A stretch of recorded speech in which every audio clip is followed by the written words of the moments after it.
This guy shows up to a military entrance exam just to prove he's built different. And the moment he arrives, they place a giant red crystal in front of him. Now this thing is ridiculously hard. The instructors are basically waiting for this rookie to shatter his own arm. But Kim Min-jun walks up, smiles, and absolutely deletes the crystal with a single punch. Not just cracks or damages it. Bro turns the whole thing into premium dust. The instructors are staring at the rubble like their brains just blue screened. Nobody can figure out how this random recruit pulled that off, but that's only the beginning. Next comes the actual competition against the other recruits. And honestly, there's only one person here who can even pretend to keep up with him. Sun Yunseo, the general's daughter. This girl has spent her entire life grinding for the top spot. Years of training, years of suffering, and years of being told she's a genius. Then Min-jun shows up and starts speed-running her dreams. The recruits have to dodge rubber bullets. She does great, but our guy does it better. Next they have to race through a dungeon rocky alley. She's running for first place with all her might. But Min-jun casually runs past her like he's late for lunch.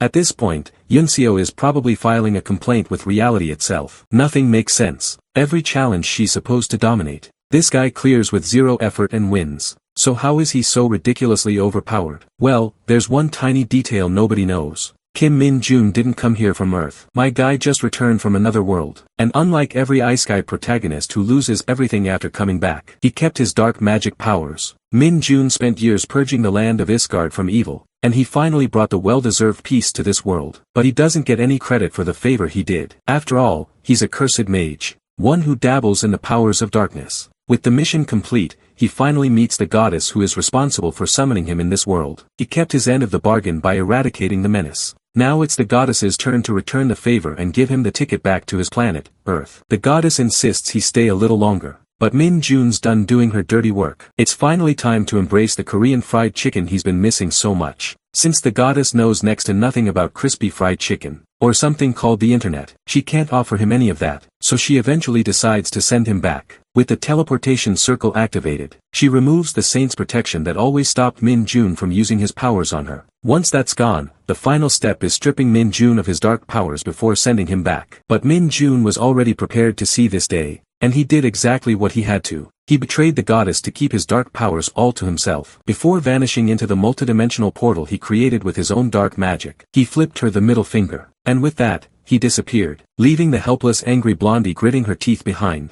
Then, Min-jun reappears in his room and immediately checks his phone. He'd missed the feeling of holding it after emerging from what he considered the hellhole of Dungeon Power Fighter, so he's thrilled to be back. But he quickly notices something odd, that there is no network, no internet. Meanwhile, an army unit gears up for a raid. The crew questions Corporal Choi In Ho about why regular soldiers were being dispatched on such a mission. In Ho, just as clueless, told them to ask the administrative officers, reminding them that a corporal isn't aware of all the top-secret intel. In Ho signals, and the soldiers move in sync to attack. It's been 2 years since Min-jun was summoned, a memory that still clearly irritates him. His phone, thanks to auto-sync, still works, but he has no one to contact. As he walks outside, the lack of Wi-Fi and open stores in the neighborhood strikes him as odd. Suddenly, the army unit spots a man casually walking, catching them off guard. Especially since Min-jun is busy complaining about Isgard being a trashy place. The soldiers, certain this is a restricted area, wonder why the guards aren't doing their job. They call out to Min-jun, who's initially surprised but then assumes they must be trainees. He assures them he's just passing through, but then the soldiers scream, seeing a horrifying creature leaping at him.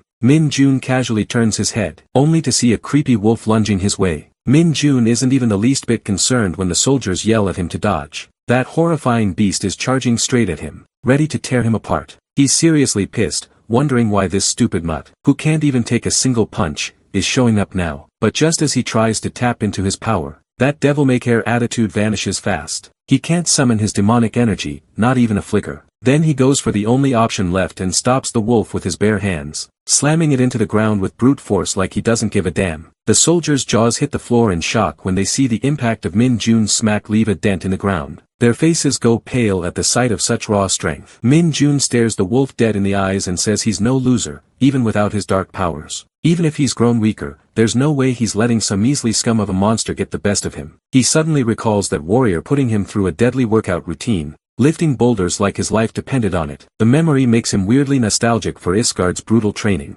Still, he doesn't get why a monster like this is even in this world. Just as he's about to question the soldiers, he notices they're already scared out of their wits. Later in the jeep, the soldiers have no idea why this weirdo went so hard on the wolf, slamming it like it owed him money. One of them even says that what he did could land him in prison, but their commander had already told them to stop making a scene out of this, and he let that slide. That's when one of them turns to Min Jun and asks if he's really clueless about what's been going on lately. The so-called world walker says he's unfamiliar with the land, keeping the whole other worlder thing under wraps. Deep down, he's not even sure this is the Korea he remembers. He has no clue what's happened in the past 2 years. He recalls that around the age of 7, the phenomenon of dungeons first appeared, and with them came waves of vicious monsters. He remembers the soldiers fighting desperately against them. But alongside all that horror, something else rose too. Superhumans, known as the Awakened. Their powers weren't just human, they were something far beyond. The Awakened had teamed up with the Hunter Corps, a newly formed military unit, and together, they wiped out the monster swarm in no time. So, before Min Jun got summoned by that skank of a goddess,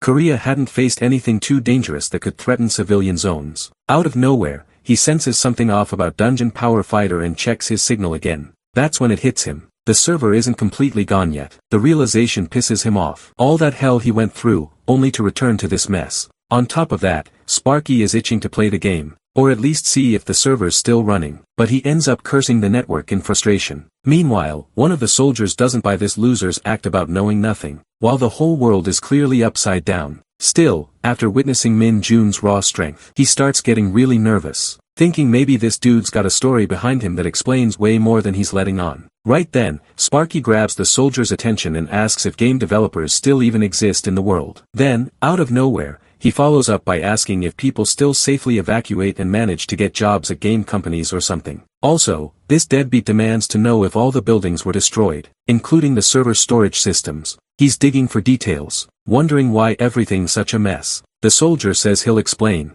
proudly mentioning he scored an A+ in monster theory and dungeonology at university. Min Jun's stunned that a university even teaches stuff like that now. But the soldier confirms it's pretty rare to find decent teachers on the topic. He starts explaining that the real problem started about 2 years ago with the weird dungeon phenomenon. One day, dungeons just started popping up more frequently for no clear reason and began expanding. The worst part is that the sheer number of giant monsters started rising non-stop, forcing their way into the human world. Eventually, the military couldn't keep the situation under control and some civilian zones had to be locked down. Since then, the army's been throwing everything they've got at the problem with all sorts of methods. But they're seriously short on people. Throughout the entire story, Min Jun couldn't care less. He's only bothered by one thing. The soldier still hasn't answered whether game companies are up and running or not. This dude just wants to play Dungeon Power Fighter really badly. When asked his age, Min Jun casually says he's 21. That instantly reminds the soldier that Min Jun should be enlisting soon, warning him that half of his 20s are about to vanish into thin air. That shocks Sparky, who blurts out that the Hunter Corps serve 5 years and the regular troops do 3. The soldier corrects this boy, saying that under the current mess, all troops serve for 5 years, no exceptions. If Min Jun is really 21, he's pretty sure the guy should have already received his enlistment letter by now. This mannerless loser is losing his mind just thinking he'd get to chill and play Dungeon Power Fighter for a bit. But life clearly had other plans and threw him straight into the mud. It's honestly hard for the guy to even process this mess. And now the thought of giving up 5 years of his life, when he hasn't even managed to connect to the server yet, is practically boiling his brain.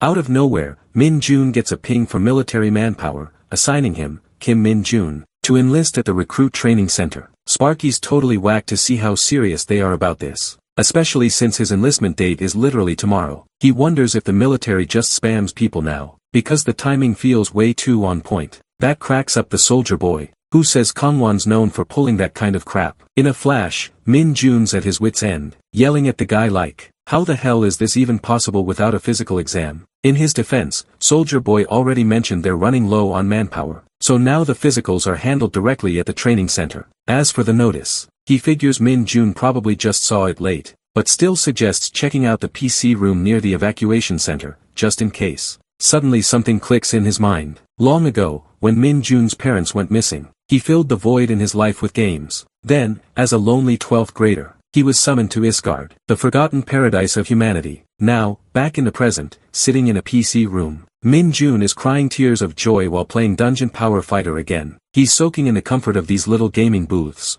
loving how the game still runs just the way he remembers. Sparky's practically ready to bow down and thank the owner of this place for keeping it alive even during a full-blown crisis. Out of nowhere, he orders a hot dog, and the waitress looks completely baffled, wondering just how much this dude can eat. After enjoying the game to his heart's content, Min Jun slips back into reality, now wondering if all of this is even real. He pulls up the internet to check news articles and tries to get a grip on the situation. That's when he reads that this year's monster-related damages are 48% higher than last year. On top of that, the Hunter Corps is reportedly prioritizing citizen safety as the number of attacks keeps climbing, with the government scrambling to find solutions. Min Jun starts believing every word that the soldier guy said, including the part about being enlisted by the Military Manpower Administration. Now, the message had clearly mentioned that his enlistment was set for tomorrow. Min Jun can't help but think that if he still had his powers from Isgard, he could have cleared all the dungeons by himself without breaking a sweat. But for some reason, his body is completely depleted of demonic energy. It feels drained of his main source of dark magic. Still, with the raw strength he's got left, he figures he might be able to take down those dungeons on his own anyway. His intense aura creeps through the room, throwing everyone off guard as they stare at this crackhead. With a wicked laugh, Min Jun decides to take it all into his own hands. The next day, this world walker casually strolls into the training center, snack in hand. He's oddly excited to see so many people enlisting today, even though everyone else looks gloomy, hugging their loved ones goodbye. Then, suddenly, an announcement calls all the new soldiers to gather in the auditorium. Min Jun raises an eyebrow, wondering if this is actually going to be harder than life in Isgard. Inside the auditorium, the soldiers are straight up nasty, barking at the new recruits to stand up and yelling at them for moving like snails. One's shouting to keep their posture straight and not look behind, while another demands they push the person in front, like their lives depend on it. Min Jun can't help but find these instructors oddly polite compared to that absolute jerk he trained under back in Isgard. After a while, the battalion commander steps up and grabs everyone's attention, asking anyone who applied for the Hunter Corps but didn't get selected to raise their hand. He explains that treatment differs massively between the Hunter Corps and regular troops. The Hunters start out with a base pay of 3,000,001, which gets a few heads turning. When no one moves, the commander says it's fine, until he spots one volunteer. Min Jun is called to step forward, and he decides this is his moment to shine. Without hesitation, he leaps into the air, punching a dent into the ground from the sheer force of his takeoff. He lands right next to the commander, smooth as ever, leaving everyone stunned with their jaws practically on the floor. That's when he introduces himself with confidence, saying, "Kim Min Jun, applying for the Hunter Corps." Back in Isgard, deep within the forgotten canyon of the northern region, the mountains are littered with caves, each darker and more twisted than the last. It's there that Min Jun fully accepts the brutal reality that being a dark mage is a job with no end to its torment. There's no character worse off than this. Sure, dark mages come packed with insane skills, but once they run out of their fuel, they're done for. All that's left is a body barely holding it together, stuck in a role that grinds you down until there's nothing left. It's not like mana just naturally restores over time like it does for regular mages. For dark mages, the only way to recover it is by taking down monsters using demonic energy. But even then, replenishing dark energy while actively using it is a total grind that is super inefficient and barely worth it. On top of that, Min Jun could never find reliable party members, since the dark mage image had such a terrible reputation. So if Min Jun ever runs out of dark energy, he's basically as good as dead down there. Now he asks what the best method is for a dark mage to recover demonic energy. But sadly, this guy's so damn lonely. There's no one around to answer his pop quiz or listen to his tragic monologue except a bunch of monster corpses.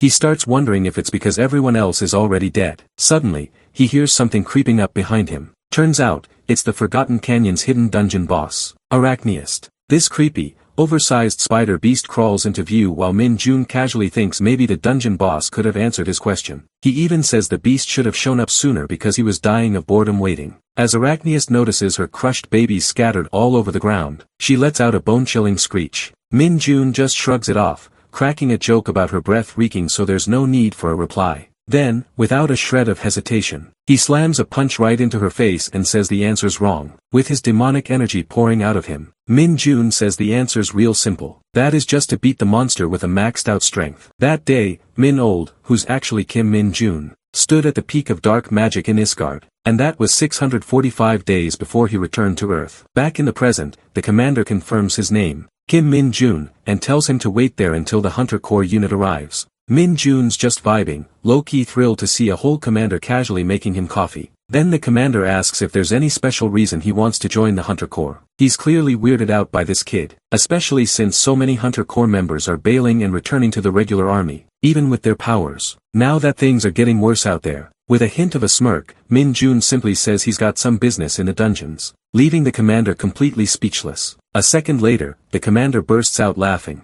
thinking Min Jun's dungeon comment was just a joke. He even reassures him that he won't be charged for smashing the auditorium floor. Little did he know, this World Walker wasn't joking at all. In Korea, all dungeons are managed by the military, and the Hunter Corps, a highly skilled elite unit, is given top priority to investigate those dungeons and handle monster subjugation. Members of this unit can rank up based on ability, meaning there's no limit to how fast someone can climb the ladder if they've got the power. By enlisting in the Hunter Corps, Min Jun gets his license to enter dungeons and wipe out the trash lurking inside using his demonic energy. From there, he starts daydreaming about racing through the ranks, recovering his lost powers along the way. The thought alone makes this scheming maniac chuckle, imagining himself hitting 10 stars within 5 years, clearing out every dungeon in sight. That'd buy just enough time for Dungeon Power Fighter to finally roll out its fourth awakening while he soaks up the glory and the big paycheck of a public hero. Just then, Sergeant Lee Sung-ho of the Hunter Corps reports to the commander. The commander greets him warmly and introduces Min Jun as the new recruit. Min Jun's straight up stunned to see a battalion commander speaking so formally to a sergeant. Sung-ho turns to Min Jun and bluntly asks if he really has special powers. If he's a born hunter, he should have access to a status window, so the sergeant insists that Sparky read out all his stats. Min Jun can't help but wonder if all the Hunter Corps members are this pushy. But whatever, he gives in and does what they ask. Come to think of it, he remembers having a status window back in Isgard too, but he barely used the thing that only showed number values and stats.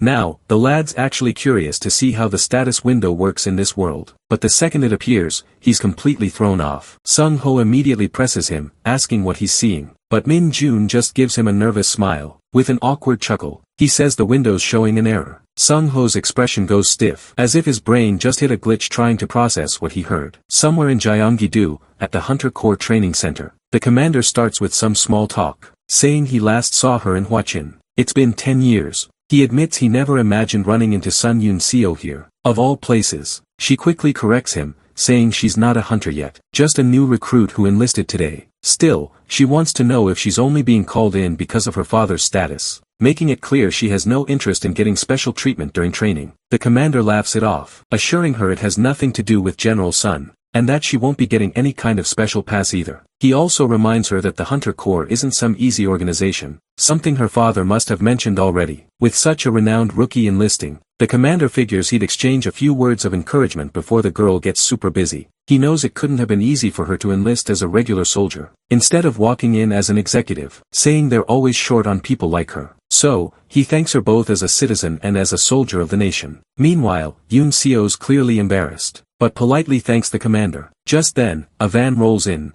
and the commander lets her know she might be meeting an interesting comrade on board. He asks if she'd like to go greet him together, which catches her completely off guard. Meanwhile, Min Jun is hyped to finally step into the Hunter Corps Training Center. The building's massive, and he's not even sure how much taxpayer money went into it. So the first thing he asks is whether there's a PC room. Sung-ho throws shade at this weirdo, telling him not to get too excited since he's not officially in the Hunter Corps yet, just because he's a special case. Sung-ho's been given the job of testing him out. That arrogant tone ticks Sparky off, and he's ready to curse this jerk out. According to Sung-ho, he would have already dumped Min Jun back in the Yongchang if the head office hadn't specifically requested to test him. Moreover, Sung-ho adds that once he proves Min Jun's nothing but a fraud, he'll be handed over to the military police without wasting a second. Min Jun's not loving this guy's attitude. He's way too stingy and full of himself. But the dude keeps it together and demands to know the details of the test. That's when Sung-ho shows a giant red crystal and tells him that if he can move it even an inch within 10 minutes, he'll pass. The soldier guy says he's ready to see if this so-called talent is worth the hype for signing up with the Hunter Corps. The redstone is no ordinary rock. It's a byproduct formed inside dungeons, known for being insanely dense, hard,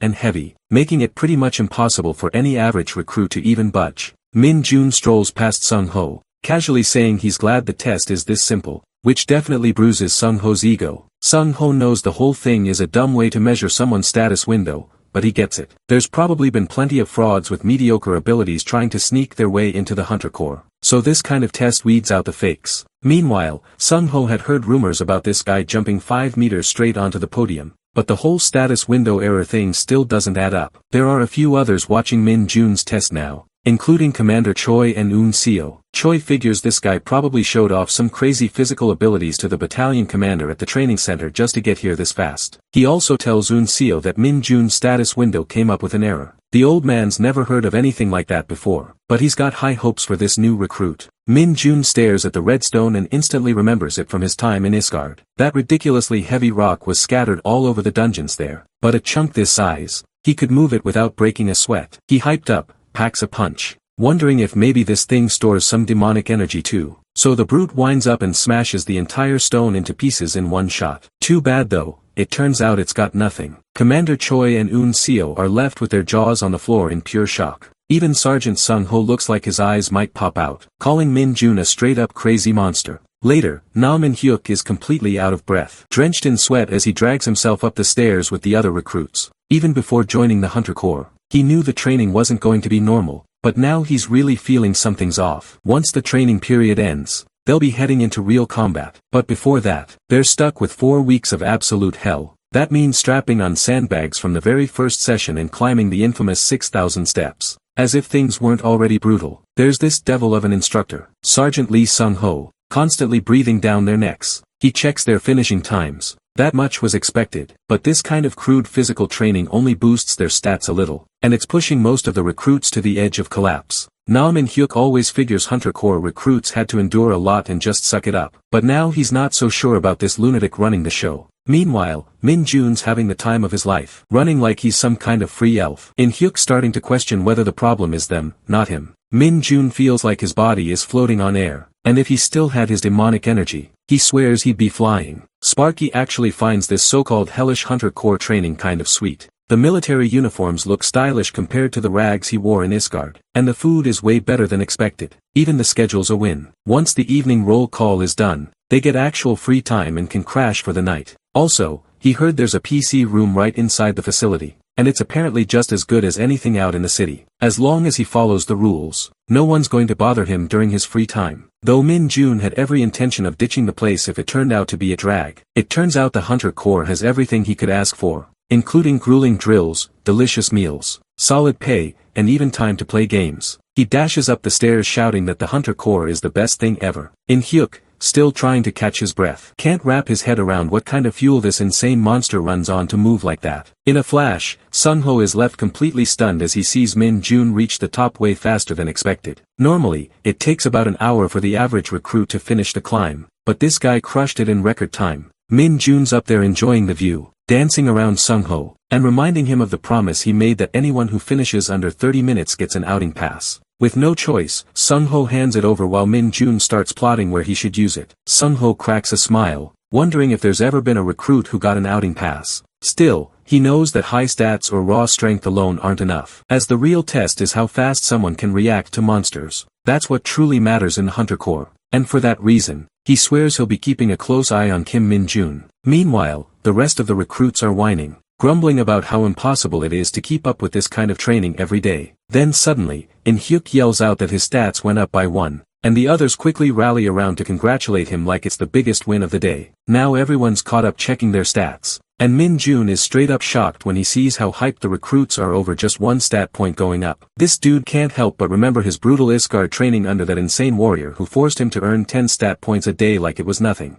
Meanwhile, one of the guys asks if Min Jun's planning to use his outing pass, but Sparky's not so sure yet. The others look at him with envy, saying they heard from another instructor that no one has ever managed to earn an outing pass from Sergeant Sung-ho until now. Suddenly, everyone starts crowding around him, throwing out questions about his workout routine and how he got so strong. Min Jun's caught off guard by the whole scene, realizing people are actually chatting and laughing with him. It's totally new. Back in Isgard as a dark mage, everyone avoided him like the plague. Just walking by him was considered bad luck. But here, it's different. And communication isn't bad as he thought. These guys are already making plans to hit the PC room later, and it gets Min Jun all excited. He's even more shocked to hear that the PC room's open at this hour. Now that's a win. While enjoying his time in the PC room, the clock hits 9, and Min Jun figures it's time to grab 2 hours of sleep. Back in Isgard, even getting 1 hour was considered a luxury, so 2 hours felt like a full-on deep sleep. With that kind of rest, He's confident he can recover just enough energy to keep grinding games every day. The others in the room are stunned, watching this absolute maniac still playing that game. Next up, the recruits are hit with another brutal drill with no extra distance this time, but they have to maintain a consistent speed. Anyone who fails to complete 40 kilometers within 2 hours doesn't get breakfast. Later on, Min Jun casually gloats about hitting 10 max levels yesterday, which ticks off In-hyuk, who's struggling to catch his breath after the drill. He's annoyed that Min Jun isn't even sweating. What gets him even more is knowing the guy played games all night and only slept 2 hours in the last 4 weeks. When someone asks him how he's still standing, Min Jun just grins and grabs everyone's attention, saying he brought enough water to share with all his comrades. The guy loses it, praising his insane stamina and calling him his dear comrade. They're practically dying to get a sip of what now feels like some kind of mythical elixir. Boys line up like baby chicks ready for Min Jun pouring a sip of water in their mouth. In the middle of their chatter, someone suddenly calls for their attention, and it's Lee, dropping the bomb and saying that the lieutenant is seriously disappointed in all of them. It's the final week of training, and only half the recruits have managed to meet the standard. He straight up calls them the most pathetic squadron of all time. Min Jun can't help but wonder why this old guy is talking in the third person like some ancient sage. Lee doesn't stop there, though. He throws shade at everyone, saying if they get deployed after training ends, half of them are heading straight for their deathbeds. That kind of mindset, according to him, is basically a one-way ticket to heaven. He boldly claims that there's no way any of them will survive the final stage of training, which is something called the dungeon assessment training. Normally, once all the monsters inside a dungeon are wiped out, the dungeon disappears. But some of them don't vanish. They turn into what's called transforming dungeons. These dungeons constantly shift their internal structure, changing layouts and environments on a regular basis.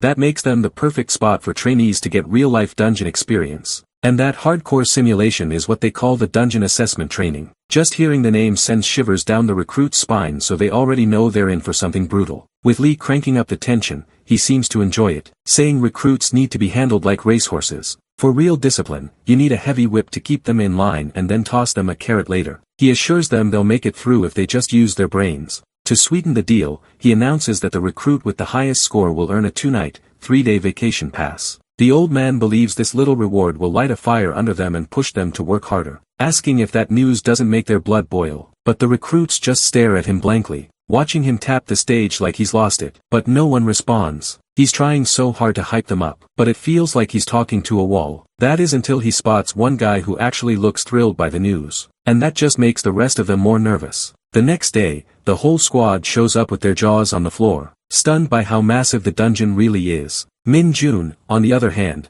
couldn't care less. On the day of the dungeon assessment training, the recruits are full of nerves, wondering what kind of nightmare awaits them inside. Suddenly, a jeep rolls onto the scene, scaring the crap out of everyone. They're all thinking, why would a military truck be out here of all places? Their panic spikes when they realize the jeep is loaded with cages, and inside those cages are real monsters, with terrifying noises echoing from the cages. The recruits quickly realize they're filled with hounds that send a chill down their spines. One of them even collapses from the shock, while another is already looking for an escape route. Meanwhile, Min Jun just sees them as oversized puppies, comparing them to Chihuahuas or Maltese in his head. Lee is fuming as he watches the recruits tremble at the sight of monsters they're supposed to be trained to face. He orders them to form teams of 4 and head into the transforming dungeon, where they must defeat a hound within 1 hour and return. He lays down the instructions. If they get hurt, they better work on their core strength. If they're scared, they should use their brains and fight with their spirit. Sung Ho steps up to announce that they'll be going in 1 by 1, so it's time to gear up and get moving.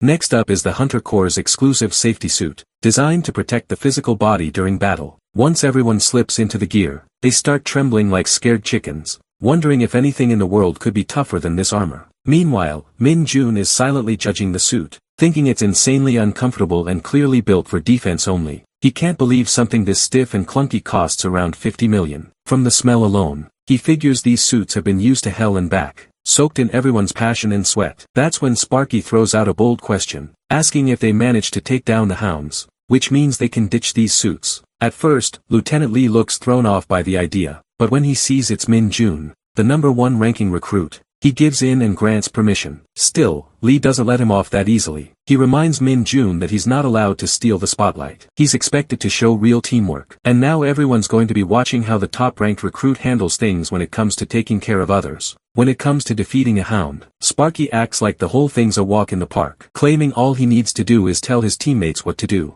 Out of nowhere, Min-jun yells that he's got the perfect plan. Two guys actually lean in, curious to hear him out. But then this weirdo casually drops the most brutal advice ever. Just grab the hound by the legs and snap its back in half. That should do the trick if it jumps at them. And if the beast somehow survives that, he says they should fold its back and rip it apart. After delivering that horrifying strategy, Sparky demands to know if they got it. The recruits just stand there, staring at him in stunned silence, completely speechless. Right then, Lee shouts at the sergeants to release the hounds, and Sung-ho pulls open the cage gates, letting the beasts loose. But instead of attacking the recruits, the menacing creatures bolt straight back into the dungeon. Min-jun casually points out that the wolves probably saw the door to their home and headed for it. Surprisingly, his logic clicks with everyone, and the recruits start praising his sharp mind for understanding the hound's psychology so fast. Out of nowhere, Lee storms over and demands to know if they really have the guts to just stand around and laugh on these holy training grounds. That roar knocks the wind out of everyone. Lee then drops the bomb that they've been selected as the first team to enter. It doesn't matter to Min-jun, but the other three are mentally short-circuiting from the shock, completely stunned to be thrown in first. With no time to process it, they march toward the dungeon gate. Among them, Sparky's only real motivation is getting this annoying suit off the second he finishes the kill. With that, Lee announces the start of the training, alerting the instructor team to stand by and monitor everything closely. Their job is to control the situation if things spiral out of hand and the recruits end up in real danger. Hidden from view, the instructor team keeps a sharp eye on the trainees from their cover. One of them quietly reports to Corporal Kim Ho-jun that there's only a single team of 4 entering with no other parties involved. That's when he spots a familiar face, none other than Kim Min-jun, the recruit marked for special attention. He's the one who's been showing some seriously promising powers lately with top-tier scores from the past 4 weeks. But the real question is whether this kid can live up to those numbers inside the chaos of a dungeon. No doubt about it, the first team is fired up and itching to go, already showing signs of impatience as they get ready to pounce. Min-jun feels like this whole thing is a breeze, thinking he could easily knock the hounds out with a quick smack to the head. But then again, if he takes them all out, the others won't get any experience and that wouldn't be fair. He figures he's being super considerate. Right then, he alerts the group that the hounds are on the way and sure enough, a pack of them creeps into view. His teammates are already starting to panic, but Min-jun tells them to chill since they're wearing insanely tough protective suits. He decides to take the lead, maybe to set an example. As soon as a hound lunges at him, he lands a brutal punch that drops the beast instantly. Another hound goes straight for one of the other recruits, biting his arm as the poor guy begs for help. Without wasting a second, Min-jun kicks the hound off him, killing it too. Then, like a coach mid-game, he starts schooling them, telling the group they need to fight back when the hounds bite. If they act scared, the monsters will take advantage and treat them like easy prey. He also tells them to ditch the honorifics since they're comrades now. Honestly, he knows 2 guys would have been dead if this weren't just a training exercise. But since they've got numbers, they need to use that to their advantage and push back hard. It'll throw the hounds off and shift the fight in their favor. Now the team is taking the lead, with Min-jun calling the shots, instructing them to corner the hound and wait for the right moment when it drops its guard. Meanwhile, the instructor team is watching all this unfold in disbelief, questioning if this guy is really just a recruit. They never expected to see fresh trainees launching themselves at hounds and choking out beasts like it's no big deal. Thanks to Min-jun, the squad is pushing through their fear and actually fighting back. Instructors even start wondering if this lunatic might be one of those rare cases, like a Hunter Corps sergeant who somehow returned to the day before his enlistment. The kind of story they usually hear in rumors. But what stands out more than his strength is how Min-jun leads the team. He's encouraging his squad, keeping them focused, and coordinating the fight with actual strategy. That leadership earns him the highest score of the group. While the rest settle for average marks, Corporal Kim Ho-jun shows up with his sidekick and officially declares the first team has passed the test. On the way out, Min-jun keeps pestering Ho-jun about whether he won the vacation pass. But Ho-jun shuts him up quickly. Min-jun jokes that they were probably worried sick about the team, calling the instructors a bunch of tsundere, which ticks Ho-jun off. Just then, something feels off. The ground starts rumbling. Ho-jun senses it too and immediately orders contact with the outside team, but Min-jun's not even fazed. He casually points out that this isn't an earthquake. It's the dungeon itself transforming. That's when the others realize the exit route is closing right in front of them. Now that the exit is closing in on itself, the recruits are scared out of their minds, shouting and asking what's happening. Even Ho Jun's face says it all. They're in serious trouble. But Min Jun already knows it's too late to leave now. The exit gate completely vanishes into thin air, leaving Ho Jun in total shock. They had made sure the transformation process only happened on a monthly cycle, so this sudden shift makes no sense. The entire internal structure of the dungeon is starting to change. To make things worse, the radio is dead, cutting off all communication. Looks like the dungeon transformed way too fast. For now, the instructor team has decided to focus on getting the recruits to safety. After finding a relatively danger-free corner, Ho Jun gathers everyone and explains that there's been an unexpected incident inside the dungeon, while his teammate stays alert, keeping watch over the surroundings. He tells the group not to worry, saying they'll wait in the current spot for an hour to see if the dungeon entrance reopens. As it says in the manual, the recruits totally buy Ho Jun's speech, relieved to think this ordeal will be over soon. They're just glad they won't be stuck here forever. To pile on the comfort, Ho Jun adds that people outside are probably already assessing the situation and preparing to send help. He also reassures them that the lieutenant will take the proper steps, so all they need to do is stay calm and wait instead of panicking. But Min Jun quietly judges the corporal, not buying a word of it. He's sure they picked this place for training after thoroughly confirming there wouldn't be any unexpected surprises like this. What's even more suspicious is how the dungeon entrance that's always open just randomly closed up out of nowhere. Suddenly, Corporal Kim Ho Jun gestures to him for a private word, and Min Jun calmly realizes that these guys know full well the situation's looking bad. There's no manual for stuff like this, and if the dungeon has really turned into an enclosed dungeon, then it's going to be way tougher to clear. This Manila's guy still remembers seeing something like this back in Isgard, but it's not that bad, especially with him being here now. Meanwhile, Ho Jun admits this is the worst case scenario. They're definitely in an enclosed dungeon. His buddy has no clue and is freaking out, clearly not trained for this kind of mess. Then Ho Jun breaks down the two special cases when a dungeon entrance disappears. The first is when the dungeon dissipates naturally after being cleared, and the second is when it turns into an enclosed dungeon, where the gate vanishes the moment someone enters from the outside. Just like that, this one's sealed shut, which also means more than one monster will appear. The only way to escape now is by defeating every single monster trapped inside. Plus, Ho Jun makes it clear to his teammate that no outside help is coming. They're on their own and need to break through this mess together. With 4 recruits who have 0 real battle experience and just 2 instructors,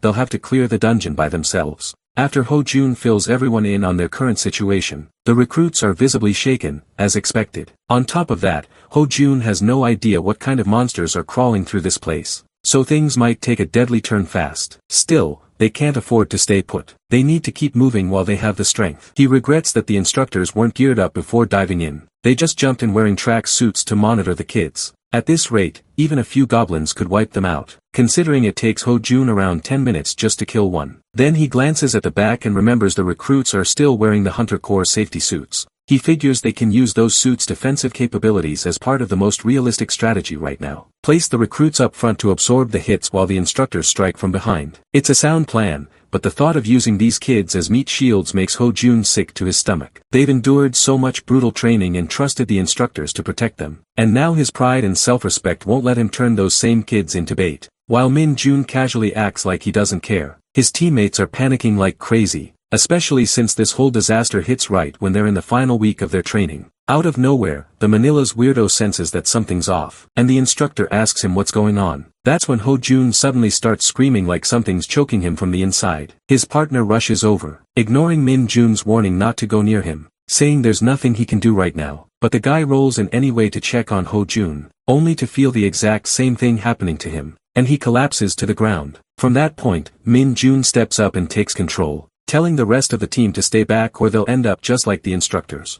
As he checks on the two, he figures out they've only fainted and aren't in any serious danger. For now. Well, Sparky had a hunch he smelled something familiar earlier. Right then, Min Jun tosses the instructors toward the recruits, telling them to catch and keep them safe near the exit. He firmly tells them not to follow him under any circumstances. One of the recruits tries to knock some sense into him, asking what he plans to do when even the instructors have fainted, clearly shaken and begging him not to go alone. But Min Jun charges deeper into the dungeon without hesitation, fully aware that the risk of death excites him, especially because this time, it's real on Earth. Still, he's confident the real reason behind the instructors collapsing is the presence of demonic energy. It doesn't even surprise him much, knowing that even awakened instructors could pass out from exposure to something like that. Even in Isgard, people are always shielded with special protection before facing monsters laced with demonic energy. That's because this stuff is way more fatal to regular humans. But for dark mages, Dark energy is like plugging in a dead phone. It's their life source. After sprinting through the dungeon for a while, Min Jun finally reaches the spot where this overwhelming demonic energy is radiating from. The place is dead silent, and no monsters are in sight. But that only makes him grin.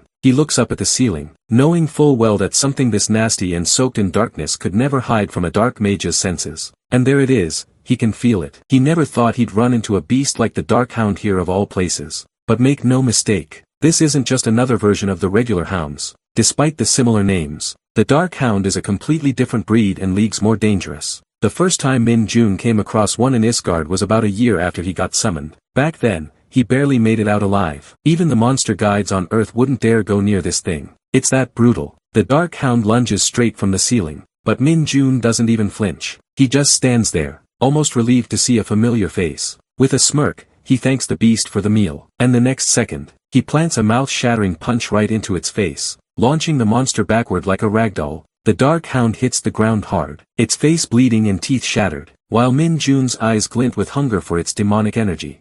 Even with the satisfying blow, the scent of blood in the air is thick and sickening, but he doesn't mind. It only means the recharge is about to begin. Though the scent of blood is still sickening, the insane amount of demonic energy spilling out after the Dark Hound's death is the real deal. That's exactly why taking down a beast like this isn't easy. Its venomous blood is no joke. If an ordinary human even comes in contact with it, their skin would start to rot on the spot. But none of that applies to a dark mage. As the demonic energy flows out of the Dark Hound, Min Jun absorbs it all with a smug look on his face. As Min Jun absorbs the demonic energy juice, he knows all the crazy side effects that come with it don't affect a dark mage at all. The dude's thrilled to finally absorb demonic energy after such a long time, feeling like he's around 5% charged now. Still, he can't wrap his head around why something like a Dark Hound from Isgard would show up in a place like this. He figured monsters on Earth might contain some demonic energy, but seeing the instructors faint like that raises serious questions. He doubts they've ever encountered something like this before. There was never any mention of demonic energy or Dark Hounds during the monster education back at the training center, and the possibility of a Dark Hound managing dimensional travel is out of the question. Only someone like him, who's reached the peak of dark magic, could pull off something like that.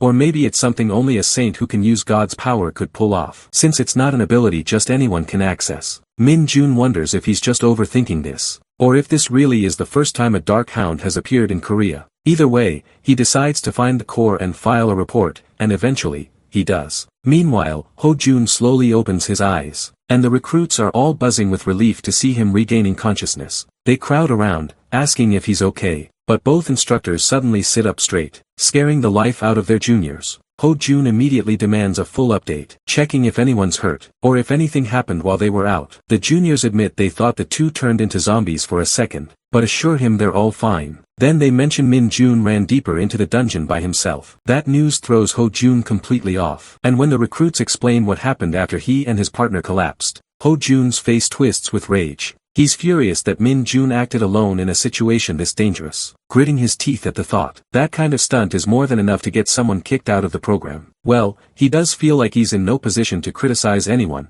especially after passing out instead of protecting the juniors. But then he snaps back to reality, realizing that he has to go after Kim Min Jun and bring him back. Just as he's about to make a move, one of the juniors suddenly calls out, pointing ahead. To everyone's shock, Min Jun walks in like nothing happened, casually carrying the dead Dark Hound over his shoulder. The guy even asks if everyone's doing alright, like this is just another Tuesday. The instructors freeze, jaws practically buried in the dirt, their brains short-circuiting at the sheer size of the monster. They can't even begin to process how the hell this kid took it down alone. Without skipping a beat, Min Jun drops the massive hound in front of them and tells them to check it out. The instructors take a closer look and instantly realize this beast is the real reason they passed out earlier. The recruits now understand that the hounds they fought were the baby versions, and this was the real deal. No one can believe Min Jun soloed such a massive creature. Then, as if on cue, the dungeon gate flickers and reappears in the same spot. Still struggling to digest what just happened, Ho Jun turns to Min Jun and asks if he really took it down by himself. Min Jun just nods with that same annoyingly calm smile. Ho Jun tells his partner to escort the recruits out first, promising he'll follow right after. Then, pulling Min Jun aside, he firmly asks him to report every single detail of what happened to the lieutenant. That includes how both instructors fainted and left the recruits completely on their own. Ho Jun knows they have no excuses, even if it means being thrown into military prison. But thanks to Min Jun, everyone made it back alive without a scratch. Sparky smirks, saying Ho Jun is kind of embarrassing right now, but Ho Jun insists that a real man owns up to his mistakes. With that, he says it's time to leave this cursed place. Still, Ho Jun can't wrap his head around what caused him to lose consciousness, already dreading a sleepless night trying to figure it out. Meanwhile, Min Jun's still stuck on the fact that he got a major compliment during his last week of training. Just as he turns to head out, a sudden system window pops up in front of his face with a message that the error has been resolved. Min Jun stares at the screen, completely dumbfounded, muttering how he has no idea what this even means. He curses under his breath, calling this thing a piece of junk, just like the one back in Isgard. But then the screen updates, officially labeling him as the cult founder of Lumi Nuna is his favorite character, followed by his stats. Strength, agility, and stamina all sit at 60, and demonic energy at 10. His only listed skill is corruption, ranked at E. The numbers don't bother him much, but something about this whole setup feels incredibly off, especially the part of Lumi Nuna in his status window. Lumi is a character from Dungeon Power Fighter, the same game he plays to kill time. Back in Isgard, when he had reached the peak of his dark magic powers and got sick of crazy fanatics trailing him everywhere, he created this joke cult around Lumi just to shake them off. Now somehow the jokes followed him here. Everyone had once begged Minol to take over the world, but to shake them off, he ended up forming Lumi Nuna's fan club. The plan backfired spectacularly. It only created more lunatics worshipping him. Now that he's looking at his current stats, Min Jun realizes just how much weaker he's become. When he first came back without any demonic energy, he figured there'd be a penalty for dimensional travel. Still, out of the endless list of skills he used to have, only one remains, and that's corruption with a super low rank. At this point, he's convinced the skill's effect might as well be a stomachache. This isn't some third-rate novel, but the absurdity of it all makes him want to throw up. There's no way he can achieve any of his goals like this. But then again, he once climbed to the top of the dark magic hierarchy in Isgard. If he did it before, he can do it again. This time, he's got a solid reason too. He needs to regain his power fast so he can help the game company that's stuck in development hell thanks to monsters. But one thing is for sure, this isn't like the time in Isgard when he had no choice but to endure. Now, he's got the game company waiting on him. That day, the entire training center was thrown into chaos when news broke that a training dungeon had sealed itself while a session was in progress. On top of that, the lieutenant hadn't issued any clear orders, and a mere recruit had taken down a newly discovered species of monster while the instructors were caught off guard by a string of unexpected events. The recruits, who were supposed to receive their private ranks and enjoy a bit of freedom until dispatch, suddenly found themselves at the center of a storm. The juniors feel like they're cursed, with no idea when their standby status will end, and all this during the last week of training. At this point, they wouldn't even mind just sitting around and watching TV. Lee Ho-chan turns to Park Young-won and asks if Min Jun really took down that huge hound all by himself. Young-won's still hyped, saying he first thought it was a cow because of how big it was. But yeah, Min Jun wrecked it. Then they start wondering if Kim Min Jun might reach the rank of sergeant within 2 years. But someone points out that the Hunter Corps' advanced exams are no joke. Most guys apparently get discharged as corporals even after serving the full 5 years. Heck, there are even some who leave at the rank of private first class. Afterward, Kim Min Jun salutes as he meets Commander Choi and notices Lieutenant Lee Myung-ch standing in an awkward position. Choi casually asks Lee to step out, and as soon as he leaves, Choi bursts out laughing, saying the lieutenant got punished for not properly inspecting the dungeons. But cutting to the chase, Choi says there's something important they need to talk about. Since Min Jun received the highest score, he's got a special proposal lined up and asks if he's interested in hearing it. A crane in a flock of chickens is an idiom used to describe someone who stands out above the rest. Commander Choi firmly believes that Kim Min Jun is anything but ordinary, and he's honestly grateful to have witnessed someone like him in his lifetime. He never imagined he'd come across a crane so exceptional that it makes even the above average look like chickens in comparison. Choi says it would be a national loss to assign this kind of talent to the regular ranks when they're in desperate need of skilled personnel. He also mentions hearing that Min Jun wants to advance quickly. Normally, there's a rule that prevents privates from taking the promotional exam for at least a year, but when it comes to exceptions, that's a whole different story, and that part leaves Min Jun a little stunned. That's when Commander Choi drops the bomb. He's got the authority, as the training commander, to grant Min Jun that exception on one condition. He wants him to volunteer for the Hunter Corps stationed in Chorwon, Gangwon-do. The old man even slams the table, shouting that Min Jun wouldn't need to wait a whole year for a promotion if he heads there. An awkward silence settles between them. Choi starts wondering if Chorwon might be pushing it, even for someone desperate to advance. Maybe this exception isn't enough of a carrot. Meanwhile, Min Jun doesn't show a flicker of concern or interest. He's deep in thought. He recalls that Chorwon is home to the 104th Division of the Invincible Hunter Squad, the same place his comrades warned him to avoid. Like the plague, the weather's brutal, snow piles up endlessly, and dungeons, along with monsters, pop up whenever they feel like it. It's labeled as one of the most extreme posts, but Min Jun couldn't care less where he ends up, as long as he advances fast. That promotion exception is a golden opportunity. Besides, the place reeks of dungeons, which is actually perfect. For his plan to succeed, he needs to climb the ranks as quickly as possible. The higher the rank, the broader his range of action. Also, there's no better way to earn a promotion than by proving oneself inside the dungeons. With that, Kim Min Jun gives a flat, unwavering yes. He's in. Commander Choi is shocked to his core that this guy just agreed to head straight into Chorwon, the land of brutal cold, and did it with that kind of bold spirit. Afterward, in the parking lot, a bunch of people are gathered near the vans. Commander Choi is bawling like a baby while seeing off Kim Min Jun, begging him to get in touch as soon as he reaches his base. Min Jun figures this old man's being dramatic, thinking he'll be the one ghosting him. Choi swears he won't, but Min Jun clearly doesn't care. Still, the commander asks if he's seriously going to Chorwon, wanting to know why he picked the one place everyone avoids. Min Jun says it's too big of a plan for the old man to wrap his head around, adding that he's got an insane goal to reach. Choi jokes if it's hitting max level 100 times, but Min Jun casually tells him he just hit his 13th max level yesterday, so 100 isn't even a challenge. Choi straight up thinks this kid is nuts, and then Min Jun's ride pulls away. On the road, Min Jun watches the loudest guy head off to his own base and starts wondering why he's suddenly riding solo. Out of the blue, an army jeep rolls up, calling for Kim Min Jun, throwing him completely off guard. Behind the wheel is a guy in black shades, Kim Min Ji, casually asking if the kid's been waiting long, saying the snow slowed him down. Min Jun stunned, not even realizing it had started snowing. Min Ji tells him to hop in the back so they can head to the squad. The lad thinks this gorilla of a guy really loves showing off. As he loads himself into the back, reality hits that he's officially about to start his life as a soldier. But one thing nags at him, which is hazing. He remembers all those TV shows where the top dog forces the newcomer to do insane stuff like finding Dragon Balls or running pointless errands. Min Jun knows he doesn't have the patience to deal with that kind of crap, but figures he'll need to tough it out somehow. On the way there, Min Jun realizes just how dangerous things could get if he loses his cool and punches a superior. That would be the end of his goals,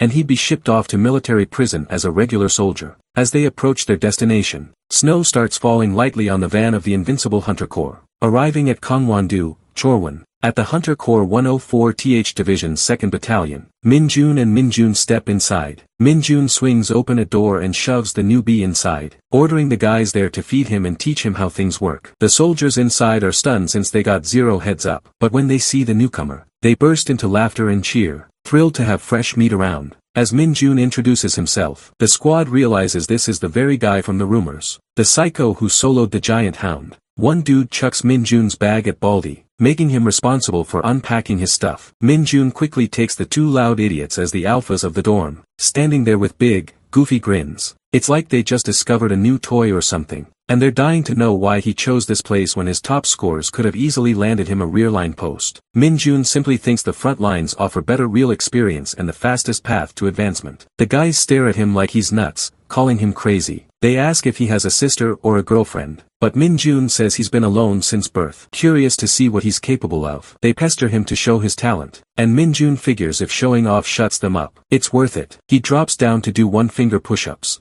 but this annoys one of the alphas, who brags that they could do that all day. The other tells Sergeant Cho to relax and let the kids show off. Then Min Jun switches it up and starts doing vertical push-ups on his fingers, which leaves the room stunned. No one thought they'd ever see something that wild in real life, and they start wondering if anyone in their platoon can pull it off. That's when they remember there's a certain sergeant who can. Suddenly, a fierce-looking soldier walks in and tells Sparky to get the hell out of his way. The alphas go pale and point toward Min Jun, revealing he's the one doing the vertical push-ups. That voice hits Min Jun like a shockwave, and he instantly recognizes it. It's Lee Sung-ho. Sergeant Lee Sung-ho has his jaw practically hitting the floor when he spots Kim Min Jun standing there. Of all places, here. Min Jun's just as thrown off, never expecting to bump into this guy either. Right away, Sergeant Cho starts roasting Sung-ho out loud, asking why he's acting all worn out when he just got dispatched as an instructor. The other guy joins in, bringing up his so-called vacation for bullying rookies, asking how many days off he scored this time. Sung-ho doesn't even bother to respond, just throws them a lazy look and says he got 4 days. That only fuels the fire. and the two start whining about how he ruined their runtime. Cho flips him off for it, calling him a big party pooper. Meanwhile, Min-jun's in the back, completely lost on what's even happening. Watching this chaos unfold, Sung-ho, clearly done with them,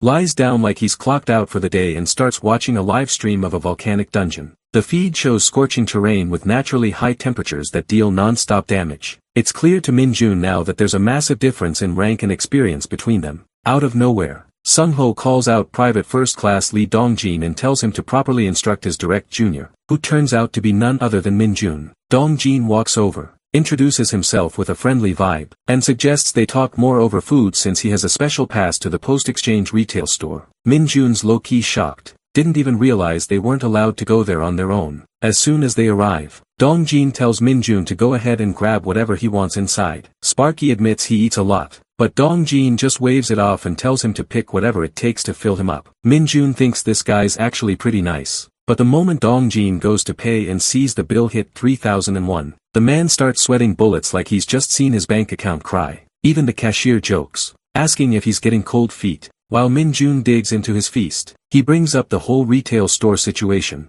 asking why they need special passes in the first place. That's when Dong-jin explains that privates and private first-class soldiers can only use the store on weekends. He also needs to be at least a private first class to hit the gym and a corporal to use the PC rooms. Min-jun nearly choked on his Doritos when he found out they've got PC rooms here. Still, Dong-jin adds that it's just how it is, and he can't expect them to let a low-ranking private chill in a PC room. So better get used to it. Min-jun gets all fired up about changing that system, but Dong-jin tells him flat out that to even think about that, he needs to reach corporal. Then he adds his own take, saying in his opinion, a guy should be at least a sergeant before even trying for corporal. And honestly, that path's no joke. Min-jun figures out real quick that he can't just bend the rules here to suit himself. He's pretty bummed about the whole PC room restriction, and it gets him wondering if there's any shortcut to ranking up. Dong-jin, speaking from his own rough experience, admits he's failed the advancement exam so many times that he's been stuck as a private first class for the last 3 years. He calls himself pathetic, but Min-jun tells him he'll make it next time.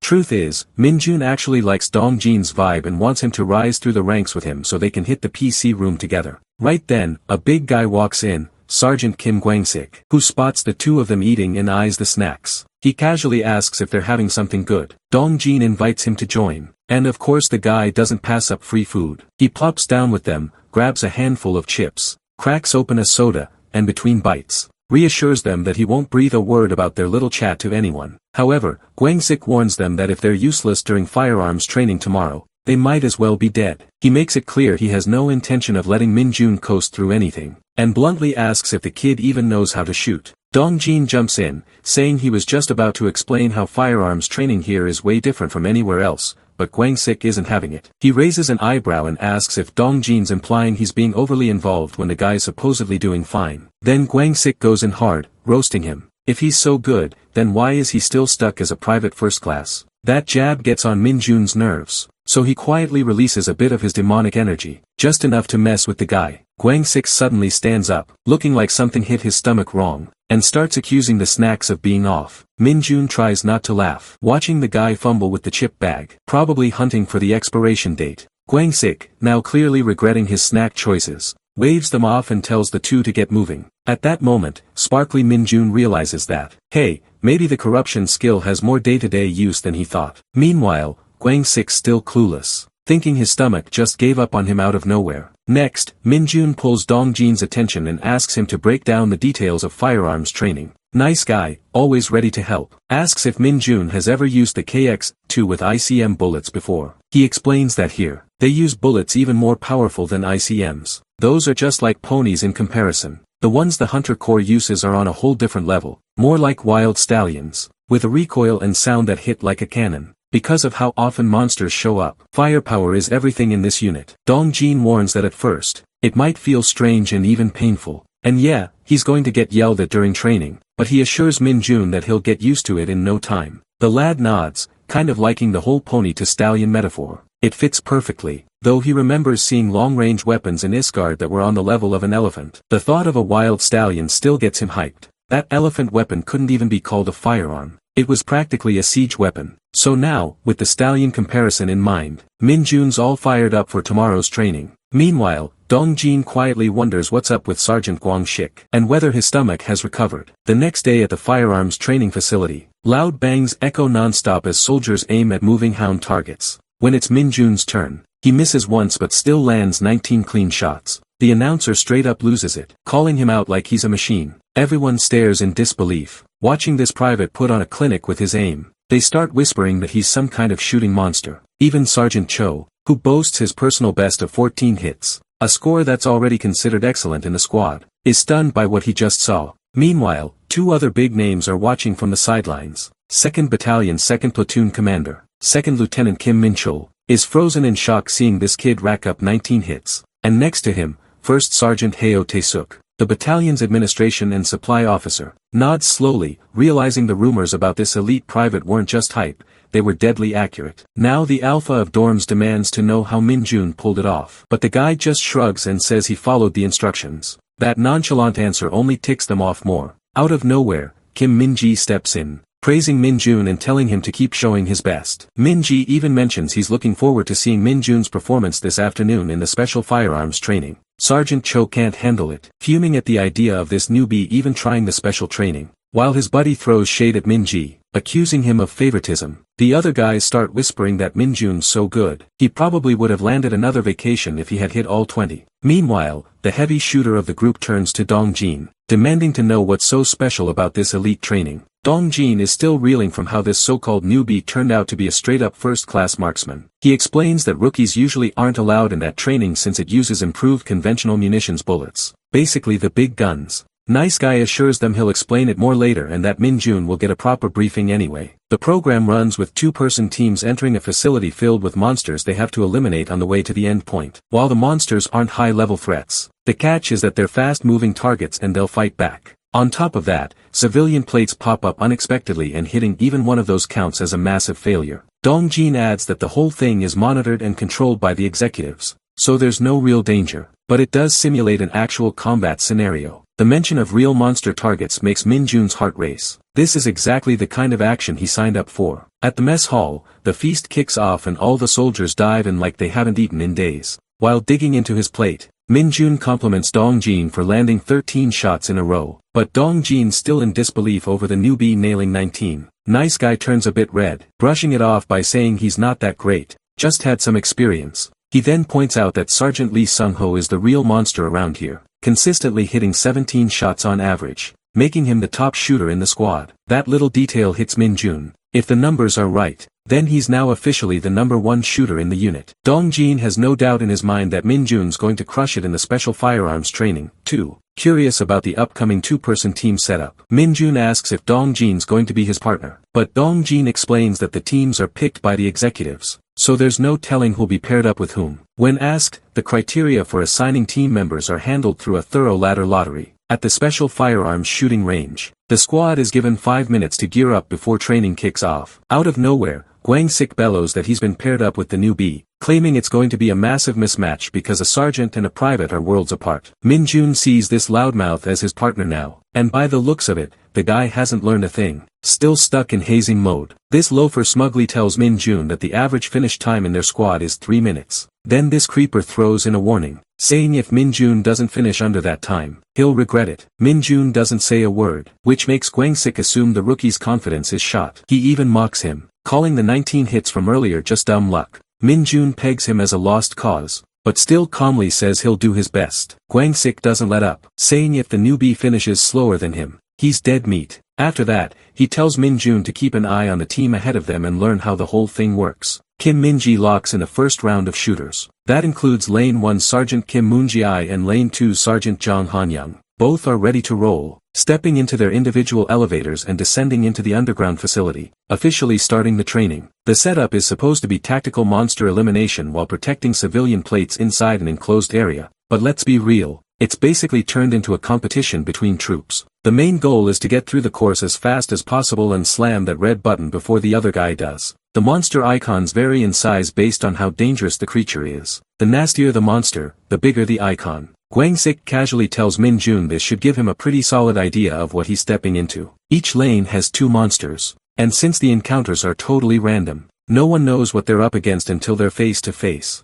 Inside, a massive rake toad lunges at Moon Ji-ai, trying to swallow him whole. Min Jun notices Moon Ji-ai had a faster start on lane 1, but with that kind of monster in his path, the poor guy might lose his lead. Meanwhile, on lane 2, Han Young starts off by taking down a monster rat, thinking it's going to be a smooth run, but right as he speeds up, a giant worm slithers in and blocks him off completely. Moon Ji-ai, on the other hand, is losing it in full rage mode and straight up butchers both rake toads like a beast. The dude figures the other guy must have already wrapped things up since those rake toads caused enough chaos. But turns out it's the other way around. Moon Ji-ai bolts to the red button and slams it, declaring his win with a time of 2 minutes and 24 seconds. Everyone around erupts in cheers while they start talking about Han Young's awful luck for pulling a desert worm. Moon Ji-ai doesn't waste a second before teasing Han Young, saying that at that pace, he's better off not defending the nation at all. He also reminds him it's his treat at the store now. Han Young grits his teeth and mutters that Moon Ji-ai just got lucky. But Moon Ji-ai saw everything and points out that Han Young even shot a civilian plate, so he would have been disqualified anyway. While those two keep bickering, Guangxik notices the bet they had going on, which sparks an idea in Min Jun's head. He suggests making a bet too, where the loser has to grant the winner's wish like a real man. Guangxik laughs in his face,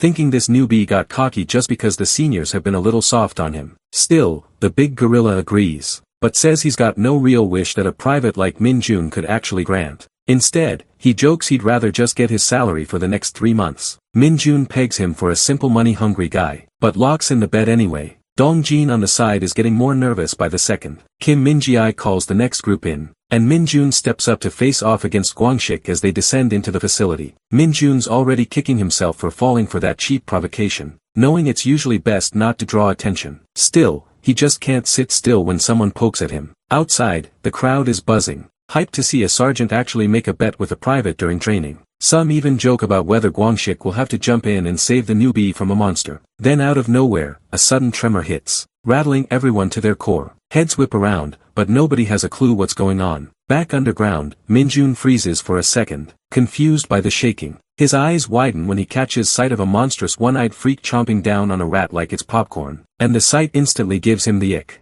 The Cyclops casually tosses the half-eaten rat aside like trash and turns its hungry gaze toward its next meal, Min Jun. The guy lets out an internal sigh, thinking this is such a drag. He remembers his dinner plans were fried chicken tonight, which means he better wrap this mess up fast. Still, he hesitates for a second, thinking it would suck to accidentally shoot the wrong target and hit a civilian plate if he got careless. Just as the monster charges in to start something, Min Jun wonders why this cranky monster is going berserk like that. The fight kicks off for real, and Min Jun shifts into serious mode, pouring his demonic energy into every attack. One solid punch to the gut stuns the monster enough to calm it for a moment, and Min Jun figures all that's left is to finish the job with a shot. But then, right before his eyes, he sees something wild. The monster's torn-up hand regenerates in seconds. Meanwhile, the others nearby are losing it, asking if the newbie's actually out there fighting something. They're trying to figure out if there was an accident. Kim Min Jun's brain is on the verge of meltdown as he realizes exactly what's going on. The newbie is battling a Cyclops that managed to break free from the second lane.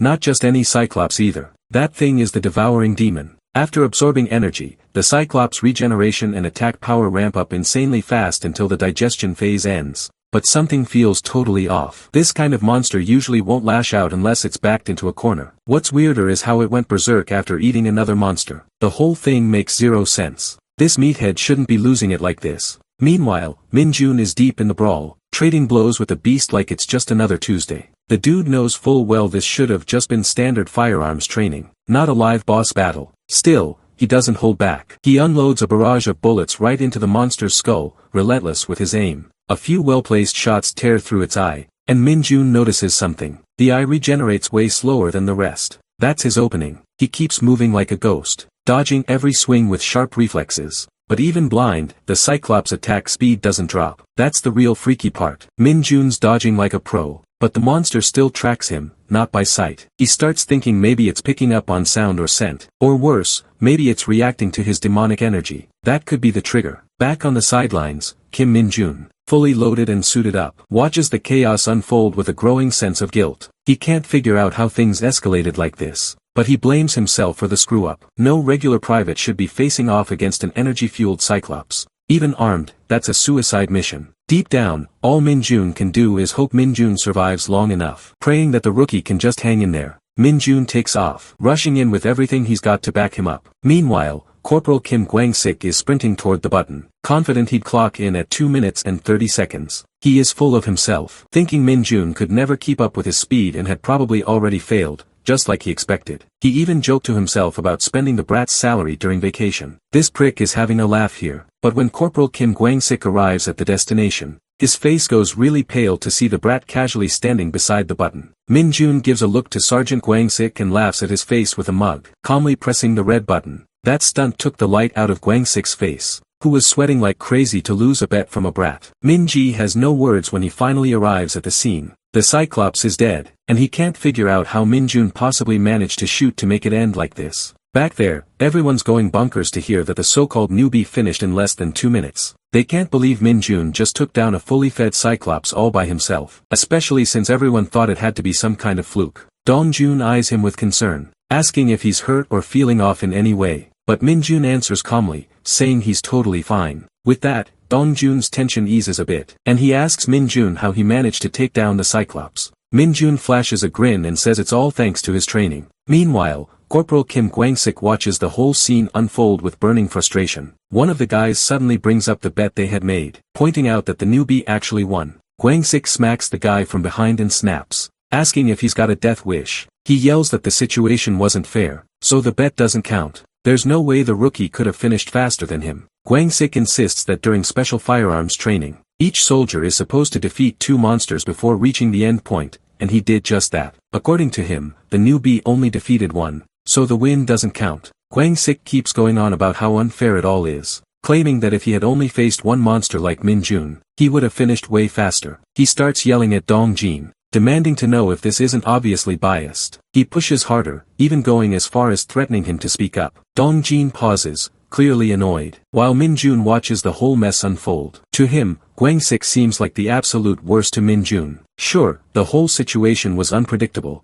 and even though Min-jun took the monster down with his bare hands, he hadn't been planning to hold on to the win or rub it in anyone's face. He was ready to let the bet slide, but seeing how Kwang-sik's acting now, he's stunned and completely disgusted. The lad had plans to even forget about the bet, too, but he couldn't understand why this punk was taking it out on the private first-class Dong-jin instead of him. As the tension builds, Sergeant Lee Sung-ho steps in and shuts it all down. He tells Corporal Kwang-sik to be ashamed of himself, pointing out that the newbie took the biggest risk of anyone there. Sung-ho explains that Cyclops monsters are usually passive, but once they go berserk, they're on a whole different level of danger. He makes it clear that everyone saw Min-jun deal with something way more intense than what Kwang-sik faced. Then, he calls him out for rubbing it in when everyone knows the truth. That catches the whole crowd off guard. No one expected Sung-ho to step into this mess. Kwang-sik fires back, asking if Sung-ho's just trying to show off in front of his juniors. But Sung-ho shuts him down again, saying Kwang-sik's the one looking desperate right now. Kwang-sik tries to brush it off, telling Sung-ho to stop embarrassing him in front of the juniors and saying he was only joking. But Sergeant Sung-ho shoots back, asking if everything that doesn't go Kwang-sik's way is always just a joke. He adds with a smug look that it's funny how getting a higher rank suddenly makes all the stubborn mules who used to boss you around start acting really obedient. That line hits hard. Kwang-sik looks visibly ashamed, unable to come up with a comeback, which satisfies Min-jun for sure. While Corporal Kim Kwang-sik stands there in shame,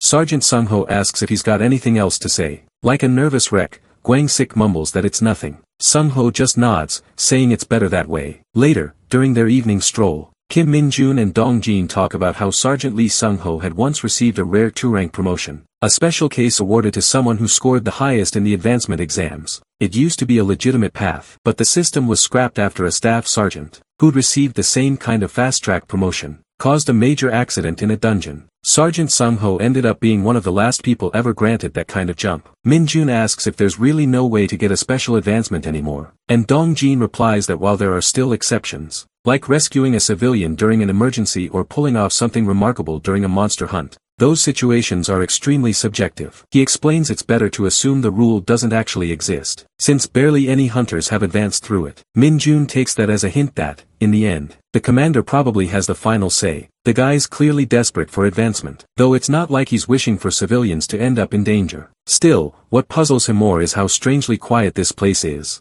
considering it's supposed to be overrun with monsters wreaking havoc every day, the kind that wiped out the entire North Korean army. Min Jun keeps thinking that 2 days is more than enough. He's already itching to advance, even as a private. Dong Jin tells him he's doing great and will be promoted soon, then asks if he's even paying attention. Right then, Min Jun wishes a gate would just appear out of nowhere. A sudden announcement blares from the command and control center's speaker system. It's an emergency alert that a swarm of middle bats is creeping at the oil reserve, and all available hunters are ordered to respond immediately and install the protective shield without delay. The announcement keeps repeating, grabbing both Dong Jin and Min Jun's attention. Min Jun's eyes light up in excitement as Dong Jin tells him to hurry up. Middle bats are bat-type monsters about the size of children known to live in colonies. While they're not especially threatening one-on-one, they're fast as hell and have the ability to spit fireballs. That makes them especially dangerous around something like an oil reserve. If not handled fast, the whole military base could go up in flames. Meanwhile, 2 hunters already stationed at the reserve are locked and loaded, scanning the skies and counting the bats, wondering how the hell these things manage to show up here of all places. One of the hunters warns the other not to fire anywhere near the oil reserve, asking what they'd do if the bats went wild and triggered an explosion. The other argues they can't just stand by and do nothing, but his partner insists they should wait and monitor the situation for now. The report's already been sent in and someone's bound to show up soon to install the protective shield. Still, both of them are visibly on edge, uneasy about the risk. Just imagining what could happen if those bats spit fireballs before the shield goes up is enough to make their blood run cold. They keep debating what to do, still confused about why the bats showed up at the oil reserve in the first place. Just then, Min Jun appears and casually announces that he'll draw the bats' attention. Both hunters freeze in shock, knowing that he's a newbie from the second company and they have no clue what he's planning to do without any equipment. But Min Jun brushes them off, saying he doesn't have time for gear when his precious guests, the monsters that are going to help him advance, are already here. He's fully ready to earn the title of the private who single-handedly stops an emergency that could have taken out the entire military camp. And best of all, he gets to hog every last bit of experience for himself. As expected, this cocky brat realizes the bats are reacting to his demonic energy, and now they're all his. On the other hand, the hunters nearby are scrambling to set up the equipment and make sure nothing gets damaged. But as soon as they catch sight of Min Jun out in the open, they stop in shock. Sergeant Sun Ho sees them spacing out and yells at them to get moving and finish installing the shield. The hunters stammer, pointing at Min Jun who's already out there fighting. That only makes Sun Ho angrier. He snaps that Min Jun is doing all the heavy lifting while they're just standing there gawking. The hunters quickly apologize and jump back into action. Min Jun thinks it's taking way too long since he has to rip the bats apart one by one. Sergeant Sun Ho comes running over, shouting at him to lower his stance and fall back, demanding to know what he's doing out there without even a bulletproof vest. But Min Jun isn't backing down. He's convinced this fight is all his, and he's not about to hand it over. Then his eyes land on the electric fly swatter in Sun Ho's hand, and he lights up with excitement. Right then, Sun Ho suddenly drops to his knees, clutching his stomach as it acts up. Min Jun asks if he's okay, and the sergeant barely manages a reply that he is. Min Jun takes that moment to ask for the electric fly swatter, but Sun Ho refuses, telling him again to fall back. Min Jun just grins and tells him not to worry, promising he'll be back in a jiffy after taking care of the bats. The moment he grabs the swatter, his face lights up like a kid on Christmas morning, and he dives straight back into the fight. Sun Ho watches in disbelief as Min Jun begins overpowering the middle bats with ease, swinging the swatter like it's a legendary weapon. Suddenly, one of the bats spits out a fireball and everyone nearby freezes in fear. Without hesitation, Sergeant Sun Ho commands everyone to open fire, saying he'll take full responsibility for whatever happens. But Min Jun stares the bat down and roasts it, saying, if the bat has no idea what happens when it plays with fire, then it's about to get burned. Everyone is stunned by how high Min Jun just jumped, wondering how on earth he managed something like that. A few hunters announce that the protective shield has been activated and remind everyone to secure all the cables. They're still asking how much longer it'll take to gather all the middle bat corpses. Sergeant Sun Ho salutes his superior, who responds with a nod, saying they've done a good job. He then asks if they've figured out where the bats came from, especially since none of them showed up on the radar. The commander looks around and asks who managed to roast the bats so thoroughly and how many there were. Sun Ho answers that there were 30 in total and admits he is also wondering where the commander had been during the chaos. The operations officer on duty, Captain Song Junshik, explains that the battalion commander is supposed to be arriving shortly. even though the guy doesn't specialize in combat. It's still not okay for an awakened executive to be completely absent during a full-blown emergency and only appear once everything is wrapped up. Sung-ho figures he was probably just lounging in the control center, watching the monster radar the entire time. Jun-shik asks Sergeant Sung-ho if he's the one who roasted all the bats and says he'll report it to the battalion commander. Sung-ho quickly replies that it wasn't him. When Jun-shik follows up, asking if there's anyone else in the battalion skilled enough to pull that off with an electric baton, Sung-ho explains that it wasn't just about the ones taken down with the baton. Every single one of the 30 bats was defeated by the same person. He tells Jun-shik to make sure that's what gets reported. Jun-shik is stunned, asking again for clarification. Since all the other executives were off duty, if it wasn't Sung-ho, then who could it possibly be? Just then, Min-jun strolls over, salutes Sung-ho, and casually hands back the electric baton he had borrowed. He then asks with a grin if that thing happens to be expensive. The next day in the battalion commander's office, Sergeant Sung-ho is questioning Min-jun, asking if he's someone who has re-enlisted. Min-jun shakes his head and says no. Then Sung-ho asks if he's a regressor or something. And again, Min-jun denies it. Sung-ho sighs and tells him not to pull any reckless stunts like he did yesterday ever again. He warns that while he might have gotten lucky this time, a hunter can never predict what might happen next. Min-jun, thinking to himself that it wasn't luck at all, decides it's best to keep his mouth shut. Sung-ho explains that, as he probably knows, the Hunter Corps is a special unit, and everything about it is different, starting with the size of the divisions, which only consist of 4 battalions. Even those battalions have way fewer troops than regular military units. Min-jun thinks to himself that obviously that's the case, since not all awakened keep re-enlisting.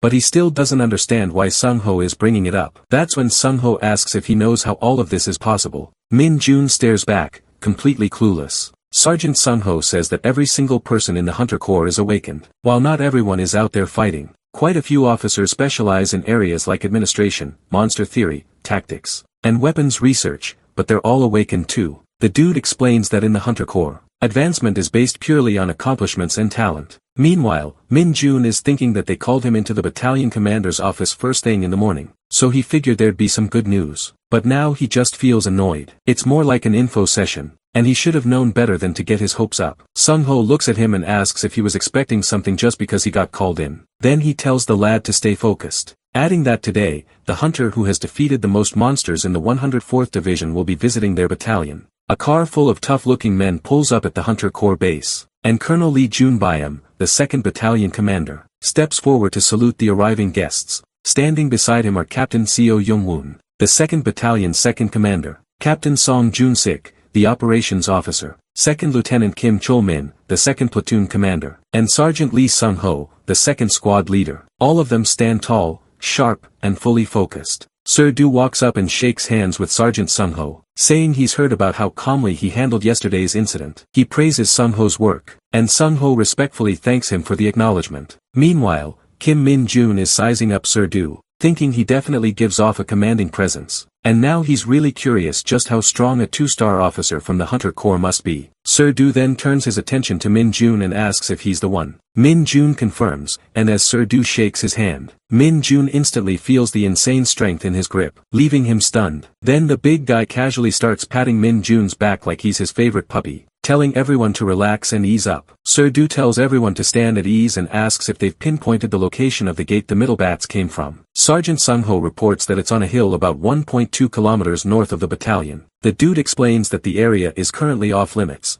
and they're working on identifying the gate's rank. Sir Du instructs him to report directly to the division commander's office once they have confirmation. Next, this guy asks if there was an issue with the radar. Captain Jun-shik responds that the alarm didn't trigger until the bats were practically on top of the battalion. He adds that it doesn't look like a mechanical failure, but they're checking for possible blind spots. Sir Du says that if it isn't a malfunction, then the problem might have been the sheer number of monsters slipping through, and orders them to inform the Divisional Ordnance Office and install 2 additional radars. The officer gives a sharp yes while the atmosphere stays tensed up and quiet. From there on, Sir Du turns to Min-jun, acknowledging his courage and fast reaction during the incident, but reminds him to be more careful next time, and at the very least, not to forget his equipment. Min-jun apologizes politely, though in his head, he's thinking that if he had brought gear with him, the entire battalion might have gone up in flames. But Sir Du tells him not to apologize, saying he's just joking, then asks if it's true that Min-jun took out 30 middle bats all on his own. Min-jun nods and confirms he did. Sir Du praises him, saying that if he hadn't acted so quickly, the oil reserve could have gone up in flames. Everyone standing there stays tense, unsure of what's coming next. Then Sir Du announces that Min-jun has a gift from the division commander and congratulates him on his advancement. He explains that normally, there would be a lot of red tape to get through, but when a soldier achieves something outstanding, they deserve to be rewarded right away. Sparky thanks him sincerely. Sir Du then orders Sung-ho to immediately grant Min-jun a 3-day, 2-night vacation. Sung-ho agrees without hesitation. The brat lights up. He expected to advance eventually, but he never imagined it would happen this fast. And now a vacation too. Suddenly, military life doesn't seem so bad. As they walk together, Kim compliments Min-jun for doing a great job and mentions that he hasn't even had a proper conversation with him since his recent transfer. Yet Min-jun has already made such a big impact. He adds that thanks to Min-jun's actions, even he ended up receiving a commendation. Min-jun thanks him, and Kim asks if it's his first time going home since enlisting and what he plans to do outside. Min-jun lights up with excitement and says he's obviously going to play Dungeon Power Fighter at the PC room. He figures that even if he goes home, he'll just end up in a restricted area with no internet, so he might as well spend the next 3 days and 2 nights gaming instead of wasting time on travel. He arrives at the PC room, where 2 guys nearby are deep in conversation. The big guy asks the cranky dude if he went there again, and the cranky guy groans, telling him not to even bring it up. He complains that the soldiers are so stingy. It's not like he was planning to go inside the cave. He just wanted to pick some pine mushrooms in the area. He says he already got permission from the mountain's owner and even deposited the money, so he doesn't get why they're stopping him. The big guy replies that Chang Shaun went there before the area was completely restricted and came back saying the whole mountain reeked of something toxic. He adds that he had a headache for days afterward, so if this lad plans on heading back, he's definitely asking for trouble. The dimwit in the green cap says he'll just go there with a mask or something. Suddenly Min-jun asks where that place is, which surprises both of them. They end up giving him a ride to Huaqian, and Min-jun thanks them for it. They tell him they can't go any further or the soldiers will stop them and ask if he can handle whatever's going on up on that mountain. Min-jun tells them not to worry, the restriction will be lifted by tomorrow, so they'll be able to head back to the mountain soon. The guys tell him to be careful and not to mention their names if anyone asks. Min-jun assures them he won't. As he walks, he thinks about how he ended up coming to Huachan instead of spending his vacation at a PC room. That's when he catches a familiar scent. It's demonic energy. Min-jun notices the security near the entrance to the mountain is pretty tight, but surprisingly loose closer to the dungeon itself. In that case, he figures it's better to avoid drawing attention to himself, especially since he's still just a private. The soldiers at the cave entrance suddenly get stomachaches from all the purple smoke Min-jun is leaking, which is enough to corrupt them. One of them says he'll try to hold it in, but quickly gives up, apologizing and admitting he just can't control it. He tells the other soldier that no one's going to show up here anyway, so they can take care of their business and be back in a few minutes. It'll be fine. The other guy agrees. Kim Min-jun sees the perfect opportunity and slips into the cave. The lad doesn't sense any monsters inside, but the demonic energy feels unusually dense. Still, he doesn't really care, so he rushes inside. His demonic energy stat begins to rise by 1 point and he's shocked at how steadily it increases. The dude keeps crawling into this toxic place. Once it hits the threshold, his corruption skill automatically enhances and he even unlocks a new skill called Nightwalker. Min-jun feels lucky, finally starting to resemble Lumi Nuna, his favorite character and the cult founder he once modeled himself after. With 60 strength, 60 agility, 60 stamina and 15 demonic energy, things are looking up. Now equipped with 2 skills, Corruption and Nightwalker, the lad's genuinely thrilled to gain free demonic energy and a practical ability. Nightwalker summons a familiar formed from shadow, something he relied on often back in Isgard. That sneaky little bastard is a specialist in assassinations, thriving in the dark and staying hidden. Sure, it constantly drains his demonic energy, but it's more than worth the cost. But when he activates it with a simple emerge, disappointment hits. The familiar looks pitiful, like it might fall apart if the sun so much as glances its way. Min-jun wonders if it's the side effect of dimensional travel or just his low demonic energy stat dragging things down. Still, after a moment, he reconsiders. The tiny withered form isn't useless. In fact, its small size makes it perfect for slipping into shadows and staying unnoticed. It may not be flashy, but in stealth, it's already earning its keep. Kim Min-jun salutes and says he's back from vacation.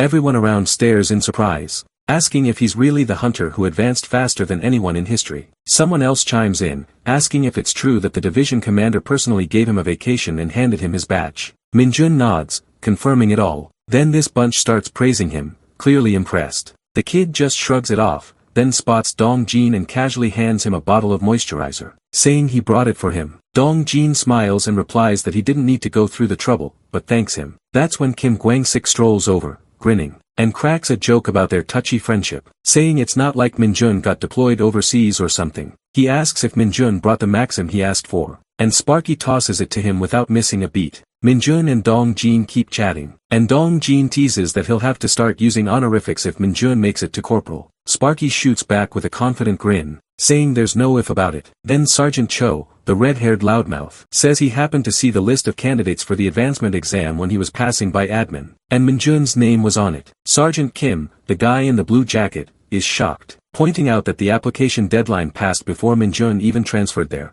Cho raises an eyebrow, wondering if the division commander pulled strings to push it through, because there's no other explanation for the timing. Sergeant Kim says there's no way it's possible since it hasn't even been a year since Min-jun enlisted, so technically, he shouldn't even qualify. The guys around start murmuring, surprised that the so-called newbie of a unit is about to take the advancement exams. They wonder if that's even allowed, but then someone points out that since Sparky's now a private first class, he's technically not the youngest anymore. Min-jun casually tells them that the training commander gave him a special offer. That stuns the whole group. Sergeant Cho squints at him and asks if he seriously came all the way to the front lines just so he could start taking advancement exams a year early, calling him a complete madman. The red-haired loudmouth isn't joking either. Sergeant Kim adds that since Min-jun's already promoted to private first class, his eyes are clearly set on corporal now. He shakes his head and says if the kid actually passes, then he's 100% crazy. The room bursts into laughter. Sergeant Kim goes on to mention that the candidates taking the advancement exams this Saturday have orientation and specialty weapons training starting tomorrow, so Sparky better be ready to suffer a bit. Sergeant Cho chuckles on his way out, telling kids to have fun. He and Sergeant Kim leave together,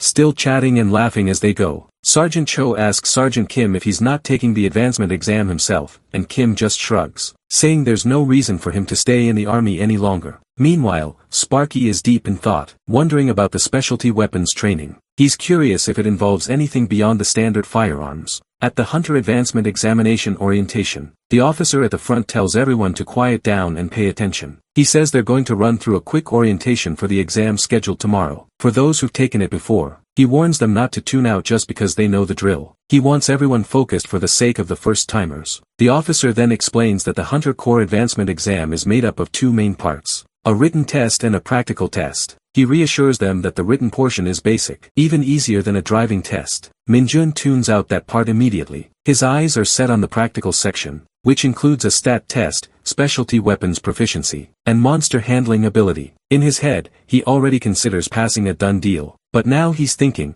if he gets perfect scores, there will be any perks or something. That thought alone gets him to straighten up. Maybe it's time to stop cruising and start taking this a bit more seriously. Coach announces that they're starting specialty weapons training. Everyone gathers and stands at attention on the field as he instructs the privates and private first classes to pick only swords. Then, he turns to the corporals and tells them to grab their personal weapons and head farther down the field for separate training, warning them that if he catches anyone slacking off, they're as good as dead. Furthermore, he explains that he'll be teaching the basics of swordsmanship according to the Hunter Corps Combat Manual, but he also makes it clear that just blindly following the manual won't do them much good. Instead, he encourages them to use the Corps' techniques as a foundation and build their own unique fighting style from there. Everyone shouts back, claiming they are on board. He stresses that the basics matter more than anything else, so they better keep their eyes on him and focus. Min-jun immediately sees why this is called specialty weapons training, because going into battle with only rifles would be straight up dumb. As everyone starts swinging their swords, he quietly compares their moves with what he learned back in Isgard. Honestly, the swordsmanship there might be better, depending on how it's applied. Min-jun starts practicing, and just like that, jaws start dropping. His movements are sharp,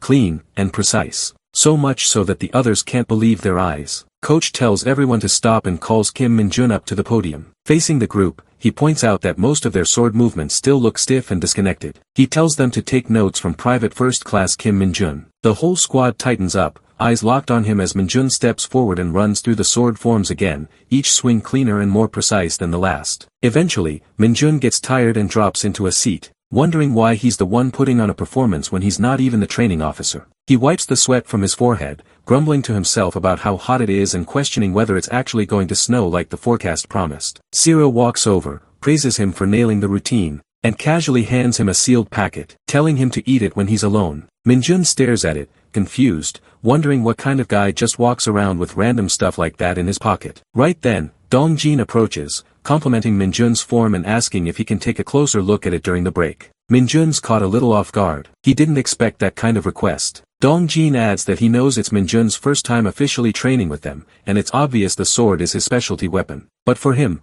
fighting monsters with it has never felt natural. He politely asks again if he can study Minjun's movements for a while. Minjun replies that if Dongjin needs his help, he can take as many looks as he wants. As he watches Dongjin move through the sword forms, Minjun notices right away. This guy's been training seriously. His technique is solid, following the standard form of hunter core swordsmanship to the letter. The issue isn't his movements, it's his confidence. And that, well, happens to be Minjun's specialty. He thinks to himself that it's not time yet, but when the moment comes, he's going to turn Dongjin into a top-tier hunter. It's Saturday, the day of the advancement examination. Around the area, things are still pretty chill. Two weirdos are busy watching some girl group's music video like it's the highlight of their week. A group of guys are into a heated basketball match. And off to the side, one guy's locked in, laser-focused on a game of Go. Then suddenly, the school speakers crackle to life with an announcement from the administration office. It calls for all hunters scheduled for the advancement exams to head straight to the military training ground. The message keeps looping,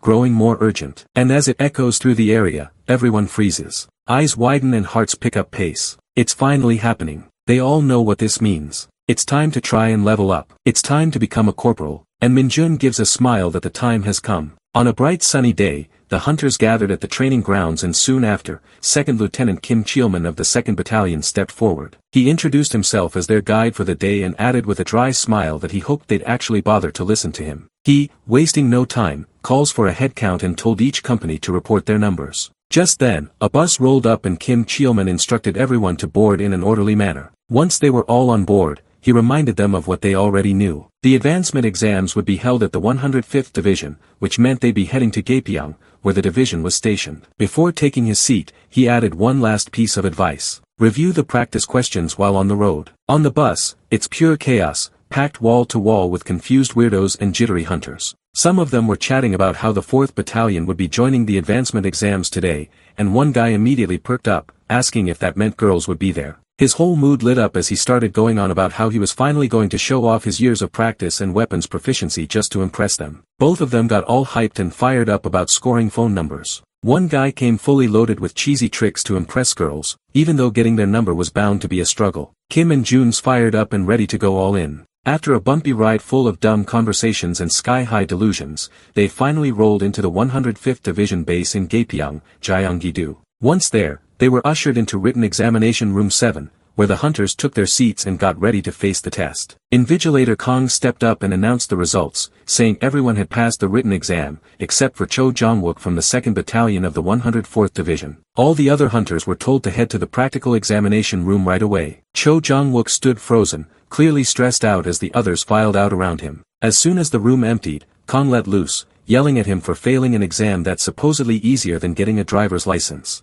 He called him a fool, and his voice rang loud enough to echo through the hallway. Outside, the hunters burst into laughter at the brutal scolding. Min Jun stood there with a satisfied grin while the rest cracked up, and among them, the woman named Sun Yun Seo, quietly watched the group go. Over in the practical exam room, Lieutenant Colonel Lee Cheol-ju, the official in charge of the entire advancement process, addressed the gathered hunters. He welcomed both the examinees and the examiners on behalf of the 105th Division and acknowledged the hard work it took for everyone to make it this far, setting a serious tone for what lay ahead. Lieutenant Colonel Lee Cheol-ju went on to explain that the purpose of the exam wasn't just to determine who deserved a promotion, it was also about fostering a spirit of friendly and fair competition between the three divisions. While he spoke, the hunters began shifting in place, some already spacing out or fighting off yawns. But the moment he mentioned that this year's advancement exams included participants under a special exception, the room perked up. He named them Private First Class Kim Min-jun and Private Sun Yun Seo from the 104th Division. One of the hunters who had enlisted less than a year ago,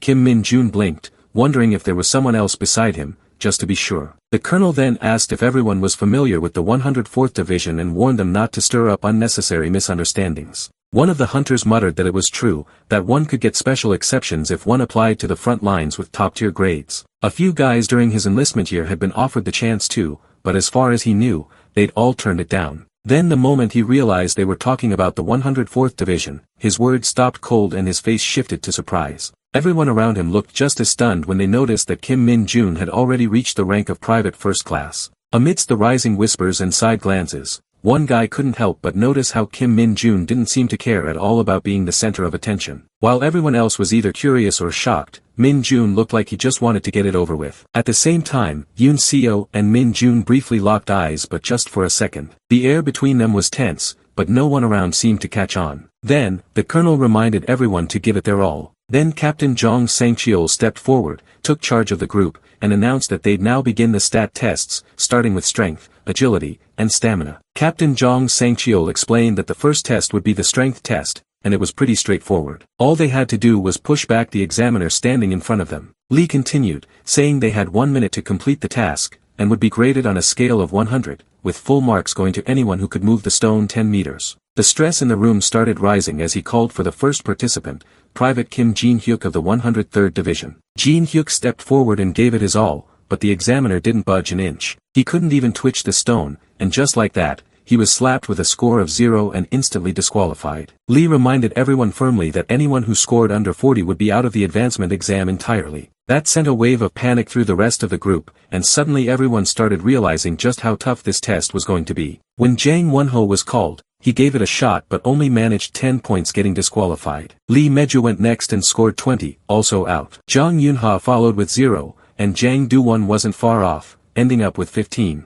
Both disqualified. Then came Sun Un-seo from the 104th Division. She stepped up calmly and pushed with steady force, scoring 50 and passing the test. Everyone around her was taken aback, not just because she passed, but also because she was stunning. The moment they realized she was the daughter of the division commander, it clicked for most of them. Strength must have been in her blood. A few even muttered that getting too close to her might be dangerous, for their pride and their ribs. Kim Min-jun noticed her too, thinking she was just like him, someone who got in through a special exception. Then his name was called, Kim Min-jun of the 104th Division. As he stepped forward, he reminded himself not to repeat his previous mistake with the red stone. This time he had a plan. If he could push the examiner past the 10-meter mark, maybe he could even snag some bonus points. He positioned himself with quiet confidence, eyes locked on the target, and then exploded forward with pure brute force. The examiner flew back like a ragdoll, crossing the full 10 meters without a chance to resist. The score came in as a perfect 100. Even the examiner looked stunned, like he'd just been hit by a truck wrapped in a military uniform. The room went dead silent. Everyone was floored. Even Sun Un-seo, who rarely showed emotion, was visibly surprised. Private Yu Jonghwa gets disqualified with just 20 points, and she bursts into tears. The tension in the air is thick. Everyone's feeling the pressure, wondering why this test is so brutal. Sir Jong steps up and tells everyone to quiet down. He announces that the strength stat test is now over,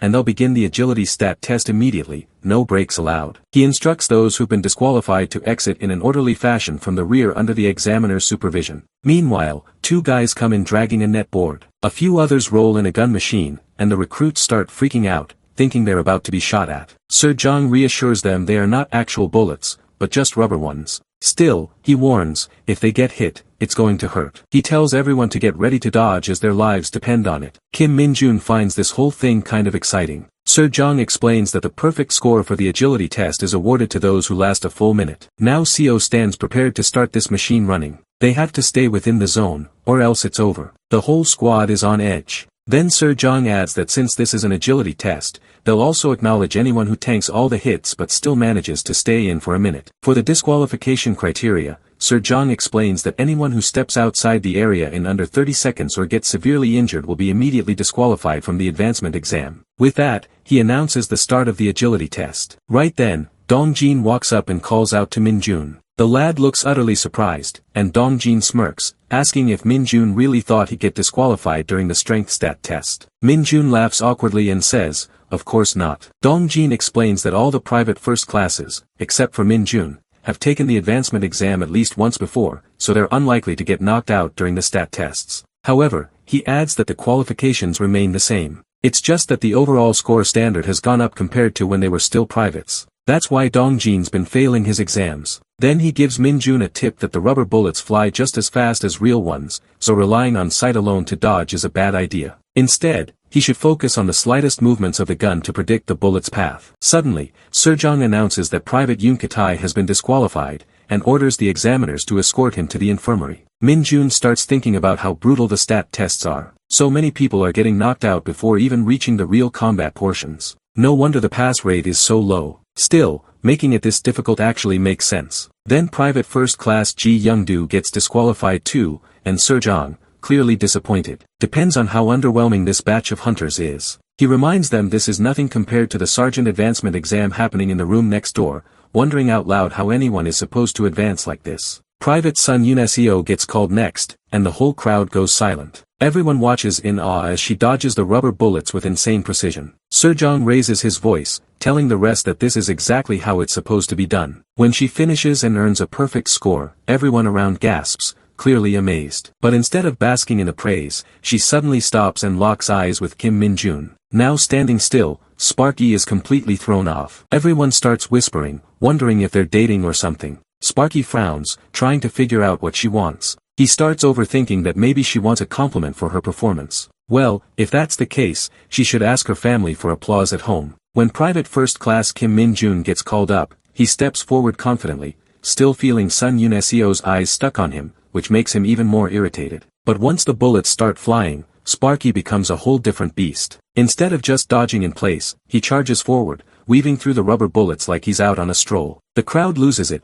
laughing and shouting in disbelief as he keeps moving, and even makes goofy faces at Sun Yoon-seo while ducking and spinning through the fire. She, in turn, stands frozen, totally shocked by what she's seeing. The timer crosses the 1-minute mark, and Seo-jong, whacked out, finally yells out, "Ceasefire." Everyone like him didn't expect such a smooth play from a junior, so he proudly announces that Kim Min-jun has achieved a perfect score on the agility test. Everyone regathers on the field, standing straight and focused, and Seo-jong praises them for their solid performance. Later, Jong announces the start of the stamina stat test as the final part of the stat exam. The rules are simple, as they have to enter a dungeon and march through a transforming, empty passageway with a strict 40-minute time limit. The instructions are broadcast over the speaker system. All participants need to get their hands stamped by the examiner stationed at the turning point inside the dungeon and make it back before time runs out. The only catch is that no one tells them how far the turning point is. It's just marching non-stop. Kim Min-jun wonders if everyone is seriously pacing themselves already when they just started. This bunch moves so carefully that it starts to feel suffocating.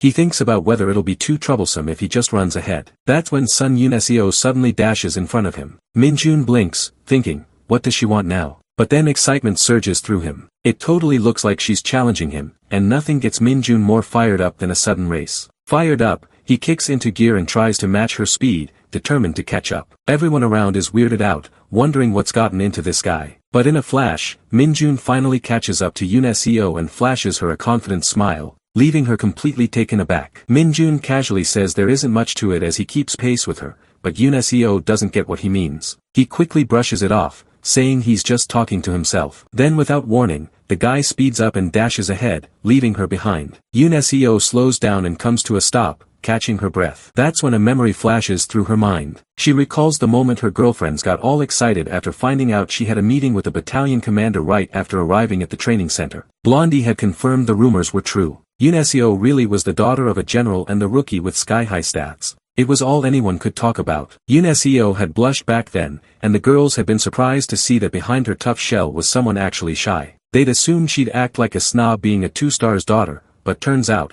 she wasn't like that at all. Even then, all the girls can't help but feel a little jealous of Yoon-seo. Her military life seems to be running smoothly as silk, and it's obvious she's going to be the top recruit of their enlistment year. Off in a corner, Yoon-seo quietly takes off her jacket, her mind drifting back to when Min-jun shattered the entire redstone. That moment just refuses to fade from her memory. Later on, the white team comes out on top, with Yoon-seo raising the blue flag in victory. The announcer proudly announces that the white team wins by capturing the flag in a record time of 3 minutes and 34 seconds. As a reward, they earn a 10-minute break while the blue team is ordered to gather in front of the coach. The white team is praised straight away for setting a new record at the training center, and is told to take it easy and rest up. Blondie then speaks up, giving full credit to their star player, Yoon-seo, saying the rest of them barely did anything. Later on, just when everyone's relaxing, Blondie bursts in and drops a bomb that someone broke their morning capture the flag record in the afternoon. What ticks her off the most is that the new record time is just 1 minute and 2 seconds.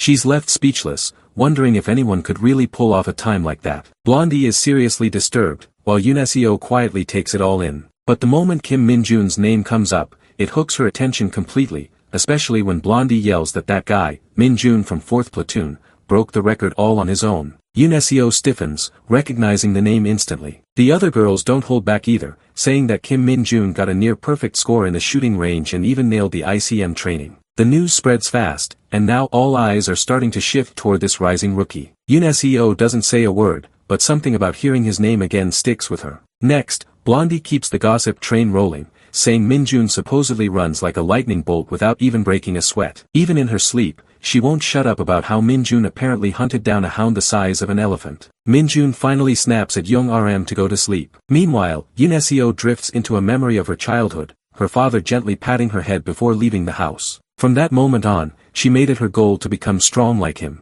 Later, Commander Cho calls her in to praise her performance over the last 4 weeks. He says he wants to have a quick word with the daughter of his former superior. Yoon doesn't mind, so Cho asks where she plans to apply with grades that exceptional, saying any division would be lucky to have her. She wonders if she's considering the 107th Division, where General Sun, her father, currently serves. That's when Yoon finally asks, with quiet resolve, which division Kim Min-jun belongs to. Back in the present, she knows she didn't apply to this division just for childish reasons. Still, she did provoke Min-jun a little because she was upset. But now she gets why he's mad. Yoon face turns completely red, thinking back on all of Min-jun's stunts, unsure if she's jealous or just annoyed. Just when it hits her, her real goal isn't to be number one, but to become stronger on her own without relying on her father. She decides she should probably apologize to him later. After all, when someone that's skilled shows up right in her path, she should be learning from him instead of acting childish. With that, Yoon kicks into full speed, marching hard until she reaches the turning point,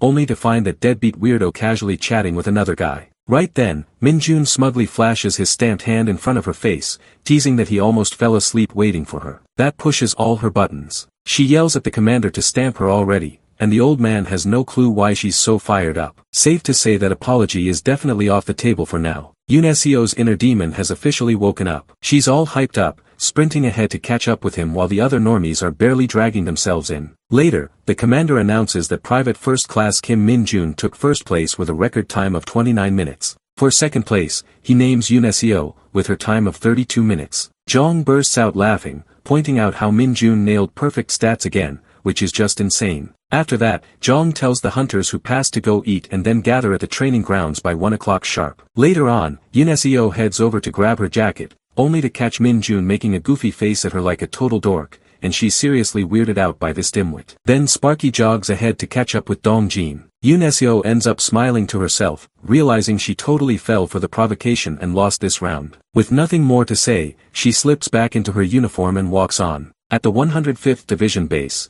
inside the second practical examination center, a bunch of goblins with bat-like weapons are creepily screeching at Dongjin, but he doesn't give a damn. The guy's definitely working up a sweat, but he's tearing through those goblins. Just as one of the goblins lunges at him, Dongjin whips out his sword, but there's another creeping up from behind. He dodges the first goblin's swing with ease, then spins around to kick the one behind him, sending it flying. That second goblin isn't giving up, though, and swoops in again, but Dongjin ducks like a pro and slashes it across the chest mid-motion. Even so, the damn thing's still alive and definitely pissed. Now both of them are ganging up on him, giving the poor guy zero room to breathe. Upon the platform, Min-jun quietly observes the scene below. He notes that the second part of the practical exam, specialty weapons proficiency, is way simpler than he thought. All they really have to do is show the examiners how well they've applied the techniques they've learned so far in the Hunter Corps. They just have to follow the manual, and that's enough to pass. Min-jun figures he can easily ace it, and as expected, most applicants picked swordsmanship for their test. Among them, Dongjin scored the highest. Even so, Min-jun can't help but notice how badly the guy's struggling now,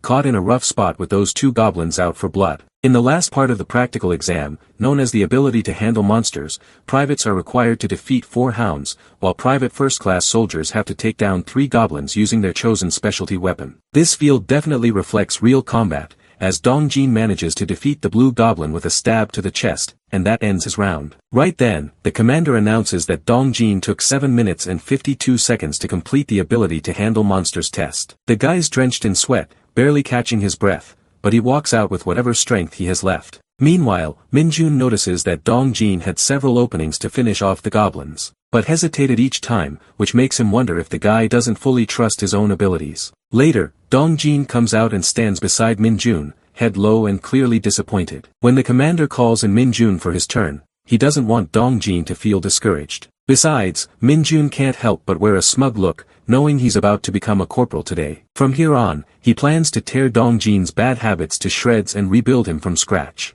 Everyone's jaws hit the floor when Min-jun walks in wielding a bat. The commander doesn't understand why the guy who's been acing everything chose such a dull weapon, and he knows this one won't be easy. Min-jun figures the only real requirement for this test is landing some solid impact. Nothing too complicated. Right then, 3 goblins storm into the field, snarling and ready to tear him apart. Just as the goblins rush in, Min-jun grips his bat tight and in a flash smacks all 3 of them at once. The blow is so clean and brutal, they drop to the ground in pieces, taken out in barely 4 seconds. Everyone watching is frozen with their jaws on the floor, brains short-circuiting at the sheer absurdity of what just happened. No one can believe that a mere private first class just pulled this off, especially one who already got a perfect score in the practical exam. Min-jun casually turns to look at Yoon-seo, locking eyes with her before flashing that smug look of his, just to mess with her. Yoon-seo glares back, thinking this guy's an absolute lunatic. Afterward, the commander praises everyone for their hard work on the exam, especially Kim Min-jun, now officially Corporal Kim Min-jun. Commander Jong laughs, admitting this guy's moving up the ranks so fast they keep forgetting what to call him. Jong does mention he was a bit worried since Min-jun was the only one from their battalion who advanced this time, but their battalion commander is absolutely thrilled with the report. With that, he gives Min-jun a proud thumbs up, knowing full well that the battalion commander hadn't seen a private first-class score that perfectly before. Meanwhile, the entire squad erupts in cheers for Min-jun, the guy who pretty much saved their skins, because without him, their squad would have been wiped out before they even made it back. They joke around, letting him know there's no way he's allowed to turn into a bully if he ever makes sergeant, but deep down, Min-jun wants to see how well everyone actually does before deciding what kind of treatment they'll get from him. Aside from that, he pats Dong-jin's shoulder, while this guy's already cooking up ways to level up his buddy no matter what. As soon as they return, Min-jun's planning to start training with their specialty weapons right away. Then, he senses someone standing behind him and turns around to see Yoon-seo. He knows she did pretty well handling the monsters herself, and figures she obviously has what it takes to pass the advancement exam too. While the bus is getting loaded, Yoon-seo stays outside, and Min-jun is a bit confused about it. She's thinking this might be her chance to finally apologize for how she acted during the stat test. But right then, Min-jun presses his face against the window, mouthing a few words that totally shake her. He tells her that if she provokes him again, she's dead meat. And with that, the bus takes off, leaving Yoon-seo frozen with a storm of mixed thoughts, convinced that guy is one crazy jerk. On their way, the whole bus loaded with hunters keeps asking Min-jun if there's something going on with him and Yoon-seo. The girl's been checking him out all day even during the stat test, like she is interested in him. The guys are pulling Min-jun's leg for having an admirer, and they are eager for him to spill the tea. But Min-jun doesn't give a damn and doesn't even look remotely interested, saying Yoon-seo provokes him. That's the only reason he trampled her a bit. All the lot cracks up, knowing the look in her eyes was actually provocation. But that's not it. The dudes want to know more. They are itching to hear what Min-jun did to the hottest recruit in the 104th Division. Meanwhile, Han-yang demands to know if he just trampled the girl of his dreams. Min-jun finds this bunch super annoying, confessing that Yoon-seo isn't his dream girl. Han-yeon, who is totally pissed, demands to know Min-jun's dream girl, and Min-jun spills that it's Lumi. Everyone's thinking that name even clicks in their memory, but they haven't seen her anywhere. One asks if she is an idol. Min-jun calls Lumi to be the dungeon power fighter's greatest beauty. When asked if anyone knows her, the whole hunter squad is eyeing Min-jun with disgust. Later that night, the squad digs into fried chicken like there's no tomorrow, and more boxes keep rolling in from the lieutenant. Sergeant Cho is convinced this is the first time Kim Min-jun's ever looked this happy, and Min-jun doesn't deny it. Cho thanks him out loud, saying it's all pretty much because of him. He's especially hyped that the guy's got 3 stripes already, which means he's only a step away from becoming a sergeant. Min-jun agrees with a mouthful of chicken, washing it down with Pepsi like a champ. Right then, Sergeant Sung-ho rolls in with the bottle cart, calling all second squad members to gather in the lounge right away. Everyone knows something's up, and Sung-ho confirms it's about the report he just submitted to the admin office regarding their squad's second sinner. But what really matters is that thanks to a perfect score in the advancement exam, they've scored some beer. Sergeant Cho and Kim leap out of their seats with pure joy, refusing to let Min-jun enjoy it all to himself. Sung-ho butts in, saying the beer is actually a gift from the company commander to Min-jun, so technically it has nothing to do with anyone else, but instantly riles up the whole squad, with everyone grumbling that Sung-ho is getting on their nerves. Sergeant Cho calls him out, saying Sung-ho probably knew about all this from the very beginning,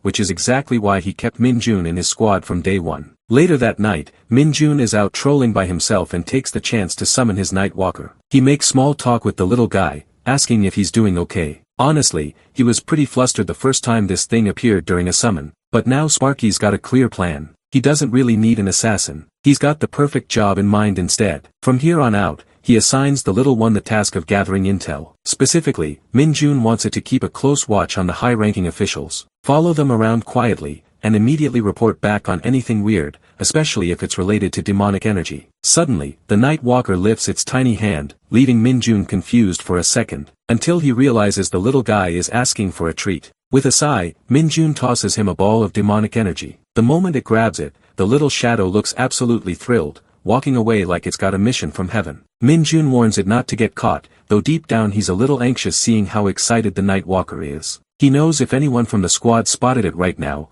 they'd probably trigger a full-blown emergency. Out of nowhere, Sergeant Kim appears and asks what Min Jun's doing out here. The dude nearly loses his soul from shock, but he recovers quickly, laughing it off and saying he just needed some fresh air, plus it's been ages since he had a drink. When Kim asks if his tolerance is low, Min Jun casually explains it's not like that. Apparently, dark mages don't get drunk the normal way. Whether it's poison or alcohol, their bodies naturally detox at all the moment it enters. Besides, the guy congratulates Min Jun for advancing ahead, but warns him not to get too comfortable. He also tells Min Jun not to come in late again, even if his tolerance is fine, because the rest of the squad will empty all the bottles by then. After that, Min Jun finally catches his breath, feeling relieved that Sung-ho didn't see anything. He knows he's got to be more careful around here. Still, the more Min Jun gets to know Sung-ho, the more he feels like this guy is a total by-the-book soldier, not that he minds that kind of personality. The next day, the commander is talking about how Kim Min Jun was practically born ready. He jokes that he was ready to wipe out the whole squad if nobody passed,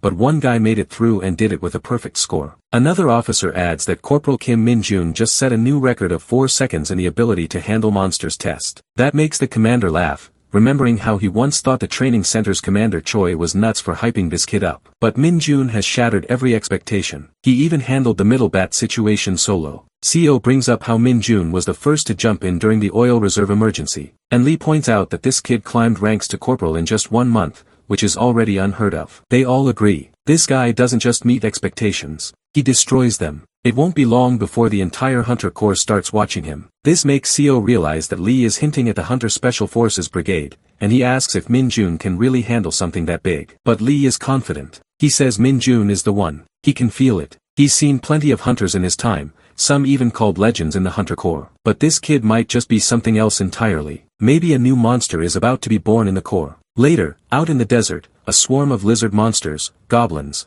and orcs fill the horizon. In the middle of it all stands Min Jun, casually gripping his bat, waiting for them to get close because that's when the Real show begins. Inside the dorm, the guys are drinking hard like there's no tomorrow. One dude can't even stand straight. That's when Min Jun walks in, catching sight of his squad mates completely wasted in the corner. One guy, clearly on the verge of a hangover, slurs out a question, asking if Min Jun's feeling okay. Sparky just throws him a smug grin and says he's totally fine, which leaves the guy stunned. He can't believe that after drinking so much, Min Jun is still standing tall without a single wobble. He straight up calls him a real monster. Just then, Sung-ho walks in from behind, and Min Jun casually asks if he's doing alright. The drunk guy stumbles into a salute for Sergeant Lee, who says he's doing fine after sweating it all out. Min Jun flashes a smile as he looks over Sung-ho's fit build, thinking that this guy really is the definition of a true soldier. On top of that, Sung-ho asks if the kid has checked out the gym yet, and Min Jun replies that he hasn't gotten the chance. Sung-ho tells the kid to start using the gym now that he's a corporal. He adds that the virtual device in their squad is actually pretty solid, so Min Jun should give it a try. The moment he hears there's a virtual device, Min Jun gets a jolt of excitement. Finally time to check out the Hunter Corps' famous VR room. When he arrives at Gym 2, the setup looks crazy realistic, and it's got him fired up. First things first, he needs to pick a monster. He scrolls through and selects the orc monster,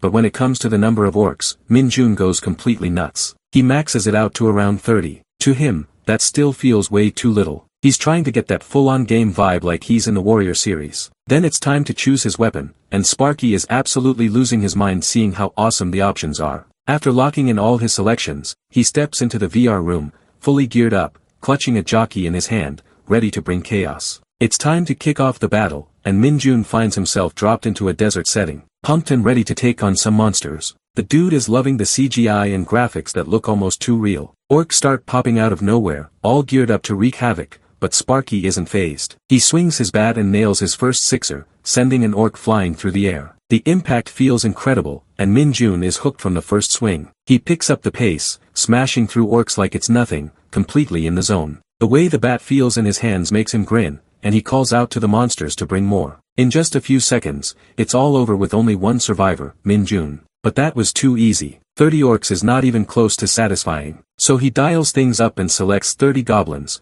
30 golems, and 30 lizard men to crank up the intensity. There are 90 monsters of 3 different kinds ready to tear him apart, but Min-jun is just getting started. With his bat in hand and a wild grin on his face, he asks if they've all gathered in one spot. Once they lunge at him, he casually counts down from 3 and charges in like a beast, ready to smack every last one of them into the ground with pure brute force. This maniac is smacking monsters left and right without a single pause, beating them to a pulp. The battle wraps up after he eliminates all the monsters, and the simulation ends. Taking off his gear, Min-jun is beyond impressed with the VR room system, calling it the next best thing after Dungeon Power Fighter. Just then, a new window pops up, revealing that he unlocked a skill called Basic Blunt Weapon Handling. At first he's stunned, but he checks the screen, which says this skill boosts proficiency with blunt weapons. Min-jun is pumped to see this, especially since he didn't expect to get weapon skills just like that. This means he doesn't even need to grind in dungeons to develop new skills. He decides to mess around in the VR room more often, using different weapons to up his game. Suddenly, he bumps into Dongjin, whose face looks like he just saw a ghost. When asked, Dongjin, pale as a sheet, points at the simulation battle results. He's in total disbelief that this guy soloed 30 goblins, 30 orcs, and 30 lizard men. Min-jun is annoyed to see the VR room broadcasting his results so openly. Dongjin demands to know if he really wiped them all out. Sparky doesn't know what to say at first, but then he gets an idea. With a serious expression like he's Dongjin's superior, Min-jun tells him they need to talk in the gym. Dongjin, sweating bullets, nervously asks why, and Min-jun flashes a sly grin, saying it's training time. Without waiting for a response, he shoves the poor guy into the gym, even as Dongjin whines about being hungover. Min-jun says it's perfect, since breaking a sweat will help. After they head inside, Kim walks in and is completely floored by the results Min-jun just pulled off. Kim Gwang-sik walks in, asking where everyone is, and specifically where Kim Min-jun went. One of the soldiers quickly explains that most of the team went to the storage area to get snow removal tools, but he accidentally calls Kim Min-jun corporal,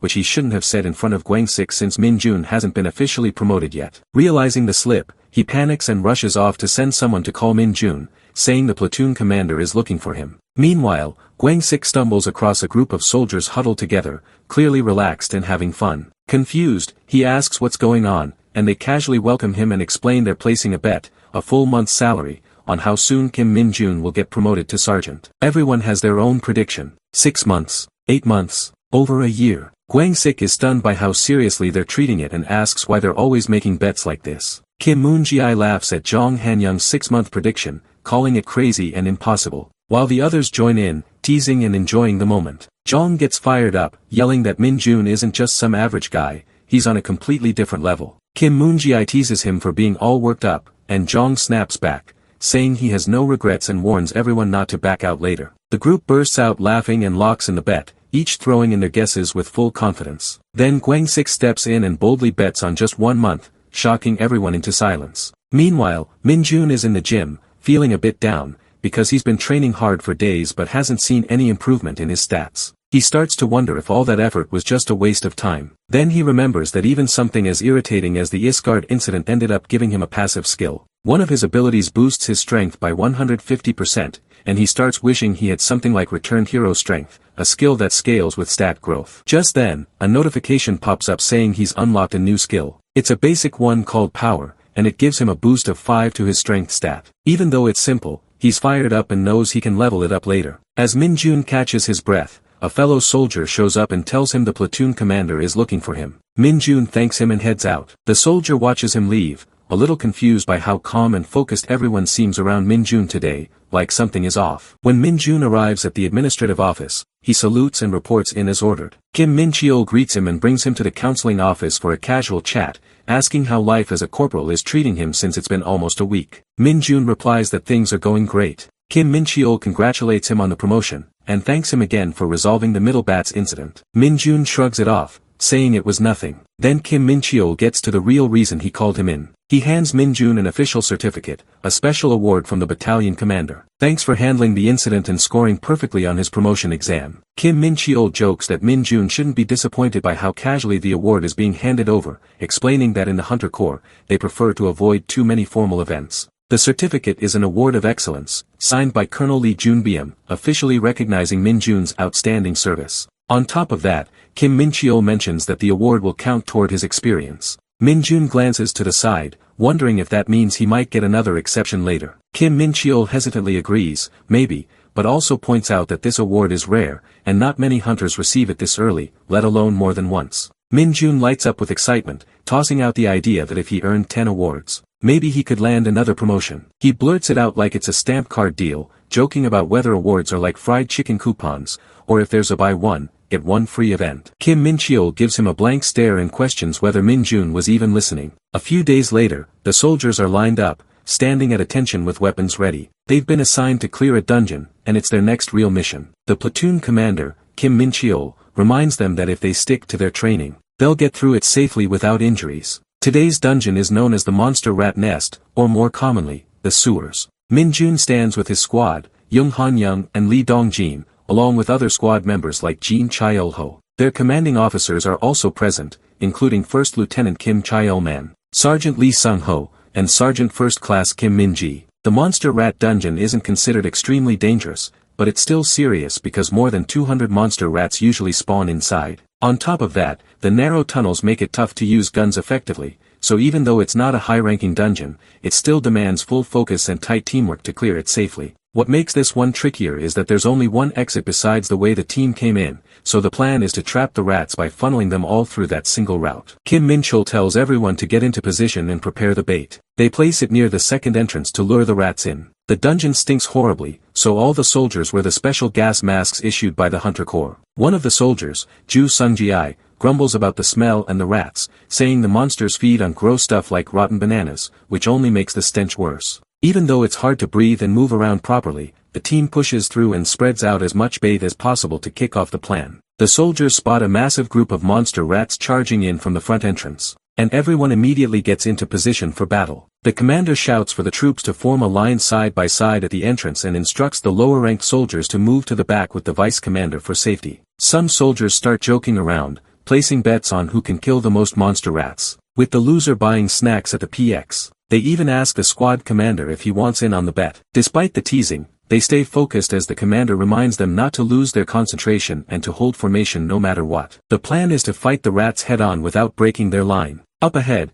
Corporal Kim Moon-ji from 2nd Platoon, 3rd Squad, fights off rats fiercely, while right beside him, Corporal Jang Han-young from 2nd Platoon, 2nd Squad, holds his ground. Their squad commander, Sergeant Lee Sung-ho, leads them through the chaos. At the same time, Sergeant Kim Jong-tae from the 4th Squad and Sergeant Cho Tae-wook from the 3rd Squad are in the thick of it, cutting down rats with powerful strikes. Corporal Kim Gwang-sik from the 3rd Squad is also fighting intensely, making sure no rats get past him. As the fight goes on, the officers begin to take note. Sergeant First Class Kim Min-ji, the Vice Commander of 2nd Platoon, and First Lieutenant Kim Chol-min, the overall commander, both observe that the troops are doing well, especially a few soldiers who are clearly standing out by quickly taking out rats before they can break through the front line. It shows just how skilled they are, proving that their training and hard work are paying off. Even Private First Class Lee Dong-jin from 2nd Platoon, 2nd Squad, is finally showing the results of his special training and is no longer falling behind. Suddenly someone calls out for help and another soldier immediately answers,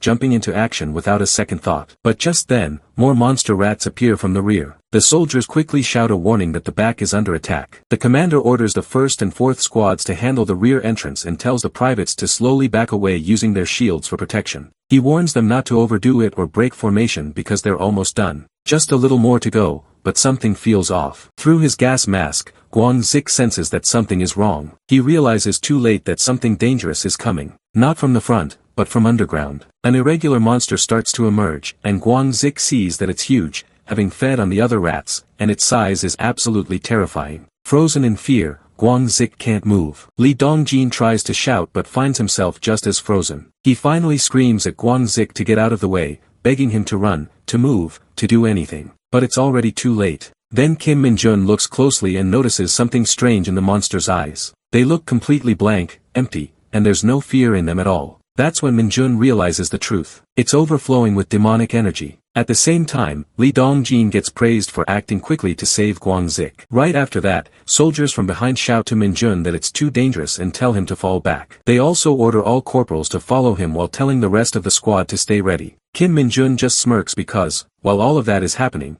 he's secretly absorbing the demonic purple energy through the monster's eyes, a dangerous and mysterious power. He's a bit worried someone might notice since using or gaining demonic energy could raise suspicions or even be considered dangerous in their world. That's why he sarcastically thanks Li Dongjin, since Dongjin's bold move ended up distracting everyone and helped Minjun absorb the energy without being caught. Then, a message appears letting him know that he's absorbed a certain amount of demonic energy and that his demonic energy stat has increased by 1. In the end, Minjun realizes just how much power the monster held and he says he'll make good use of that energy for the right reasons. Zhang admits defeat, clearly impressed. Meanwhile, Minchul Kim confirms that it really was an irregular monster, and the report comes in. All platoon members have now pulled out of the dungeon. Only one irregular monster was confirmed, and it was taken down by a single platoon member. Even though things have calmed down, the buzzing of mosquitoes and the lingering tension serve as a reminder that nothing on the front lines is ever truly normal. Zhang walks up to Minjun, sincerely thanks him for saving them, and admits how frozen he felt when he first saw that monster. Minjun brushes it off, apologizing for acting without orders,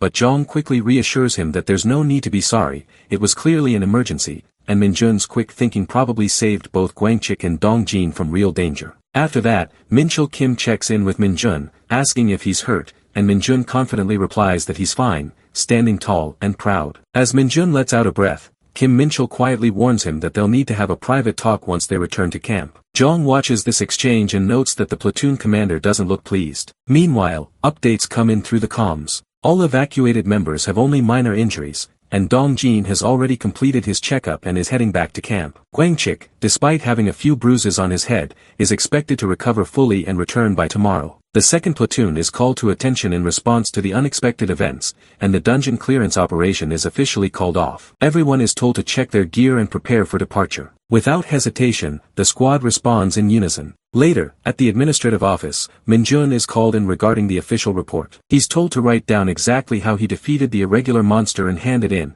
but Minjun pauses, unsure of what to write. He jokingly thinks about saying he tried to smash it with his shield, and when that didn't work, he just punched it, though he doubts anyone would believe a story like that. Minchul Kim admits he couldn't see everything clearly because his vision was blocked, but he still asks if Minjun really beat the monster with just his fist. Minjun becomes unsure how to respond and says the monster was full of energy, and he didn't have time to think. Shifting the conversation, Minchul Kim asks about Minjun's stats, and Minjun replies that his strength is 65 and his agility is 60. Hearing this, Minchul Kim is shocked, noting that even as a first lieutenant, his own stats are just above average at 40. He realizes Minjun's stats are more than double those of a typical sergeant and mutters in disbelief, thinking that with numbers like that, Minjun could have easily gotten into the Hunter Military Academy. It feels like a missed opportunity, especially since Kim remembers the records showing that Minjun dropped out of high school, which would have made enrollment tough. Still, he tells Minjun that if he ever wants to become an executive, he should consider taking the GED and applying to a university. He adds that once Minjun reaches the rank of staff sergeant, he'll have the option to travel for classes and take online courses too, and even offers to look into the process for him. Minjun admits that he doesn't really enjoy studying, and feels it's enough to keep advancing through his accomplishments alone. After hearing that, Minchul Kim respects his decision and says he won't push him, but just asks Minjun to let him know if he ever changes his mind. Thereafter, Minjun thanks Minchul Kim, who tells him he'll finish the report and suggests he get some rest, promising he won't forget what Minjun did today. Minjun salutes and gets ready to leave, but before he walks out, Minchul Kim calls his name again and tells him that by saving the platoon, he prevented what could have been a much worse outcome. He even admits that he himself couldn't move during the crisis, and sincerely thanks Minjun. Minjun responds firmly, saying he only did what he had to, though deep down, he reminds himself that all of this was necessary to gain more demonic energy and prove his worth. Outside, Guangchik stands nervously in front of Minjun and asks if he can join the special training sessions Minjun has been doing with Dongjin. Minjun looks at him in surprise, wondering how Guangchik even found out about their secret training spot, and more importantly, why someone who hasn't fully recovered yet would want to push himself like that. Guangchik struggles to explain, then suddenly points to Dongjin and says that he's come a long way and is actually half decent now. Guangchik admits it's probably because of their training, and that's why he wants to join in and start training too. Minjun isn't impressed and asks if Guangchik really thought he could just join like that. He reminds him that there's an order and discipline to these things, especially for someone like Corporal Kim Guangchik. Guangchik bows his head slightly and sincerely thanks Minjun for saving him, then turns to Dongjin and apologizes for how he used to treat him. Dongjin is caught off guard and nervously tells him not to worry about it, but Guangchik continues in a serious tone, saying he's truly sorry for all the hazing and doesn't know if they'll forgive him, but he's being sincere. He explains that due to some personal reasons, he wants to become a non-commissioned officer, and that's why he's determined to train properly with them. Dongjin nervously asks if it would really be so bad to let Guangchik train with them. He turns to Minjun, hoping he'll agree, but Minjun calmly replies that no, it's definitely not alright. Guangchik quietly accepts the answer, saying he understands if they feel uncomfortable because of the way he treated them before. He sincerely thanks both Minjun and Dongjin, admitting that he's alive today because of them. Just as the air grows still, Minjun suddenly turns to Guangchik and says he'll reconsider letting him join, if he acts like a pigeon for the next 24 hours. Guangchik is completely thrown off, shouting in disbelief, while Minjun shrugs as if to say, well, if he doesn't want to do it, that's fine too. Feeling the pressure, Guangchik hesitantly starts cooing like a pigeon. Dongjin watches, stunned, into silence, while Minjun chuckles to himself as Guangchik continues awkwardly, pretending to be a bird. Saint praises the giant for his hard work and gently asks if he has anything to say. And though the giant seems unsure, he eventually asks how long the saint plans to keep doing things like this. Saint replies that no one really knows, then offers a gift, saying it's for the one who's no longer with them. Looking ahead, Saint adds that something given from the heart can never be too much. Meanwhile, Sergeant Cho is annoyed that even after returning from a tough dungeon mission, they're already being made to do construction work for the camps. He complains that being treated like this during his final year of service feels unfair. While working, Purple thinks out loud, wondering if these camps even make a difference in monster fights, and Cho just shrugs, saying no one really knows. Just then, a delivery arrives, and Guangchik announces that it's finally here, Stettel, and explains that they jokingly call it Stettel because no one's quite sure if it's made of stone or metal. The name comes from how confusing and ridiculously tough the material is. As they begin moving it, Guangchik quickly realizes it's way heavier than it looks, and solid as a rock. They struggle with the weight, and one of the soldiers explains that this is exactly why camps are built with it, because it's so tough and reliable. Guangchik adds that it's made from a rare mineral found only in specific dungeons. He starts to mention the name, but Minjun cuts in and distracts him, asking if he said something. Guangchik quickly plays it off, saying it was nothing, and just figured someone might be curious. Suddenly, Vice Commander Minji announces a 10-minute break for everyone. Then, with a serious tone, Minji approaches the platoon commander and shares something he overheard while picking up materials from headquarters. There's a rumor that a dungeon known as the Tin Can Dungeon might have appeared in the area controlled by the 104th Division. This immediately grabs everyone's attention. Sergeant Cho reacts in shock, asking if it's true, and Dongjin starts to panic, yelling that if they get sent there again, it'll be his and Cho's third time entering that awful dungeon. He says it loudly, saying the situation is getting ridiculous, but Minji tries to calm everyone down and reminds them that an investigation is still ongoing, and nothing has been confirmed yet. Meanwhile, Guangchik quietly mutters about Tin Can dungeons, explaining that hunters use that nickname for certain types of dungeons that follow a specific pattern. First, these dungeons are much larger than normal. Second, they're packed with more monsters, and a wider variety of them. Third, they don't include boss monsters or extremely high-risk enemies. Because of all that, they're considered ideal for gaining real battle experience, which is why divisions often use them for large-scale training known as hunter field maneuvers. Minjun, overhearing Guangchik mumbling again, asks who he's even talking to, and Guangchik just shrugs it off, saying he thought someone might be curious. Minjun repeats the name hunter field maneuvers, confused and clearly not thrilled, thinking this doesn't sound like the kind of training he wants right now. He's not interested in long, boring drills. He just wants real fights. But Minchul Kim reminds them all that this is divisional training, it's mandatory, and it's actually a great opportunity to build up accomplishments. As soon as Minjun hears the word accomplishments, his eyes light up, suddenly reminded of his goal to gain recognition and grow stronger. Minjun gets excited, thinking how being stationed at the front lines gives him so many chances to prove himself. He feels proud of his decision to come here because it was the right choice, and everything's working out even better than he imagined. As the excitement about gaining accomplishments builds, Minjun suddenly notices a faint purple glow at his foot, but without drawing attention, he quickly slides his shoe over it and hides it before anyone notices. Dongjin and Cho, clearly exhausted, yell out in frustration and say they don't need any more accomplishments because they're already being worked to the bone in their final year. Meanwhile, Minjun quietly lets out a breath of relief, thinking how lucky he is that nobody saw the glow. He brushes it off and casually shifts focus, thinking the current issue is something about reinforcement requests. Meanwhile, Yunseo-sun, the female officer, explains that reinforcements were requested due to an irregular monster, and the request came from the investigative team inside a dungeon that recently appeared in Yanggu. The commanding officer recalls that the dungeon appeared inside a military zone, not near civilians, to which Yunseo confirms and adds that 2 members of the investigation team suddenly passed out with no warning or signs. She mentions that this strange occurrence has been happening more frequently, and warns that it might be a sign the dungeon needs to be cleared immediately. The officer suggests handing over area control to regular soldiers and pulling back all hunters stationed in Yanggu, redirecting all forces toward a new priority, the dungeon that has opened in the civilian area of Hongchen, and Seo accepts the order without hesitation. Meanwhile, Minjun watches this unfold and smirks to himself, thinking it looks like the perfect opportunity has just landed in his lap. Feeling like everything is aligning in his favor, Minjun decides that he's going to request a day off. Minjun double-checks his bag, wondering if he packed everything he needs. As he moves ahead, Minchul Kim spots him and casually asks if he's heading out already. He also mentions that he noticed Minjun carrying way more steel than the others during the camp construction, and now it all makes sense. Minjun wanted to finish early so he could use his day off. Half impressed and half annoyed, Minchul tells him that he really is something else. Minjun smiles and thanks him,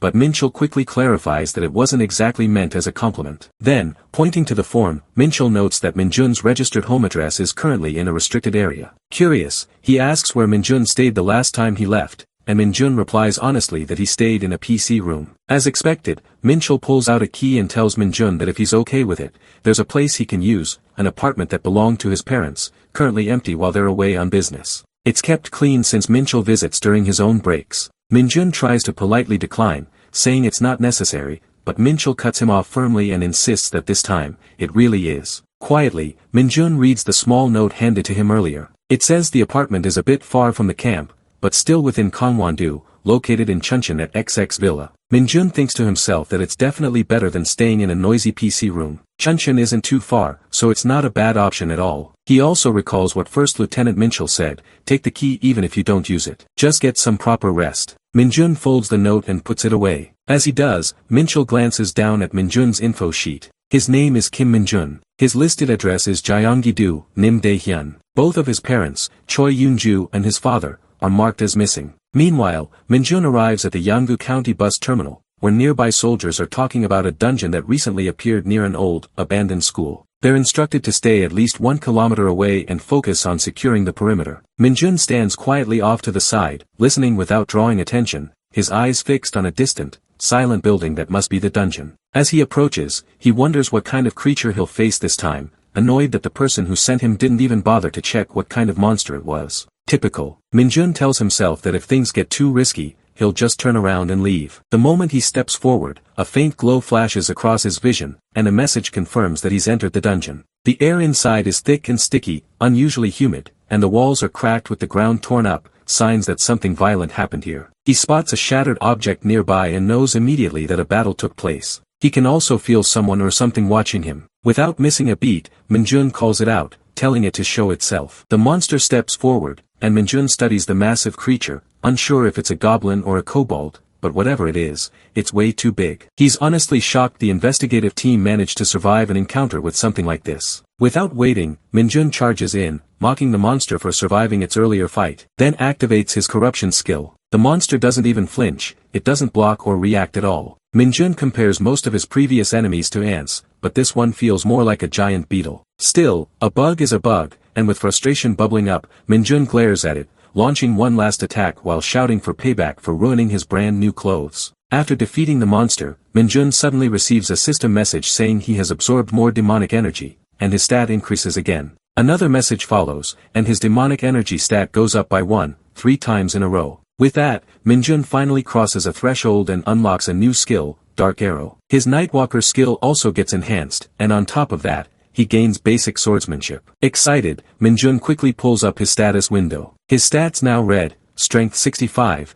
Agility 60, Stamina 60, and Demonic Energy 22. He grins at the sight of the new skill, Dark Arrow, which allows him to attack from a distance using demonic energy, exactly what he needed. But what catches him off guard is the basic swordsmanship. Then it clicks. It must have come from landing that critical hit during the fight. A lucky moment, for sure. As Minjun thinks back, he remembers a strange shine he saw just before the battle. Curious, he walks over to investigate and spots something. It looks like either the tip of an arrow, a piece of a broken sword, or maybe something the investigative team left behind. The shape and color feel oddly familiar, like he's seen it somewhere before. As Minjun holds the object, monsters begin coming from behind. Another thought hits him, he's just unlocked a new skill and hasn't even tried it yet. And the timing feels perfect. Looking around the dungeon, even though his mission is officially done, he decides to stay a bit longer because it wouldn't hurt to clean up the leftover monsters while testing out what his new power can do. After clearing the dungeon he feels proud and relaxed. Plus, he's excited to finally have some free time,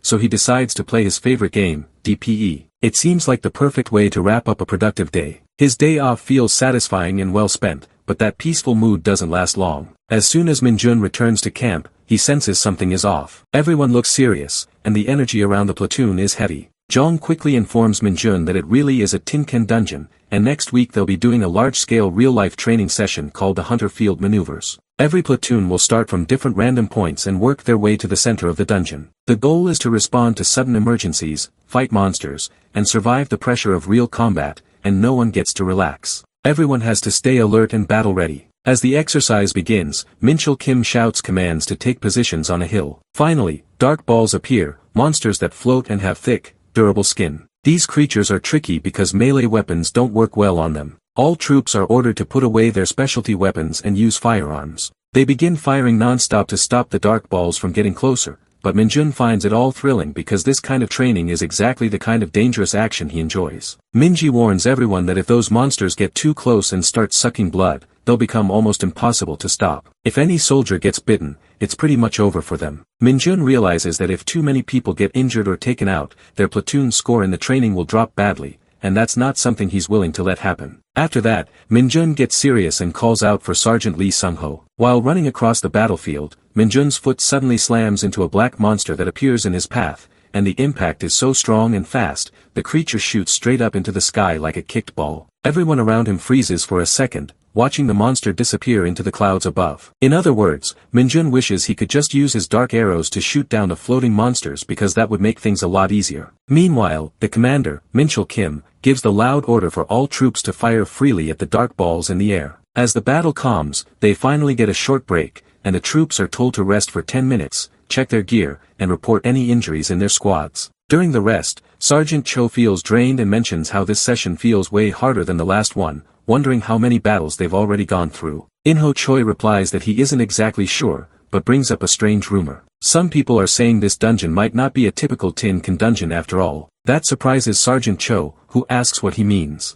Inho explains that the rumor is there's actually a boss monster hidden inside, which shouldn't be the case for this kind of dungeon. Word is, the creature was captured alive and locked away somewhere in the central assembly area. As the break ends, Minji calls everyone back to training, and the soldiers follow orders. Looking forward, Minjun suddenly spots someone in the distance, a Hunter Corps soldier wearing 2 stars on their uniform. Minjun immediately recognizes him and knows exactly who he is. The scene then shifts to a giant figure returning with a broken sword in hand. After seeing this, an old man speaks calmly to the giant. Since he returned so quickly, the old man assumes the mission must have been rough, or someone messed up by blindly following that woman's orders. As he examines the blade, the old man frowns at the severe damage, and then asks if the giant has been hunting demonic monsters again. At the central dungeon assembly point, tension starts to build as Lieutenant Colonel Ko Jong-chul of the 3rd Battalion notices that the number of monsters inside the dungeon is much higher than expected, and quietly hopes things stay under control without any serious incidents.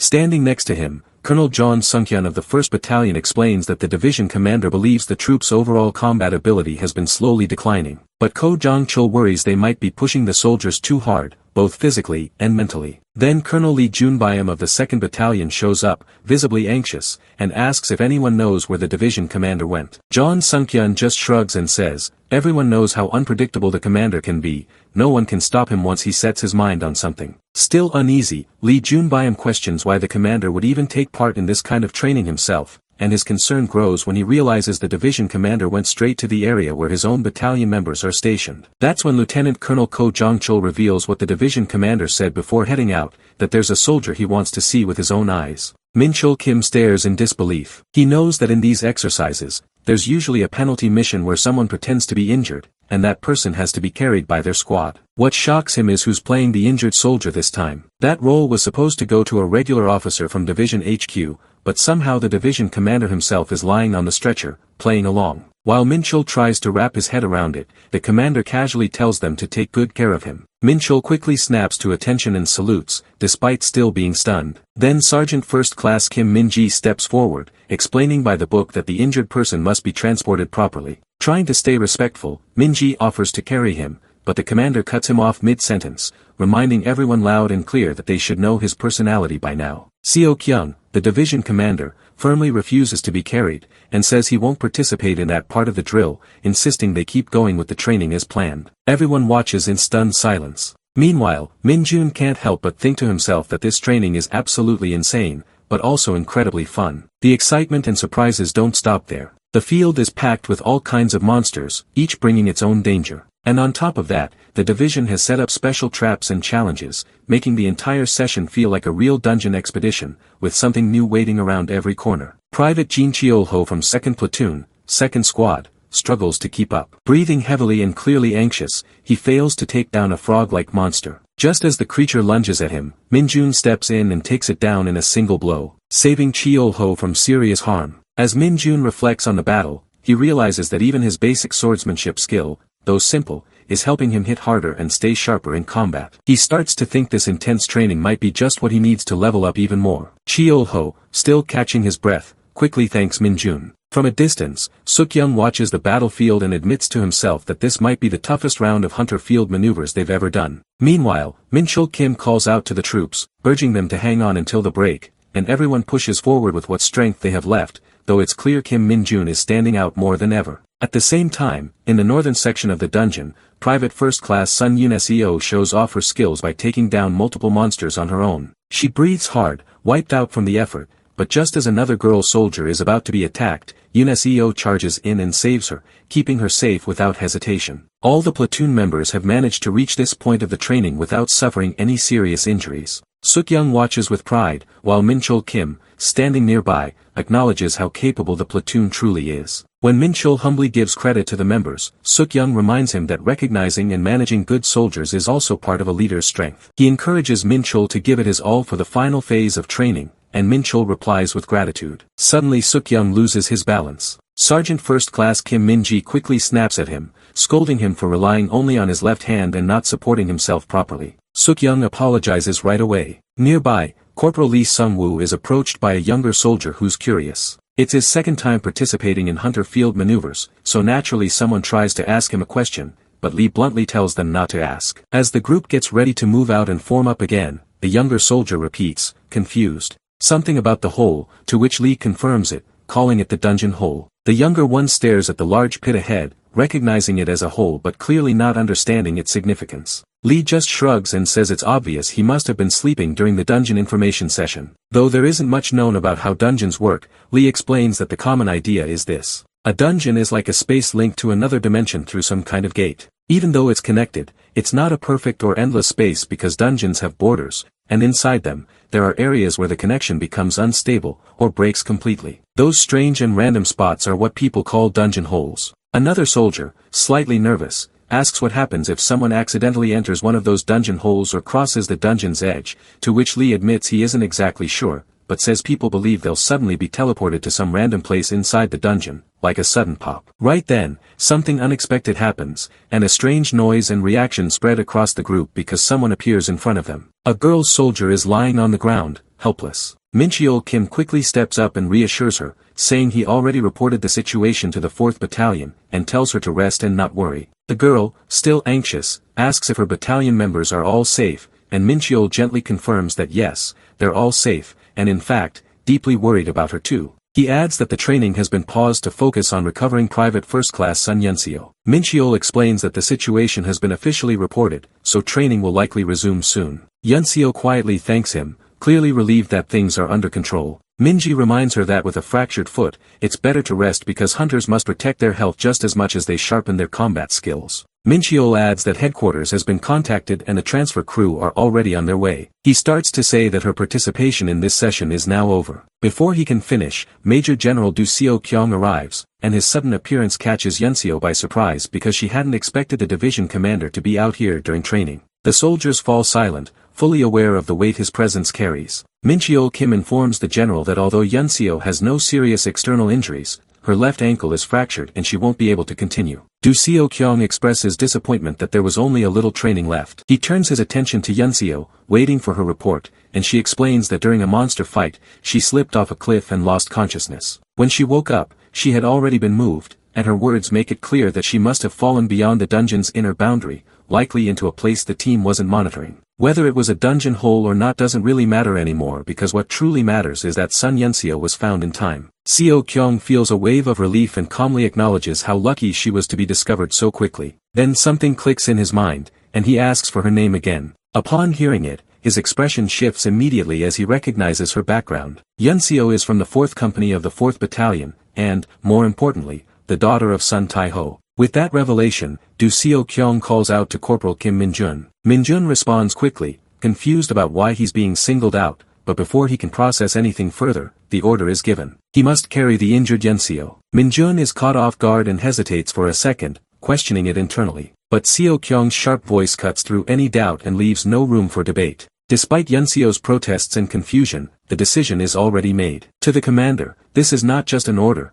it's a task that could be counted as a valuable accomplishment. The situation is now under control, and the mission is simple. The injured must be safely transported without delay. Min-jun prepares to give Yunseo a piggyback ride. She's visibly frustrated but eventually gives in after Min-jun calmly tells her that she can quit the training if she wants, though doing so will reset her training score. Faced with that, Yunseo chooses to continue and politely asks to be looked after. The platoon watches in stunned silence, especially Jong, who can't believe how Min-jun still has so much strength left. To them, it doesn't even feel like Min-jun is human anymore. Mincheol Kim instructs the pair to follow along at the rear with the vice commander and to report if Nseo gets tired, but Min-jun shows no signs of slowing down and clearly doesn't expect to fall behind. At the same time, Minji quietly talks to Seo-kyung about Nseo getting special treatment just because she's the daughter of another division commander. Seo-kyung hears this and responds with a calm reminder that there's no rule saying the injured shouldn't be helped. This too is part of the training. Minji acknowledges it without further pushback, but then Major General Du Seo-kyung mutters something under his breath, something harsh, personal, and clearly directed at Sun Tai-ho. There's no doubt now that a deeper story lies beneath the surface. Min-jun keeps walking with Nseo on his back, each step steady despite the awkward weight. The position isn't comfortable, but he doesn't complain. After a while, Nseo offers to give up the training, telling him he can put her down if he's tired. Without hesitation, Min-jun says it's fine and casually adds that she's lighter than Stettel, the heavy material they used during camp construction. Hearing that, Nseo repeats the word with confusion, so Min-jun explains it like it's nothing, comparing her to the dense mineral. He even guesses she weighs around 50 kilos, but before he can finish, Nseo cuts him off, clearly embarrassed, and tells him to stop talking. There's a brief silence before she speaks again, calmer this time, saying she'll repay him for helping her. Min-jun smiles at that, but in his mind, he thinks a reward from her father would be even better. Trying to lighten the mood, he brings up the weight comparison again, repeating that she's lighter than Stettel, and Nseo immediately shouts at him to shut up, her voice echoing down the path. Meanwhile, Sergeant Cho groans to himself, complaining that this training feels like it was switched from normal mode to hell mode,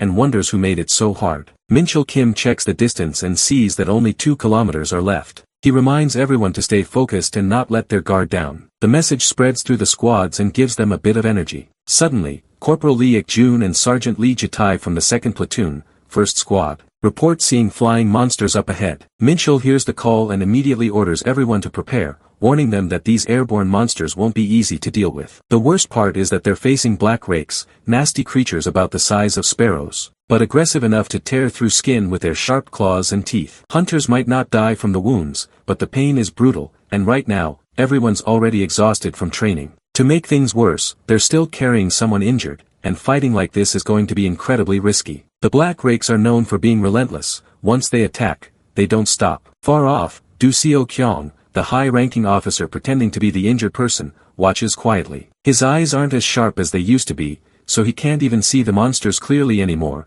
but he understands how hard this moment is for the troops. He's not just observing the fight, he's watching how they react. If they panic or mess up, their training score could take a hit. Visibility is low, everyone's worn out, but none of that can be used as an excuse. They're hunters. Leaving formation to help might feel like the right thing, but doing so could throw the entire squad into chaos. It's better to stay in line and trust the platoon commander's judgment, no matter how hard it gets. Just then, Kim Min-jun notices something and suddenly moves forward, catching everyone off guard. The others try to stop him, confused about why he's stepping up while still carrying an injured soldier, but Min-jun speaks up and asks for a chance. He knows things can't go on like this, everyone is reaching their breaking point. Min-chul Kim, the platoon commander, is stunned, but listens and questions how Min-jun expects to pull anything off with someone still on his back. Even so, Min-jun insists. Min-chul reminds him that if the plan fails, they'll retreat immediately, and Min-jun is only getting one shot at this. Min-jun refuses to hand off the injured soldier and decides to go through with the plan himself. The order is given, everyone is to fall back and provide cover behind Kim Min-jun. Additionally, Min-chul gives the order to prepare for open fire, making everyone tense up, and Seo Kyung reacts with disbelief, questioning if they really plan to take down airborne monsters with rifles. Min-jun quietly tells In-seo to hold on because he has no intention of losing anyone. Hearing that, In-seo is in shock, muttering about how insane everything feels. But Min-jun stays calm. As a dark mage, he's gotten used to moving in shadows, and this moment feels just like the early levels of a game he knows by heart. He remembers his dark arrow skill, its low rank, but when used right, it hits hard, and he blends it with his long-range weapon. Without warning, Min-jun launches it, and the demonic energy wraps around the arrow like a cannonball, massive and fast. It's way too big to dodge, especially in the middle of a pitch-black night. The monster drops instantly, and In-seo can't believe her eyes. In no time, Min-jun brings down the rest, and the battlefield clears. Even now, it feels unreal to everyone watching. Min-jun's not just skilled, he's overwhelming, and a quiet understanding spreads through the squad that Kim Min-jun isn't someone you can easily compare to. All the soldiers take a deep breath as the fight finally ends, and the monsters are gone, and the area settles into calm again. Then someone announces that all members of the 2nd Battalion, 2nd Company, 2nd Platoon, have officially passed the training, and the entire group hears it. The medical team quickly arrives and begins checking the injured, while Min-jun Kim looks around at everyone and praises them for staying strong until the very end. Min-ji reminds the soldiers to stay focused even now, because they'll soon be heading to the barracks to rest. Min-jun briefly wonders where people go to be rewarded for their effort, but the thought fades when Min-jun Kim suddenly calls his name. In front of everyone, he tells Min-jun that he worked harder than anyone else, pointing out how from the very beginning, Min-jun acted first, never ran from danger, and showed bravery that really stood out. Corporal Kim Min-jun stands proud but feels a little shy as all eyes turn to him. Sun Yun-seo, still on his back, quietly thanks him and asks if he can put her down now. Later, she also apologizes for causing trouble to the platoon, but Min-chul Kim quickly reassures her that no one saw her as a burden and that he's simply glad they completed the training together. That's why Major General Do Seo Kyung watches the scene with a small smile, clearly impressed by the way the platoon pulled through as a team. In the end, despite all the pressure and challenges, the entire platoon completes the training successfully. Laughter spreads among the troops as they finally relax,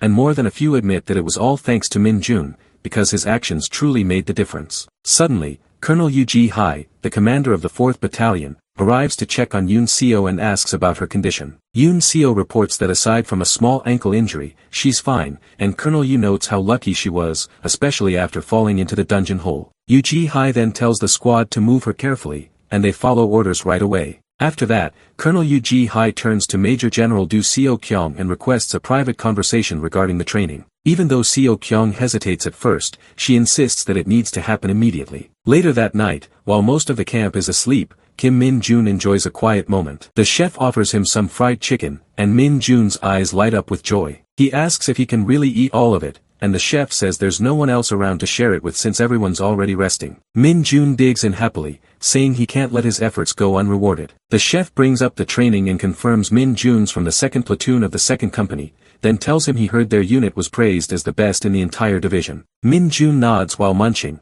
and the chef shares that he overheard the higher-ups talking about how well Min-jun did, especially during the night attack with the Black Rakes. He confirms that Min-jun handled them himself and seems genuinely impressed, wondering aloud how anyone could pull off something like that in the dark. The chef continues, mentioning how tough this round of training really was, saying word has spread that around 70% of privates and privates first class across the division gave up midway. As he reflects on everything, Min-jun looks down at his food and lets out a quiet gasp of joy, completely taken by how juicy the meat is. The camp stays calm into the morning. The soldiers are still asleep, enjoying the free time they earned after the brutal training. A few officers talk nearby, saying the exercise went better than expected and mentioning that the division commander was very impressed. He even came to watch the second platoon of the second company himself, and everyone agrees that they clearly stood out during the entire exercise. Captain Kim Chi-woo from the first company smiles proudly and says the division commander is cool and not scary at all. Then he pauses, thinking he might have spoken too casually, but another officer tells him it's fine, and he didn't say anything wrong. It was honest but firm, and since the commander had left his post without warning,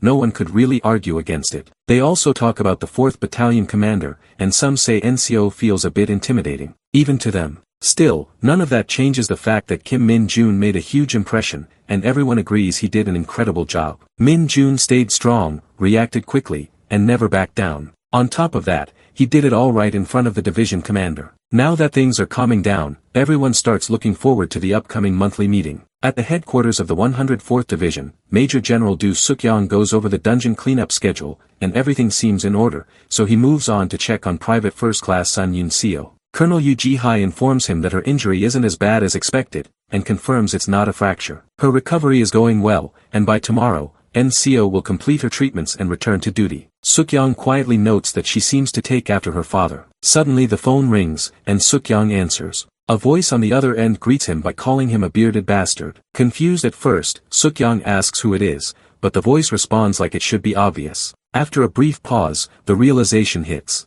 It's Sun Tae-ho, the commander of the 107th Division and Sun Yun-seo's father. Without wasting time, Sun Tae-ho throws down a direct challenge and demands a duel. Instead of answering right away, Suk-young explodes, demanding why this guy would call him out of nowhere like this. Tae-ho, completely unfazed, repeats his challenge and even lets Suk-young choose the location. Trying to keep it together, Suk-young asks if Tae-ho is acting this way just because his daughter got injured, questioning how a man like him even has the nerve to call himself a general. But Tae-ho remains cool, saying that yes, he is a general, and all he really wants is a little workout using the Du Suk-young punching bag, which he claims is much more durable than the usual ones. That line pushes Suk-young to the edge, making him curse under his breath. Still, he admits he feels bad about what happened to Yun-seo but insists it was part of the training, nothing to get this worked up about. Just when it seems like things might calm down, Tae-ho goes in for the kill, casually mocking Suk-young for not even being able to get married, asking how someone like that could possibly understand. That's it. Suk-young's face turns crimson with rage and he snaps.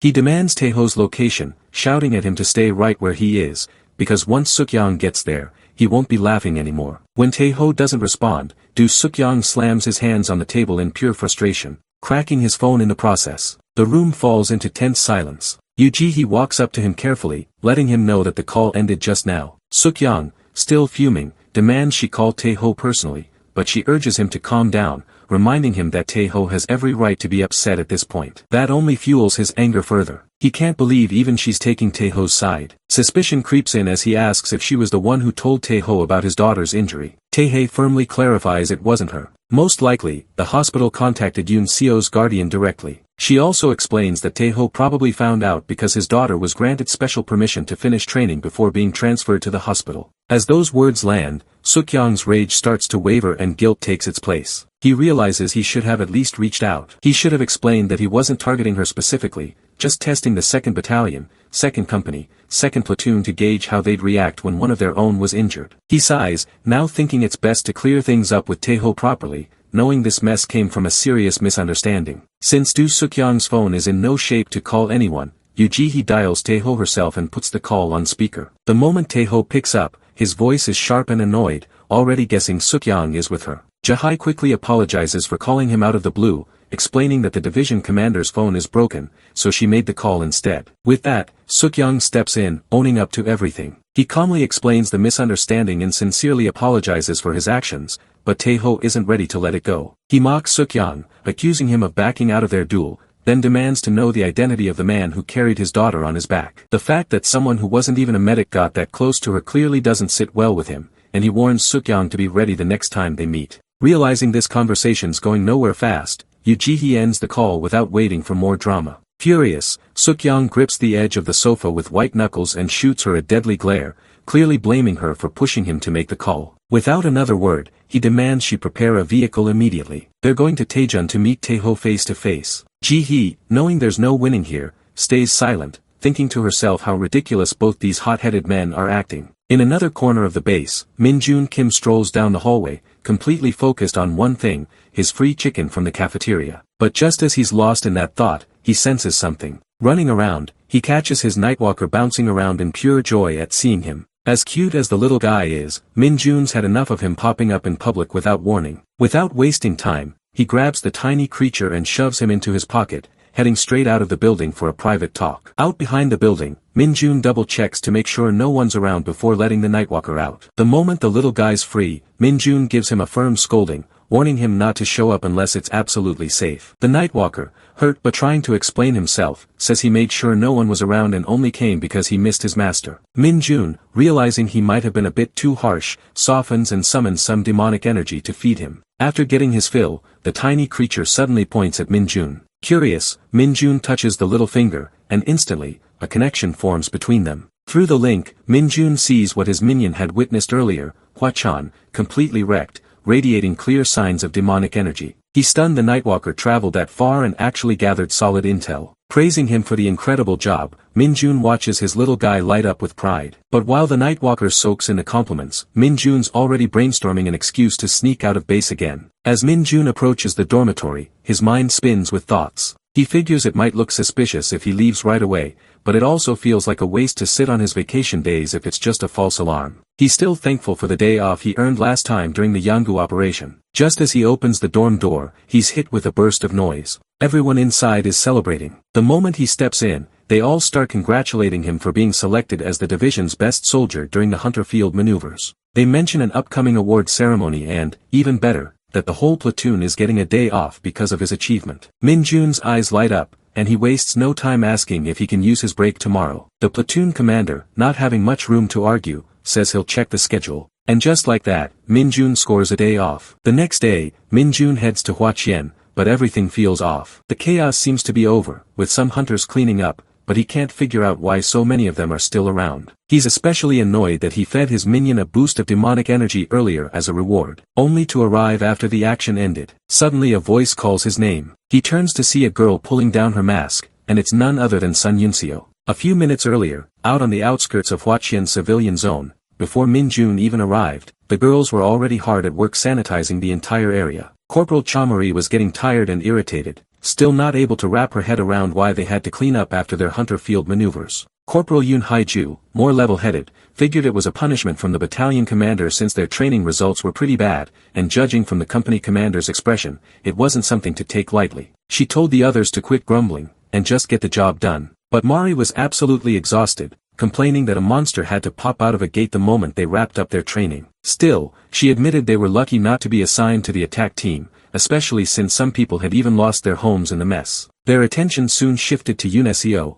who was at the end of the road, quietly scrubbing away without a single complaint. Mari walked over to check on her, asking if she was okay and gently telling her not to push herself too hard. True to form, Private First Class Sun Yunesio stood at attention and assured her that she was completely fine. Mari couldn't help but be impressed by how quickly Yunesio seemed to be recovering, but still told her to take it easy just in case. That's when they overheard a few murmurs from the other girls, wondering what a male hunter was doing in their area. The corporal girl might not know what's going on, but Yunesio recognizes the guy instantly. It's none other than Min-jun. While a few of the girls can tell he's from the same division, none of them seem to know much beyond that. Back to the present moment, Yunesio pulls down her mask, and Min-jun is visibly stunned. He never imagined he'd run into her here. Yunesio asks what he's doing in the area, pointing out that, as far as she knows, only his battalion was called in for support. Meanwhile, the other female troops are completely thrown off by the appearance of a male hunter in their zone. With an annoyed look, Min-jun replies that he's on vacation. Yunesio gets irritated at that, demanding who in their right mind comes to a recently attacked site while on leave. Her suspicions rise fast and she starts grilling him, asking if he just made that up. She presses harder, questioning why someone on vacation would show up in military uniform. Without answering, Min-jun casually hands over a leave form signed by his platoon commander. Yunesio reads it, and, though her suspicion fades a little, she still isn't fully convinced. She hands it back and asks why he would choose to come to a restricted zone like Huachan. That question catches Min-jun off guard. Knowing full well he can't spill the real reason, he brushes it off with an excuse, saying he had business in Huachan and, when he heard there was an emergency, he decided to check it out. Suddenly everyone's attention snaps to an unexpected gate that appears behind the troops. It stretches wide in all directions, instantly raising anxiety across the field. They had just finished clearing the area and now it looks like they're in for another round. One of the corporals quickly orders everyone to retreat to the platoon commander's position. Chaos breaks out as the troops begin falling back,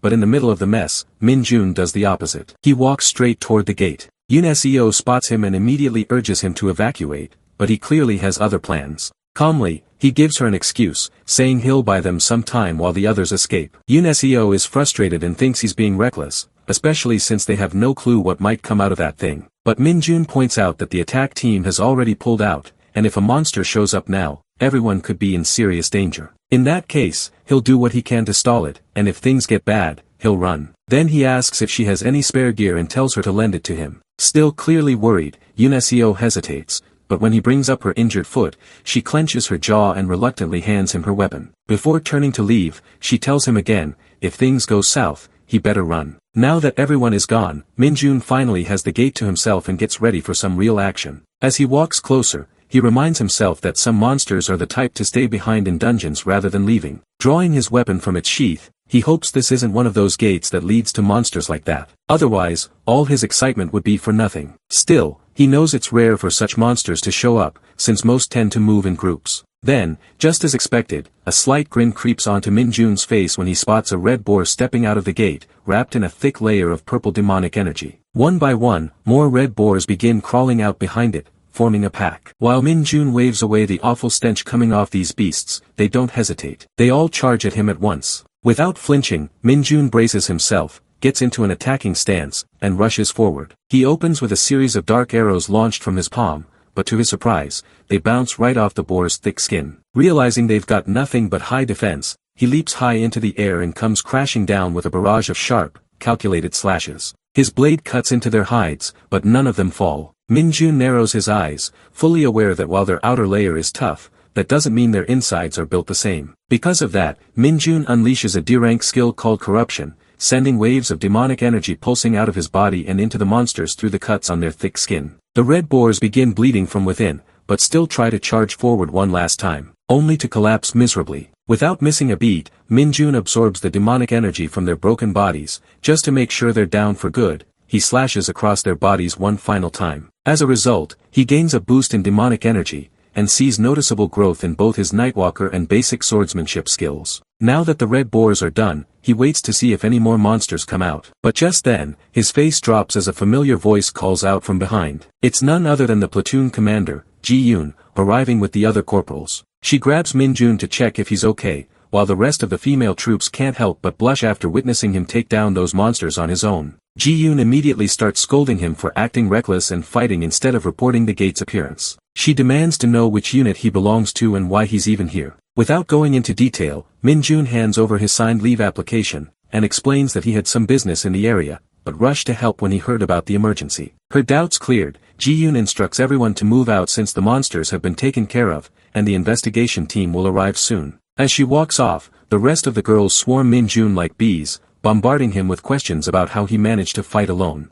Ji-yoon lets out a tired sigh seeing them all act like fangirls, while Yoon Seo stands at a distance, quietly observing the chaos. Meanwhile, Min-jun's patience is wearing thin, and deep down, he's just wishing they'd all go to hell already. During the nighttime, a loud shout of confusion echoes from the administrative office as the platoon commander gets a call updating him about the recent incident in Huachin involving Min-jun during his so-called vacation. The commander double-checks if they're really talking about Corporal Kim Min-jun from the 2nd Battalion of the 2nd Company, and the person confirms it. The commander immediately shoots up from his chair in shock after hearing that Min-jun handled the monsters all by himself, and even volunteered for public welfare work. On the other end, Yoon Seo's platoon commander, Ji-yoon, explains that while all the gates have been sealed off for now, they're currently disinfecting private homes that were affected. And surprisingly, Min-jun is still there helping them. She admits it's the first time she's seen someone act like this. Meanwhile, Corporal Yoon Haiju and Corporal Chamari are busy watching Min-jun from a distance. Haiju is still struggling to believe he defeated the red boars so effortlessly,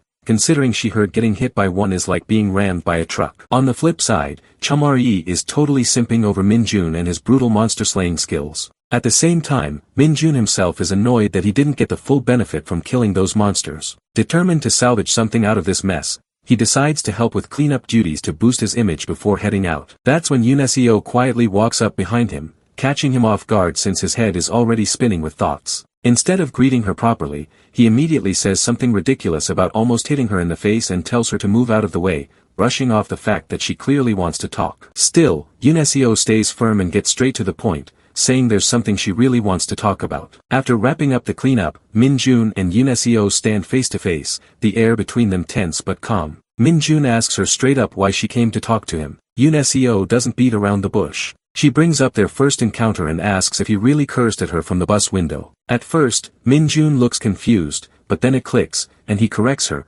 saying he didn't curse. He just told her that if she messed with him again, she was dead. Yoon lets out a deep sigh, clearly frustrated but trying to be the bigger person. She admits that she was the one who got pissed first that day, and with that, she apologizes. Surprisingly, Min-jun waves it off, saying he's not holding any grudges, and tells her to let it go. As he turns to leave, she stops him again and brings up something more serious. She mentions that there was only one other person to ever get a perfect score on the promotion test. That catches Min-jun's attention, and he naturally assumes she's talking about him. But he's caught off guard when she reveals that she's actually talking about someone else, her dad. With a mix of pride and admiration on her face, she explains that her father was the only person to start as a private and earn stars, and wanting to follow in his footsteps. She chose to enlist as a private, too. Min-jun gets genuinely curious now that he's hearing about someone who achieved something like he did, but he stumbles back a bit, mentally calculating timelines, realizing that the Hunter Army only came into existence when the gates started appearing. He was only 7 at the time.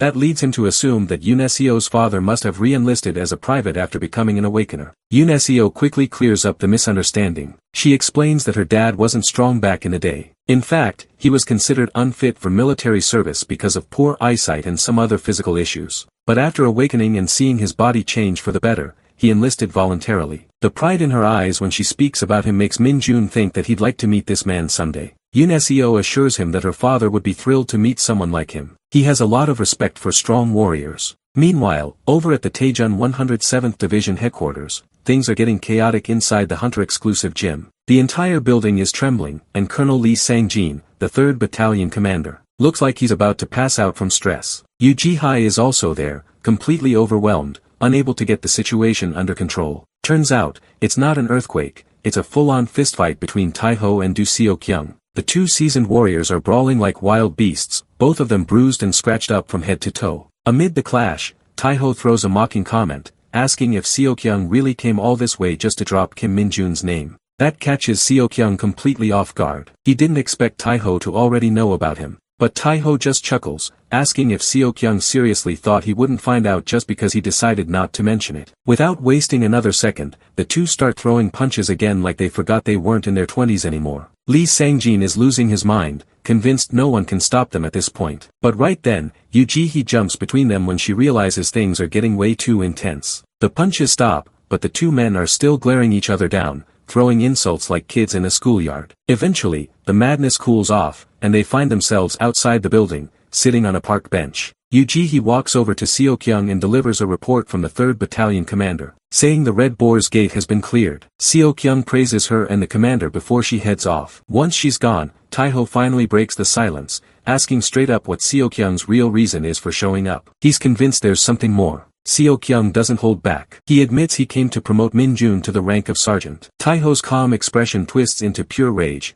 clearly furious that Seo-kyung wants to support the guy who dared to mess with his daughter. But Seo-kyung fires back, just as angry, making it clear that no one messed with Yoon-seo. He tells Taeho to stop acting like a raging bull and start being grateful that Min-jun was the one who helped her out in the first place. Taeho reminds Seo-kyung that Min-jun was only recently promoted to corporal, and before that, he got a special promotion to private first class. Seo-kyung nods and admits he already has plans to raise Min-jun to a commissioned officer. Hearing that, Taeho lets out a deep sigh, saying that Gu Hakjeo won't sit quietly and will definitely take an interest in anyone Seo-kyung values that much. But that's exactly why Seo-kyung spilled everything. He wants Taeho on his side. A small smirk creeps across Taeho's face, but he says he'll decide after meeting the guy himself. Meanwhile, over in Hwacheon County, a dark figure wrapped in demonic energy appears right in front of Min-jun. Min-jun is frozen, too stunned to react to what's happening. The man slowly rises to his feet, a twisted smile spreading across his face as he finally lays eyes on Min-jun,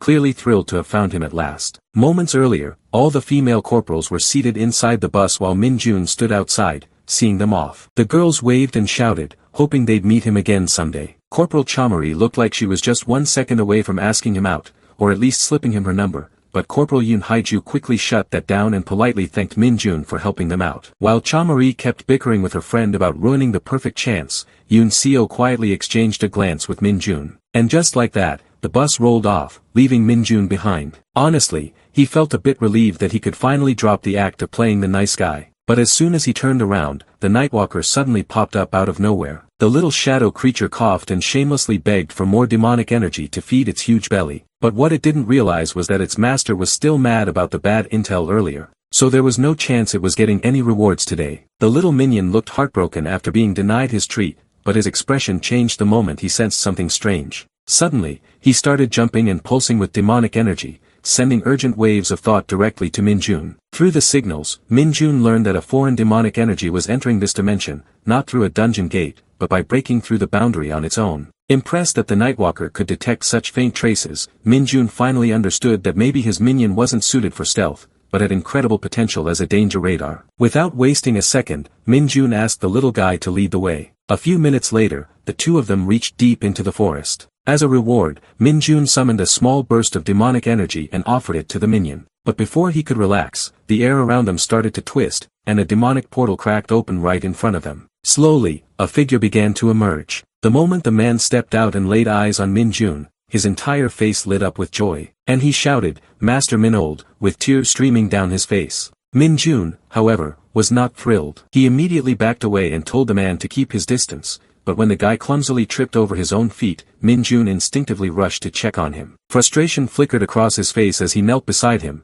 asking why on earth he followed him here when he was explicitly told not to. The man, still overwhelmed, could only sob with joy, overjoyed to see his master again. Min Jun lets out a deep sigh as memories of their first meeting flood back. Back in the other world, this same guy had been on the brink of death, lying helpless in the middle of a deserted dungeon. A monster had appeared, ready to deliver the final blow to someone who had already given up hope, but something unexpected happened. Out of nowhere, a wave of demonic energy tore through the creature, saving him at the last second. When he looked up, he saw Min Jun standing tall above him, surrounded by a dark aura. The man immediately assumed he was Master Minold. Min Jun had no idea how this stranger even knew that name, but one thing was obvious. The guy was weak beyond reason. Before turning to leave, Min Jun had told him to avoid dungeons like that unless he had a death wish. Just out of curiosity, he'd asked for his name, and was stunned when the man said he didn't have one. So Min Jun casually named him Lee Bonggu on the spot. Now back in the present, Min Jun grabs Bonggu by the collar and shakes him, calling him insane for trying to cross dimensions on his own. Bonggu desperately tries to explain that after Min Jun disappeared, everything back home started falling apart. The cult was crumbling without their master, but Min Jun never asked for any of that devotion in the first place. He never wanted followers or to be worshipped, so why would he tell anyone about his departure? In frustration, Min Jun shoves Bonggu to the ground. Bonggu starts bawling, saying the least Min Jun could have done was take him along as his right-hand man. Min Jun can't even stay angry at the guy's pathetic state. Shaking his head, he sighs again and reaches out, pushing a small amount of demonic energy into Bonggu to help him recover some strength. Just like that, Bonggu feels alive again, and swears to repay his master's kindness with his life. But Min Jun doesn't have time for dramatic vows and just wants to know how Bonggu really got here. Stopping the formal act, Bonggu admits that his arrival in this world was a miracle fueled by his faith in Min Jun and his desperate desire to stay by his side. Min Jun rolls his eyes, tired of the nonsense, and demands the real answer. None of it adds up. There's no way someone with Bonggu's skills could cross dimensions on his own,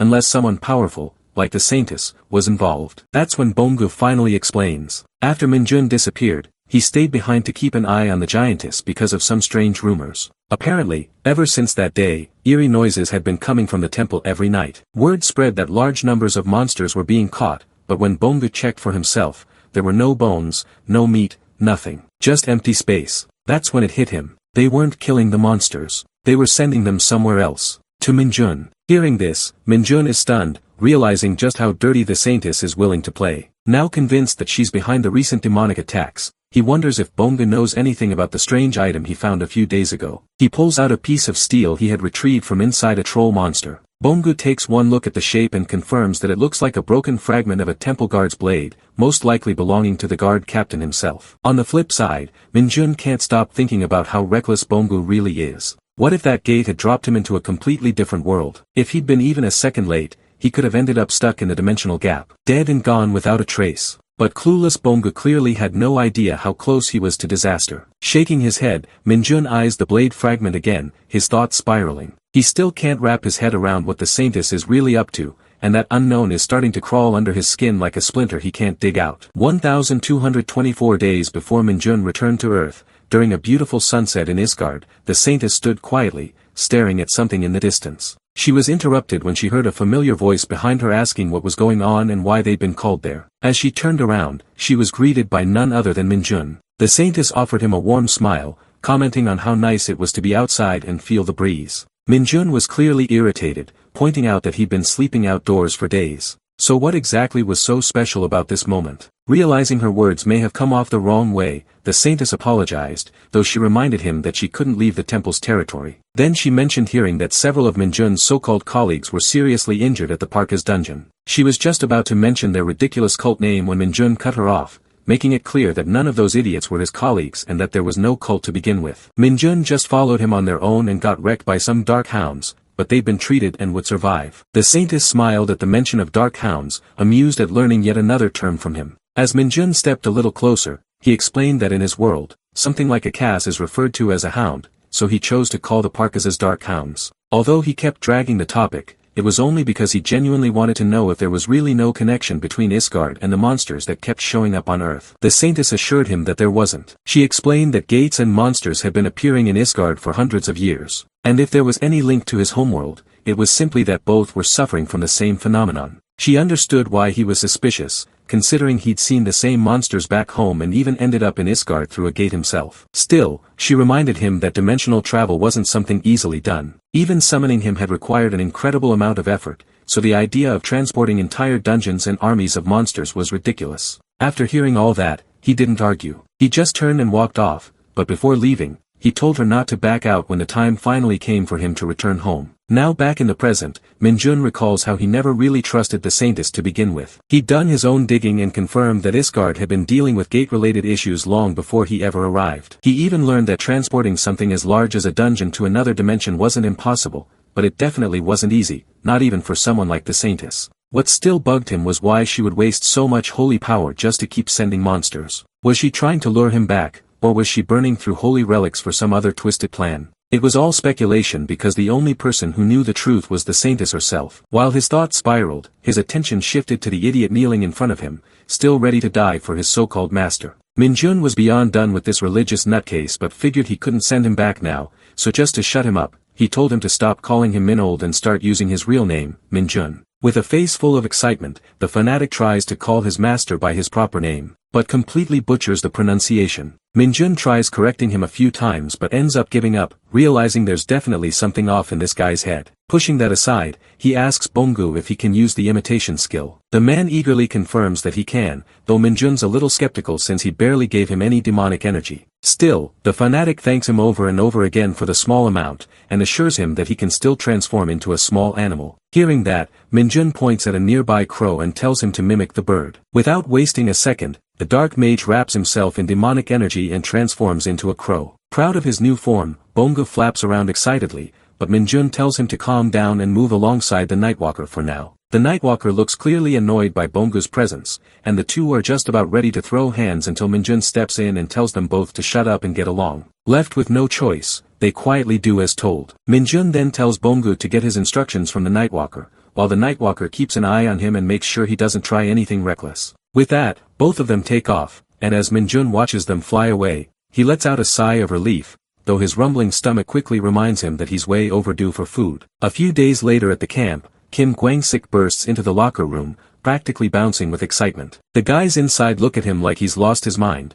but he drops the big news that the platoon's quarterly performance chart has finally been posted in front of the administrative office. That gets everyone's attention real fast. While Sergeant Lee is buttoning up his uniform, someone jokes that he probably snagged first place again, but then Kwang-sik lowers his voice and reveals that Lee Sung-ho actually came in second this time. The room goes silent as jaws hit the floor, and curiosity takes over. Everyone's dying to know who managed to score over 75 points in their platoon. Before they can keep guessing, Minjun walks into the room, casually announcing that he's back from vacation. As he greets everyone, some of the corporals begin whispering about whether he could be the one who topped the list. Kwang-sik confirms it right away, and adds that Minjun's performance practically shook the entire division. Everyone is stunned, still trying to process the news, when the platoon commander walks in and the whole room snaps to attention with a salute. The commander steps forward holding a badge, the symbol of a sergeant, and announces that Minjun is being promoted. The room goes completely still as no one can believe he's getting another special promotion this quickly. But the commander confirms the documents just arrived from division headquarters that morning,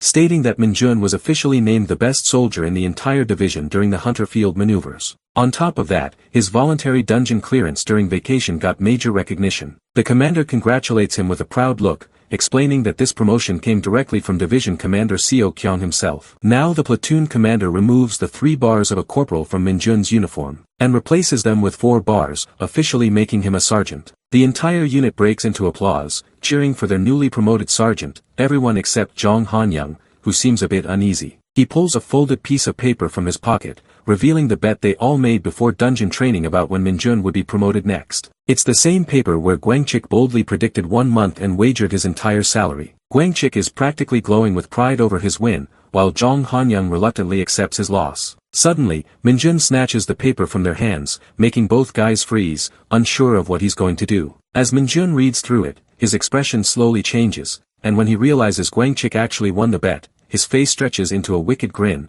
making the two even more nervous as they brace for whatever chaos the new sergeant might unleash. At this point, Minjun is smiling like an idiot who's clearly having the time of his life. The reason for his happiness might just be the misery of the guys who bet on him, as Kim Moon-ji and Jong Han-young are already standing at attention, sweating bullets. Meanwhile, Gwangchik looks like his face is about to crack, nervously offering 30% of his winnings to Minjun. Minjun, fully enjoying himself, says people might think he's doing this for the money, but that's not it at all. He's doing it for their own good. Gwangchik bumps his offer to 40%. Right now, Minjun is casually forcing Gwangchik to do reps with some seriously heavy dumbbells. Once again, he insists he's not upset about the bet or in it for the money. Poor Gwangchik is on the verge of crying, repeatedly apologizing, but Minjun decides to make things more interesting by adding even more weight, which sends Gwangchik into a panic. Just when it looks like it's too much, Minjun effortlessly lifts the heavy bar with one hand. The 2 corporals nearby are stunned, not just by Minjun's strength, but also deeply worried their buddy might actually drop dead right there. According to Minjun, he's not calling this a punishment,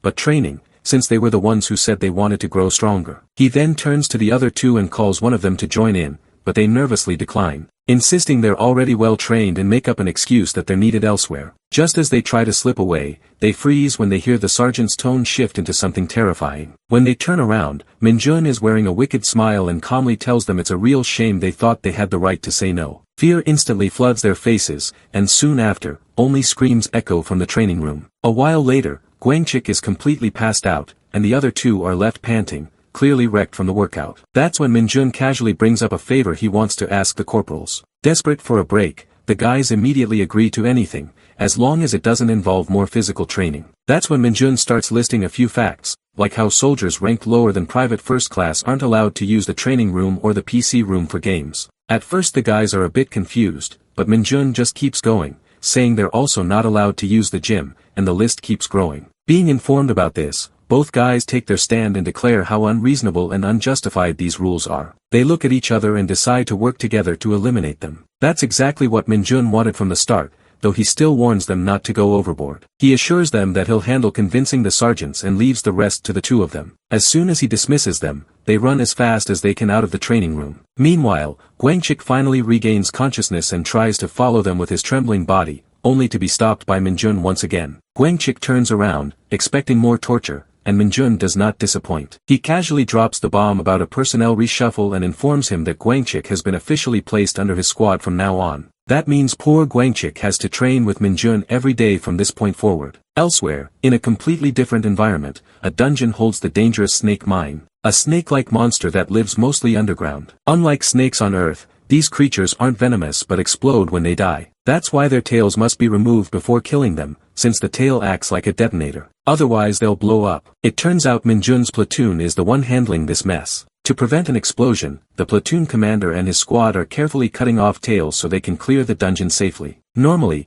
a small team of experienced hunters is assigned to creatures like these, but this time it's different. While Sergeant Lee is about to be attacked by one of these monsters, the tail is suddenly severed, and the creature taken out by none other than Minjun, who has already dealt with tons of these in Isgard all on his own. While Minjun is as refreshed as ever, the others are completely exhausted, so they decide to take a 10-minute break. The soldiers rest beneath the shade of trees. Sergeant Lee inspects his weapon, and Minjun is all smiles because he just unlocked a new skill called Agility Boost, which increases his agility stat by 5. He wishes a class-specific skill would pop up, but even this one feels pretty great. As he's checking out his stats, a familiar voice suddenly speaks to him through telepathy. It's obviously the clueless Bangu, letting Minjun know that he has detected a strong wave of demonic energy. That immediately puts Minjun on alert, and he's eager to know where this fool is. But he gets hit with a shock when Bangu says he's in Incheon right now. A few days later, on the weekend in Incheon Metropolitan City, Minjun finally arrives at the location. Bangu lands on his shoulder and explains that he didn't do anything reckless,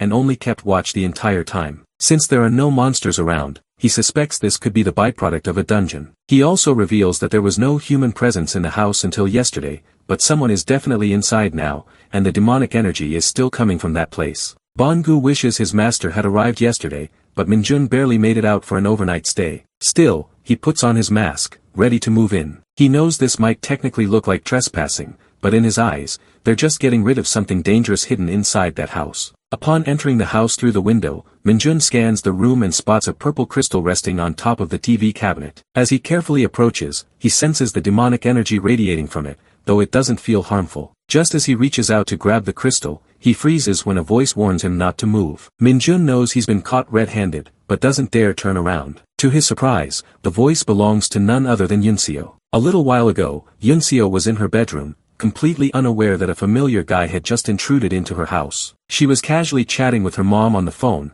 who sounded pretty excited to tell her about going on a movie date with her dad. Yunseo couldn't help but smile, thinking how her dad can be cute sometimes. While she was typing a message, a strange rattling sound echoed through the house, immediately putting her on alert. Wasting no time, she opened the door and peeked outside. When she realized the noise was coming from downstairs, she quietly snuck down to check it out, and that's when she spotted a hooded man approaching the crystal. Without hesitation, she told the intruder not to move, and, convinced that no one these days would be dumb enough to be a thief, she demanded he reveal his identity and what he was doing there. Minjun slowly turned around, eyes wide with shock. He never imagined he'd run into Yunseo again, especially like this. The whole situation felt ridiculous. He had come looking for a dungeon byproduct giving off demonic energy, and the house just happened to be Yunseo's. To top it off, Bangu quickly pointed out that it was the dumb Nightwalker who detected it first, not him. Well, it's no surprise to find this item at the division commander's house, considering his role in the Hunter Corps, but the real coincidence is that this girl just happens to be home today. It's like fate keeps throwing them together no matter what,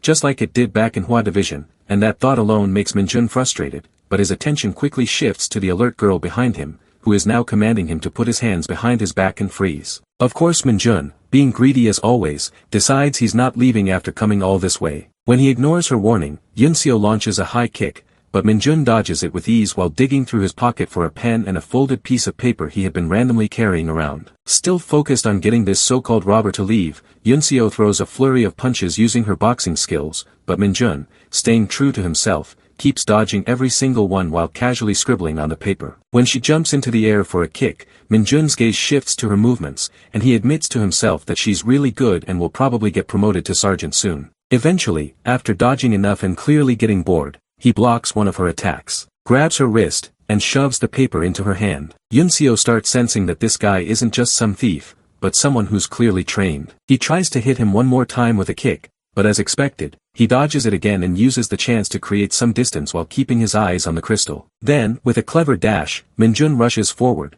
but instead of attacking, he grabs the crystal and leaps out the balcony window like it's nothing. Yunseo stands there on the balcony, frustrated that she didn't land a single hit, and then notices the paper he forced into her hand. Out of curiosity, she opens it, and her face turns crimson red as she becomes absolutely livid, because all he wrote on it was the word burp, just to piss her off, like always. Minjun manages to escape the house and finds a safe spot near the woods. Without wasting time, he pulls out the crystal and starts inspecting it, immediately noticing that it holds more demonic energy than most monsters he's encountered. The fact that a 2-star from the Hunter Corps had this just lying around at home tells him it's clearly harmless to humans, but that doesn't explain the weird energy coming from it. He's certain now that it's a monster crystal, but it's unlike any he's ever seen, even back in Isgard. Monster crystals are rare minerals found in monsters, and they vary based on the age and danger level of the creature. Each one contains a certain amount of mana proportional to its size, which is why they're considered valuable loot for any hunter. But a crystal packed with demonic energy? That's something completely new to Minjun. He's never seen or even heard of such a thing. Dropping it on the ground, the crystal splits open,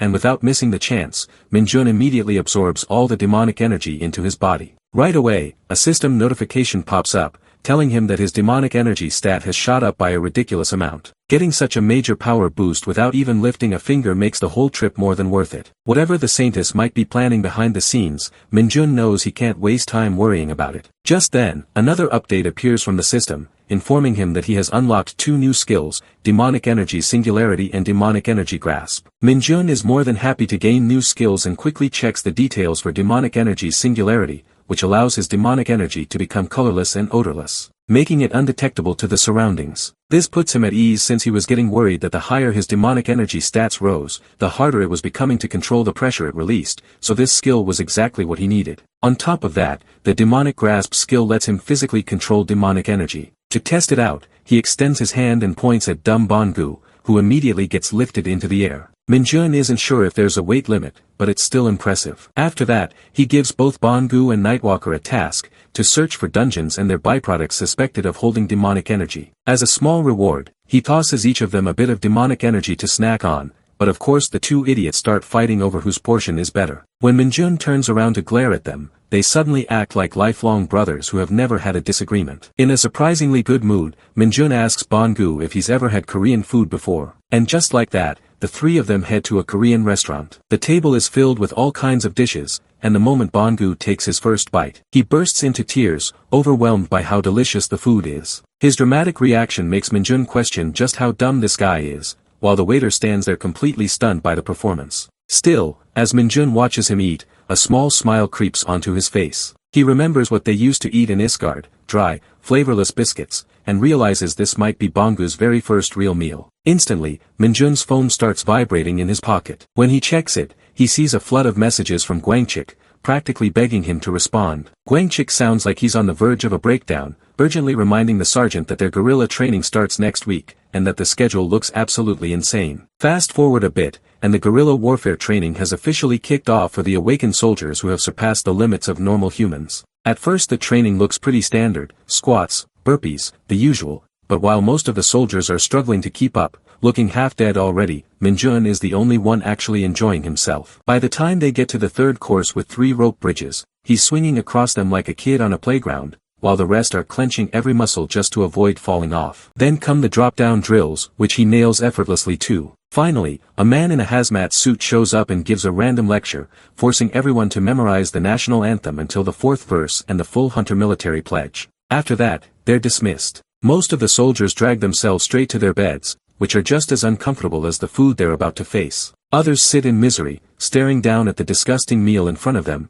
clearly regretting everything. They expected rest and something edible after training, but instead, they're stuck with food that's barely fit for consumption. At this point, some of them genuinely wonder if the division master holds a personal grudge against them. On the contrary, Minjun is actually acting like a lunatic, devouring the food like he's dining on a 7-course meal at a 5-star restaurant. One of the guys nearby is too scared to eat much, terrified of what the washroom might be like afterward. Later that night, the platoon commander, Captain Seo Jong-woon, arrives at the camp. Sergeant Lee immediately stands up and salutes the seniors. The commander tells everyone to be at ease and informs them that since everyone is clearly exhausted, the instructors will be standing watch at the camp instead. He also congratulates them for doing well in the training so far, but his tone shifts as he brings up something more serious. With full determination, he suddenly shouts, commanding everyone to give their absolute best in tomorrow's trench combat. The next morning, each platoon is hyped up, cheering on their own squads. The trench combat itself is pretty straightforward, in a square arena meant to simulate a trench. The objective is to either push your opponent out or defeat them within the bounds. 2 heavy soldiers are currently dominating, throwing people around like rag dolls and slamming them into the ground. The losing soldiers pile up one after another as the referee calls an end to the match. It's the 16th round, 3rd fight, and the 1st Battalion, 2nd Company, 1st Platoon, 1st Squad takes the win. No weapons are allowed, and no one is allowed to bring in outsiders. It's all about raw physical strength. Despite how it looks, trench combat holds special meaning for the 4 battalions of the 104th Division during this hunter-guerrilla training. The 2nd Battalion commander, Colonel Lee Jun Byam, is stunned to see them win, finding their strength insane, especially since these are the same guys who dominated last year. Colonel John Sungkyun from the 2nd Battalion agrees and reminds him that these guys were just corporals last year, and now they're sergeants. Even when 10 squads charged in together, that heavy guy, Choi Sung-woo, pushed them all out by himself. But then, the 3rd Battalion commander, Colonel Ko Young-cheol, casually drops the info that Sergeant Choi Sung-woo recently passed his promotion exam, yet the 1st Battalion has been stalling it. This instantly sets off Jun Byam, and he starts yelling at Sungkyun, accusing him of delaying the man's promotion just so he could keep using him in trench combat, since a higher rank would have made him ineligible. Sungkyun loses it too, denying everything and insisting he never agreed to any of that. This kind of clash was expected. Trench combat always turns into a proxy war between battalion commanders. While Colonel Ko Young-cheol watches with a smug grin, enjoying the chaos, the 4th Battalion commander, Yoo Ji-hae, keeps quiet. When the referee announces that next up is the 4th Battalion, 4th Company, 4th Squad, Yoo Ji-hae looks a bit nervous since only one squad from her entire battalion made it this far. Sungkyun knows that the training gets tougher for battalions that underperform. Choi Sung-woo and his team step away from the stage while Min Jun and his team are sitting at the corner watching the match. That is when Choi Sung-woo spots Min Jun and greets him for the very first time. He confirms that he is the same hunter Min Jun from the 2nd Battalion. At first, he seems to be very happy to meet Min Jun, claiming that he never thought he would meet a celebrity here, the fastest to become the sergeant, but then he scoffs, as he had high expectations because of the rumors, declaring that Min Jun is really stupid. As soon as Gwang-sik and Young Han-young hear this, they both get angry and stand up to deal with this shit, but they both get frozen in their place when that giant guy puts his hands on both the guys to stop them, declaring that he meant to say it in his heart. With a smirk, he apologizes and leaves with his squad with a mocking laugh. Both Gwang-sik and Han-young are left angry, their faces crimson red, but Min Jun tells them that it is all okay. However, Gwang-sik's anger is not letting him hold back, and he wants to crush that guy into pieces. Meanwhile, Min Jun, who seemed to look calm seconds ago, is now like a red tomato who is going to explode any time, but still he manages to control his unbearable anger, assuring them that it is okay because they will get to meet this bull-like guy again soon enough. The trench combat resumes, and the 4th Battalion, 4th Company, 4th Platoon, 4th Squad is now on standby. Corporal Cha-Marie sits quietly, clearly annoyed. She's irritated because she doesn't see the point of these fights, they're exhausting. And worst of all, they involve physical contact, which she finds absolutely disgusting. Corporal Yoon Haiju agrees, saying the whole thing feels unfair, and they always get trashed if they don't perform well. She doesn't understand why they even need to do all this just to crown some so-called gorilla king, but while Haiju vents, Mari is more concerned about their battalion commander being pissed, especially since they're the only squad from their battalion that made it this far. As Mari glances toward their commander, she gets uneasy seeing her stern expression, but at this point, what's done is done. The referee calls for the 4th Battalion, 4th Company, 4th Platoon, and 4th Squad to enter the arena. Their squad commander, Sergeant Oh Setbile, fires them up, telling the girls to win this and take the Gorilla King title. She's the only one looking genuinely hyped and confident, while the rest are just trying to hold it together. The round begins, and Mari starts running around the arena trying to avoid being touched, while Haiju is holding her ground, pushing her opponent back with effort. In the back, Hai Jae-eun and Kim Na-eun are struggling as a massive soldier grabs both of them at once. Suddenly, a single hand grips the guy by the collar and slams him across the arena like a ragdoll. It's Sergeant Oh Setbile, completely stealing the spotlight with her absurd strength. Before the guy can even react, she's already in her stance, and without warning, she charges in and tackles him with a brutal spear move, knocking him out cold. His body skids outside the ring, officially out of the fight. Setbile casually dusts her hands and turns to her squad, her eyes locking on Mari, who's still darting around like her life depends on it. Just when a soldier chasing Mari grins, thinking he's finally got her, she suddenly grabs his wrist and slams him to the ground so hard that a loud thud echoes through the arena, leaving the crowd stunned. Oh, Setbile can't help but smirk with pride, while Mari glances back at the unconscious man and reminds him that he was warned to stay away from her. After dealing with that weak guy, her attention shifts to Yoon Haiju, who's still locked in a struggle with her opponent. The guy smirks when his friend runs over, pointing out what he thinks is an opening to take Haiju down, but in the chaos he doesn't even realize he's the one about to get knocked out. Before he can react, he's flipped upside down in the air and launched out of the arena. This time, it's none other than Yoon Seo, using her precise combat instincts to finish him off. The guy fighting Haiju,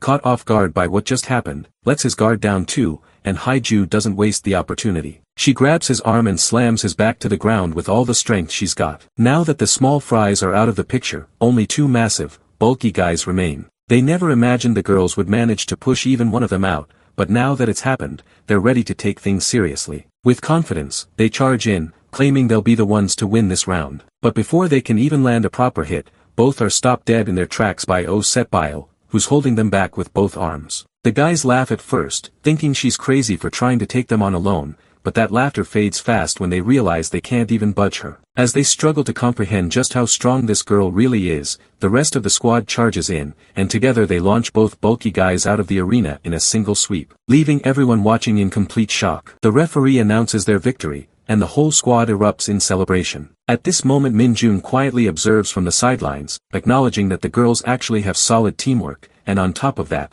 they're clearly well-trained and skilled. Even Gwang-suk and Han-yang nod in agreement, convinced that this squad will be the one to go up against that giant bull Choi Sung-woo in the quarterfinals. They're both excited at the idea of watching that beast finally lose. Still, Han-yang hopes Sung-woo makes it to the finals, because he wants to face him himself and teach him a lesson. But looking at how strong the girls' squad is, they start wondering if they'll even get that chance. Then again, they remind themselves they've got Min-jun and Lee Sung-ho on their side, so there's no way they're losing. Just then, Mari spots her crush Min-jun and instantly waves at him, who stays serious as usual. Meanwhile, Gwang-suk and Han-yang both blush like fools, assuming she's waving at them instead. Yoon Hae-ju, completely fed up, tells Mari to stop being such a simp, while the guys are even worse simps, now deciding to cheer for the 4th Battalion instead of focusing on fighting that giant bull. Watching them act like this, Min-jun lets out a quiet chuckle, fully convinced that these two are absolute idiots. At the judges' panel, Colonel Lee Junbyam looks visibly disappointed, especially since he had high expectations for the boys. He points toward the 4th Battalion commander, asking if she's proud now,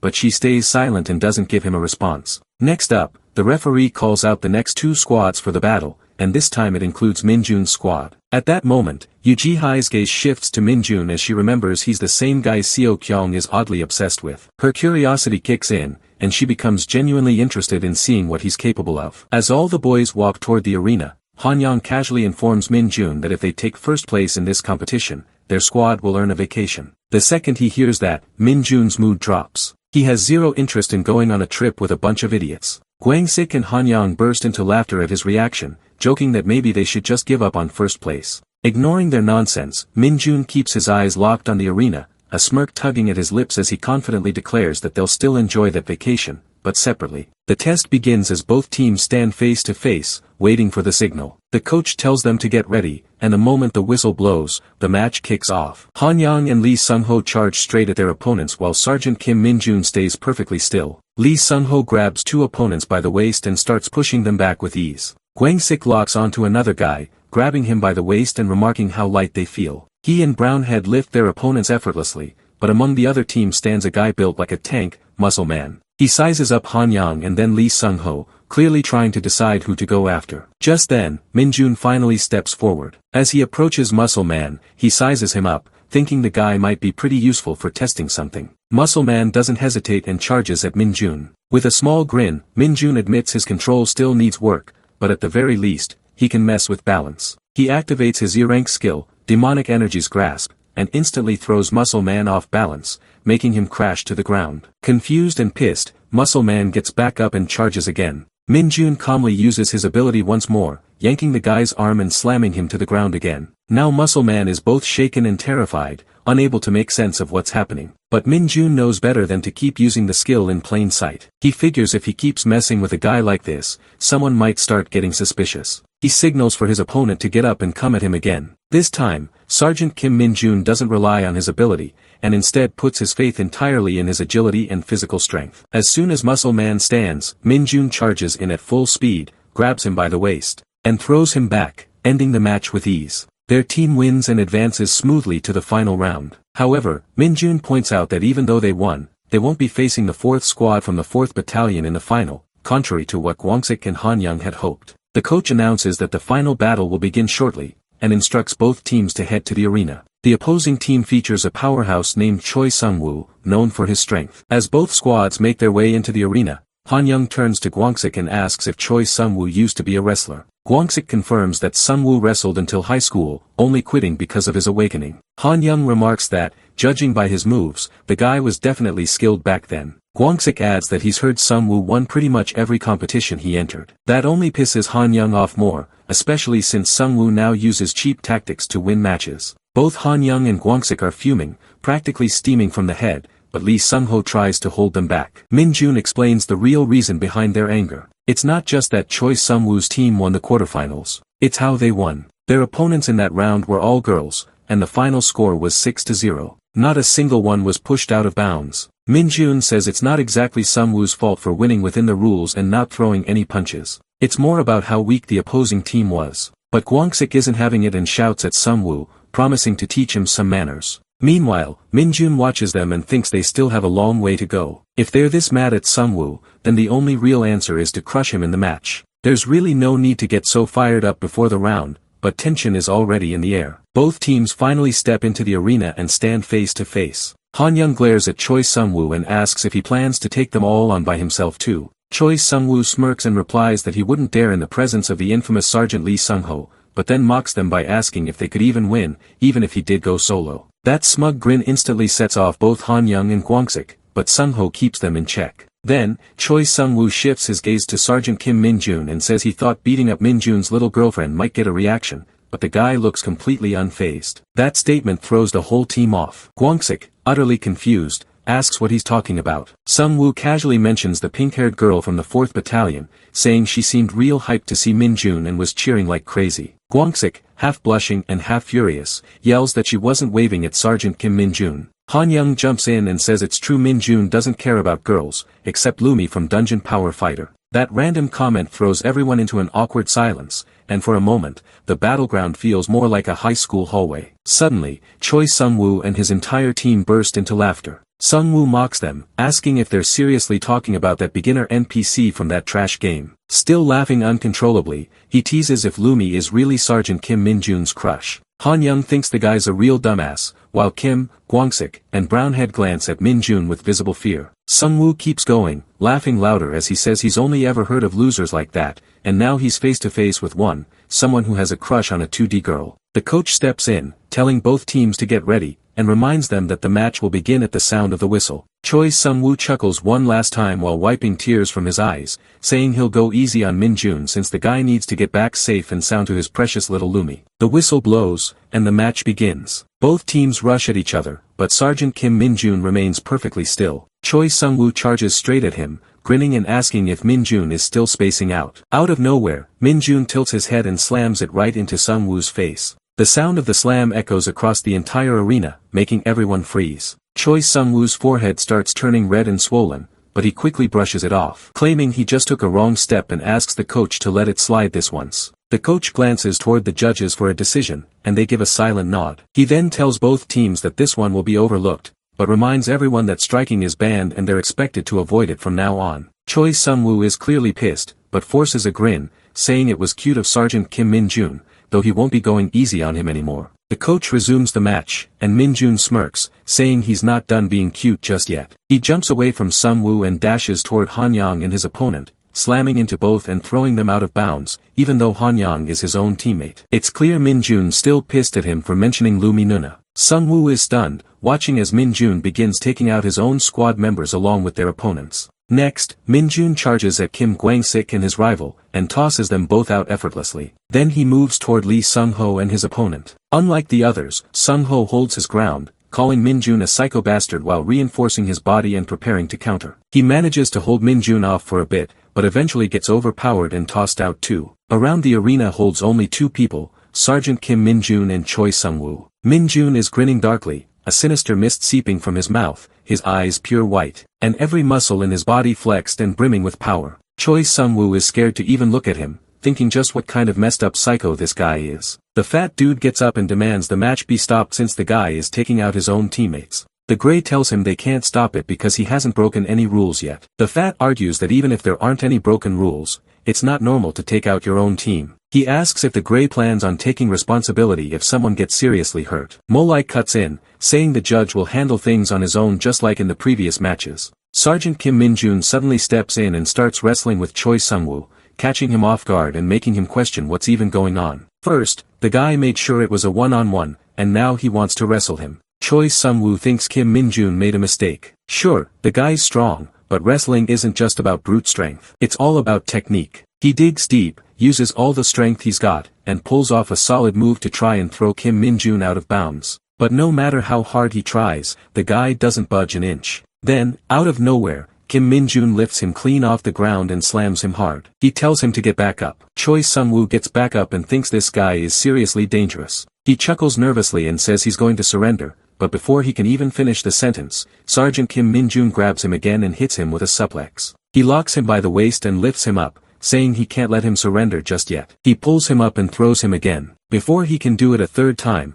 Choi Sung-woo quickly says he gives up, and he's stepping down. Sergeant Kim Min-jun looks him straight in the eye and tells him to listen closely. He says Lumi Nuna isn't just some two-dimensional character. She's his absolute favorite. Then he slams Choi Sung-woo to the ground one last time as foam starts dripping from his mouth. The coach announces that the match is over and declares the 2nd Battalion, 2nd Company, 2nd Squad, 2nd Platoon the winners. Sergeant Kim Min-jun steps off the stage and looks toward his team, the same guys he threw out during the match. He tells them nervously that he might have gotten a little too excited, but his teammates cheer for him and congratulate him on the win. Kim Kwang-sik says it was the most impactful match he's ever seen, and that he took down the infamous Choi Sung-woo in a straight-up one-on-one. Han Young adds that it was refreshing to see Choi get absolutely destroyed, and asks if Kim Min-jun took them out on purpose just to make things more dramatic. Kim Min-jun thinks it's nice to see how positive everyone is, but Lee Sung-ho cuts in and tells him that no matter what reason he had, team kills can't be justified. He tells him he's really disappointed, and walks away from the team. After a short walk, Lee Sung-ho smiles to himself,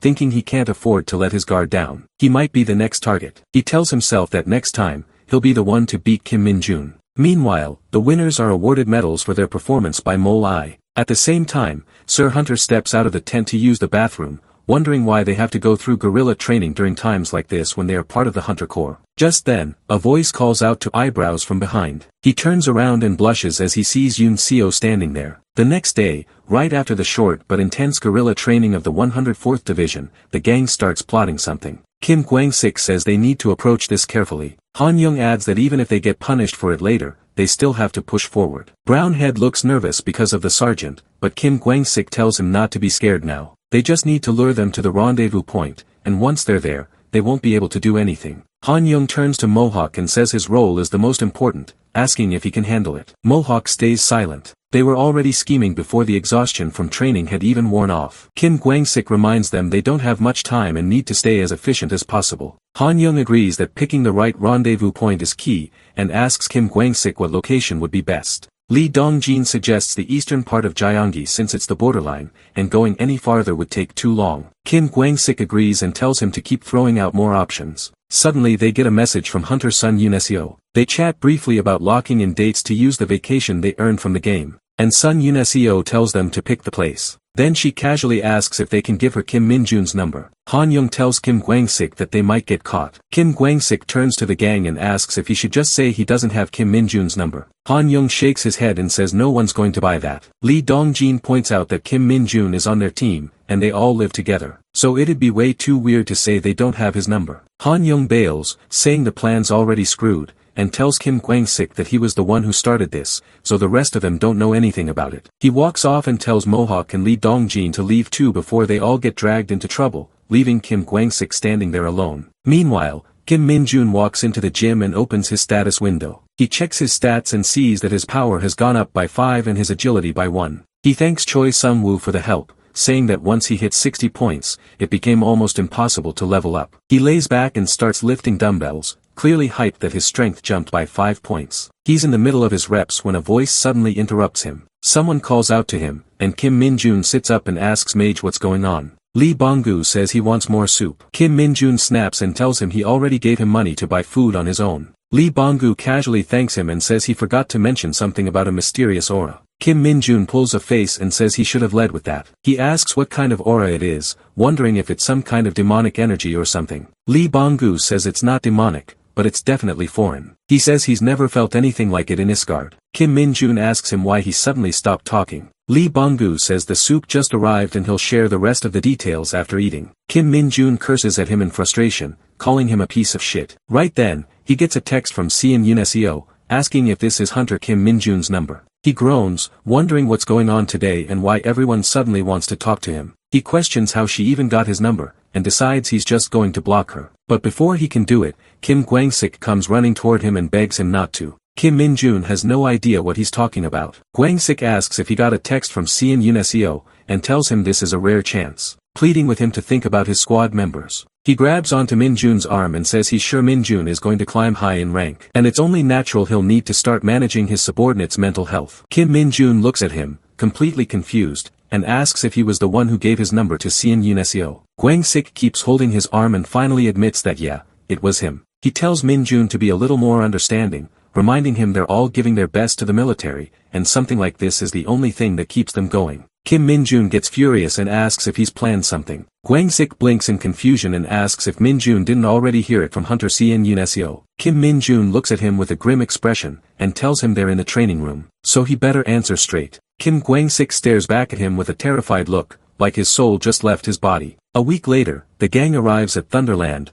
all dressed in their military uniforms. Han Yang thanks Sergeant Kim Min-jun, saying he never imagined they'd actually make it there. Kim Kwang-sik shoots Han Yang a glare, and snaps that a traitor like him has no right to thank anyone after ditching him during the plan. Kim Min-jun cuts in and tells Kwang-sik that they're not here because of him. It was all thanks to Chyo-el-ho. Han Yang says he didn't expect Sergeant Lee Song-ho to approve the plan so easily, and jokes that maybe Kim Min-jun really is just a regular guy after all. Kim Min-jun tells his platoon that the only reason he agreed to this was because he'd rather do this than spend the whole day hanging out with them. Han Yang starts looking around, wondering where the girls are. His face lights up with joy and blushes as he spots them in the distance, standing near the ticketing area. Just as the group gets distracted by the girls, their attention quickly shifts to a huge figure standing behind them. Kim Kwang-sik and Han Yang freeze, thinking the guy must be some kind of gangster. But Kim Min-jun stops them and orders them to salute, telling them that the man is the commander of the 107th Division, and that he saw him on TV giving a briefing. Sun Tae-ho starts walking toward their group, but his daughter Yuneseo grabs his arm and reminds him that he said he was only dropping her off and asks him to head back now. Sun Tae-ho smiles warmly and says he just wants to meet the hunters she works with, and then he'll leave. He gently taps her hand away and keeps walking toward Kim Min-jun. He stops right in front of him, towering over him, and his expression shifts from cheerful to serious. He looks down at Min-jun and asks if he is Kim Min-jun. Both gangs enter the park. Chamar-yi tells everyone to hurry up and get in since they don't have much time. She grabs Kim Min-jun's arm and walks with him. Kim Kwang-sik and Han Yang also rush in, telling the girls they've planned the most time-saving route. The girls are impressed and thank them. Everyone heads inside except for Setbile and Lee Sung-ho, who stay behind and glance at each other. Setbile says she's not really into places like this. Lee Sung-ho nods and says he prefers spending his weekends just working out alone. Setbile smiles and says she figured he'd be that type, too, then asks how heavy he can squat. The two of them start walking into the park together. Inside, the group goes on rides, buys souvenirs, and grabs cotton candy. After a while, Lee Sung-ho and Setbile end up in an arm wrestling match.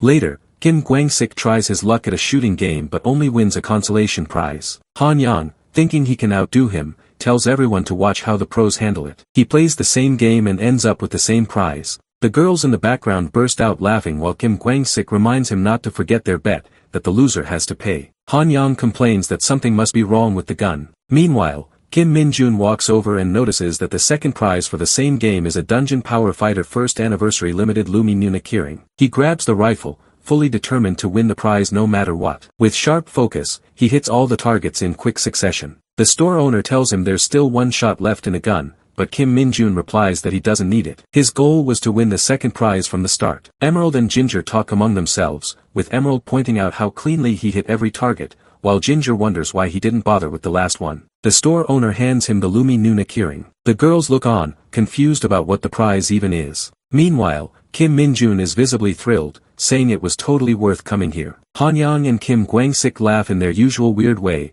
while Chamari simply smiles, happy to see him enjoying himself. The rest of the team moves ahead, but Kim Min-jun lingers behind, staring at his prize. Just then, Yuneseo calls out to him and asks what he talked about with her father. In a flashback, Kim Min-jun is seen standing in the parking lot with her father, Sun Tae-ho. Sun Tae-ho apologizes for pulling him away, even though he's technically on vacation. Kim Min-jun says it's no problem and asks what he wanted to discuss. Sun Tae-ho looks at him seriously and places a hand on his shoulder, tightening his grip. But Kim Min-jun stays calm and doesn't flinch. After a moment, Sun Tae-ho lets go and says it seems Kim Min-jun is well trained. He then reaches into his car and, mentioning that his daughter owes Min-jun, pulls out an item from a dungeon. He explains that the item is typically meant for general rank hunters, but he's going to hand it over to Min-jun anyway. He adds that the military's evaluation system isn't always 100% accurate, and the item should boost his stats in random proportions. Kim Min-jun grins on the inside, thinking he just hit the jackpot, but keeps a straight face on the outside and thanks Sun Tae-ho. Sun Tae-ho tells him he's only giving it to him under the condition that he keeps up with his training. Sun Tae-ho tells him not to mention this to anyone, then adds that if Kim Min-jun ever visits Taejun, he should give him a call so he can treat him to a meal. Finally, with a serious look, he warns him that if he tries anything funny with his daughter, he'll kill him. Kim Min-jun calmly replies that it won't happen, slipping the bracelet into his pocket. Back in the present, Kim Min-jun tells Yoon Seo that he didn't talk much with her father. He just said to give him a call if he ever visits Taejun so they can grab a meal. Yoon Seo asks why her father would invite him for a meal, and Min-jun says it might be because he saved her once, so maybe he wants to repay him. Yoon Seo remembers clinging to him back when he rescued her and blushes slightly. She apologizes that he had to deal with her father, but Kim Min-jun flashes the card Sun Tae-ho gave him and says he's going to make sure it's a really expensive meal. Just then, the rest of the gang shows up. Kim Gwang-sik turns to Chamari and asks why she suggested they all hang out. She says it's because she wanted to repay Kim Min-jun for getting revenge on Choi Som-woo after he crushed her team during trench combat. Seo joins in, agreeing with her and telling the guys that lunch is on them today so they can order whatever they want. The boys stare in disappointment, realizing that this whole outing was planned just for Kim Min-jun, and even the so-called revenge he took wasn't for them. It was all for Lee Min-nuna. Meanwhile, back in Taejun, a group of soldiers stands outside a dungeon gate as a crow with glowing purple eyes perches nearby. The 107th Division's 3rd Battalion commander, Colonel Lee Sang-jin, looks down at his tablet and sees a report showing 100 kilograms of mana stone inside the cave-type dungeon. He smirks, his face full of greed, while the crow watches silently from the pole behind him. Meanwhile, both platoons wrap up for the day and say their goodbyes outside Thunderland. Afterward, the boys head toward the bus station to return to base. Kim Min-jun gets called out by Lee Bong-gu, who says there's a problem. Kim Min-jun warns him that if he's about to ask for food again, he's going to kill him, but Lee Bong-gu quickly says it's about a dungeon. It turns out the crow that was spotted near the dungeon in Taejun was actually Lee Bong-gu. He tells Kim Min-jun that the dungeon looks suspicious. Kim Min-jun reminds him that he said the dungeon was still under investigation, and now he's on vacation in Taejun planning to rest. Lee Bong-gu explains that while it's true the dungeon was restricted and guarded before, that's no longer the case. He says the area has suddenly gotten a lot busier. Kim Min-jun tells him to keep sending updates until he arrives. The next day at noon, Kim Min-jun shows up in Taejun near the dungeon and notices the soldiers carrying loads of mana stones. He pulls out his hunter card and wonders if showing it would get him a tour of the dungeon. Right then, Lee Bong-gu appears, now in the form of a pigeon. He tells Kim Min-jun that he changed into this form to stay on watch until Min-jun arrived. Kim Min-jun asks if he really heard right about there being 100 kilograms of mana stones inside the dungeon. Lee Bong-gu confirms that's exactly what he heard. He says he's not sure exactly how much that is, but it definitely seems like a lot. Kim Min-jun tells him it's about 100 times more than what he could ever find in Isgard, even if he got lucky. He explains that this is an enormous amount of energy, and Earth is already working on ways to weaponize it. Suddenly, a wave of otherworldly energy bursts out from the dungeon, and Kim Min-jun asks Lee Bong-gu if it's the same energy he sensed before. Lee Bong-gu confirms that it is, but says he still can't quite figure out what this aura is. He doesn't sense any monsters, but the energy feels deeply ominous. Kim Min-jun says it makes sense that Bong-gu can't recognize it. After all, he's only seen this type of energy once in his life. Without wasting time,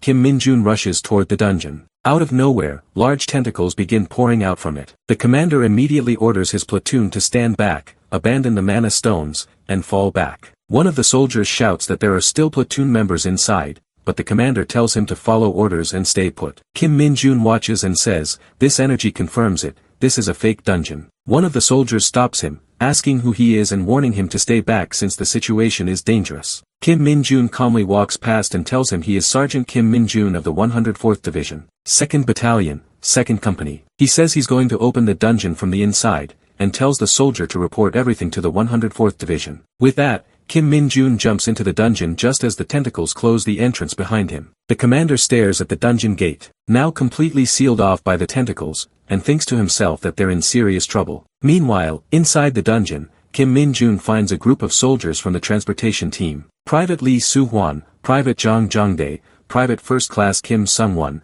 Private First Class Choi Tai-hyun, and Private First Class Lim Dae-sung. Kim Min-jun asks if anyone else is with them. Lim Dae-sung replies that there's no one else and asks who Kim Min-jun is. He introduces himself to the squad and tells them the situation doesn't look good, so he'll explain more later. He then asks them to check their equipment and make sure no one's injured. Looking over what they've brought, Kim Min-jun asks if that's all the gear they have with them. Kim Sung-won explains that they're just the transportation team, so that's all they've got, and mentions that the inspection team already left. Kim Min-jun quietly wonders who in their right mind would send the transportation team in alone, and he starts to suspect something shady is going on. He tells the squad to gather their gear, and explains what's really happening. He says they're inside a fake dungeon, a rare and dangerous phenomenon. To put it simply, they're inside a massive monster that lures people in and swallows them whole, and this time, the bait was mana stones. He tells them not to panic and assures them that he's taking full responsibility for getting them out of this mess. The squad asks Kim Min-jun if he really knows how to get them out of there. He tells them that as long as they follow his orders properly, he'll make sure they all get out safely. He instructs them to kill any monsters they encounter and keep moving toward the center of the dungeon. Just then, goo-like monsters start to appear behind the squad.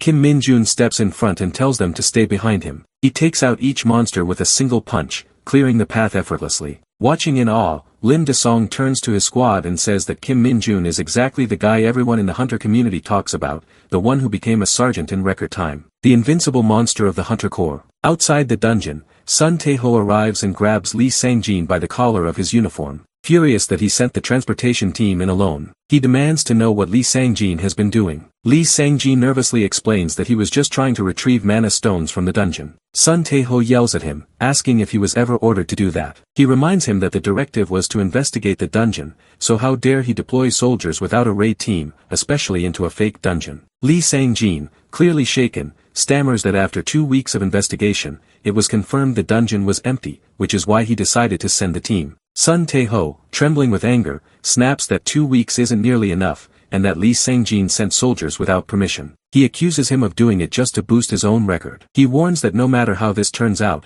Lee Sang-jin better be ready to take that uniform off. Letting go of his collar, he adds that if there's even a single casualty, he'll personally make sure he ends up in prison, and tells him to start praying that everyone comes out alive. Meanwhile, inside the dungeon, Kim Min-jun is still tearing through the goo monsters with ease. He turns to the squad, annoyed, and demands to know why they're getting involved when he clearly told them he'd handled the monsters himself. One of the squad members says they just want to help him too. Kim Min-jun sighs and asks if they remember his order, to push through these parasites and reach the center. He explains that these monsters are created by the fake dungeon to absorb any prey that walks inside. Most importantly, once they reach the heart, which is at the center, the monsters will start swarming like crazy. He tells the squad they need to save their stamina for that moment, because if they get hurt now, it'll be a serious problem once they reach the core. The squad nods, fully convinced by his reasoning and ready to follow his orders. But Kim Min-jun has a different reason in mind. He thinks to himself that it's not about protecting the squad, it's because he's racking up a ton of experience points from this dungeon. A wicked grin forms in his mind as he laughs to himself and tells himself he's going to keep all those points for himself. With that greedy look still on his face, he orders the squad to keep moving forward and leads the way.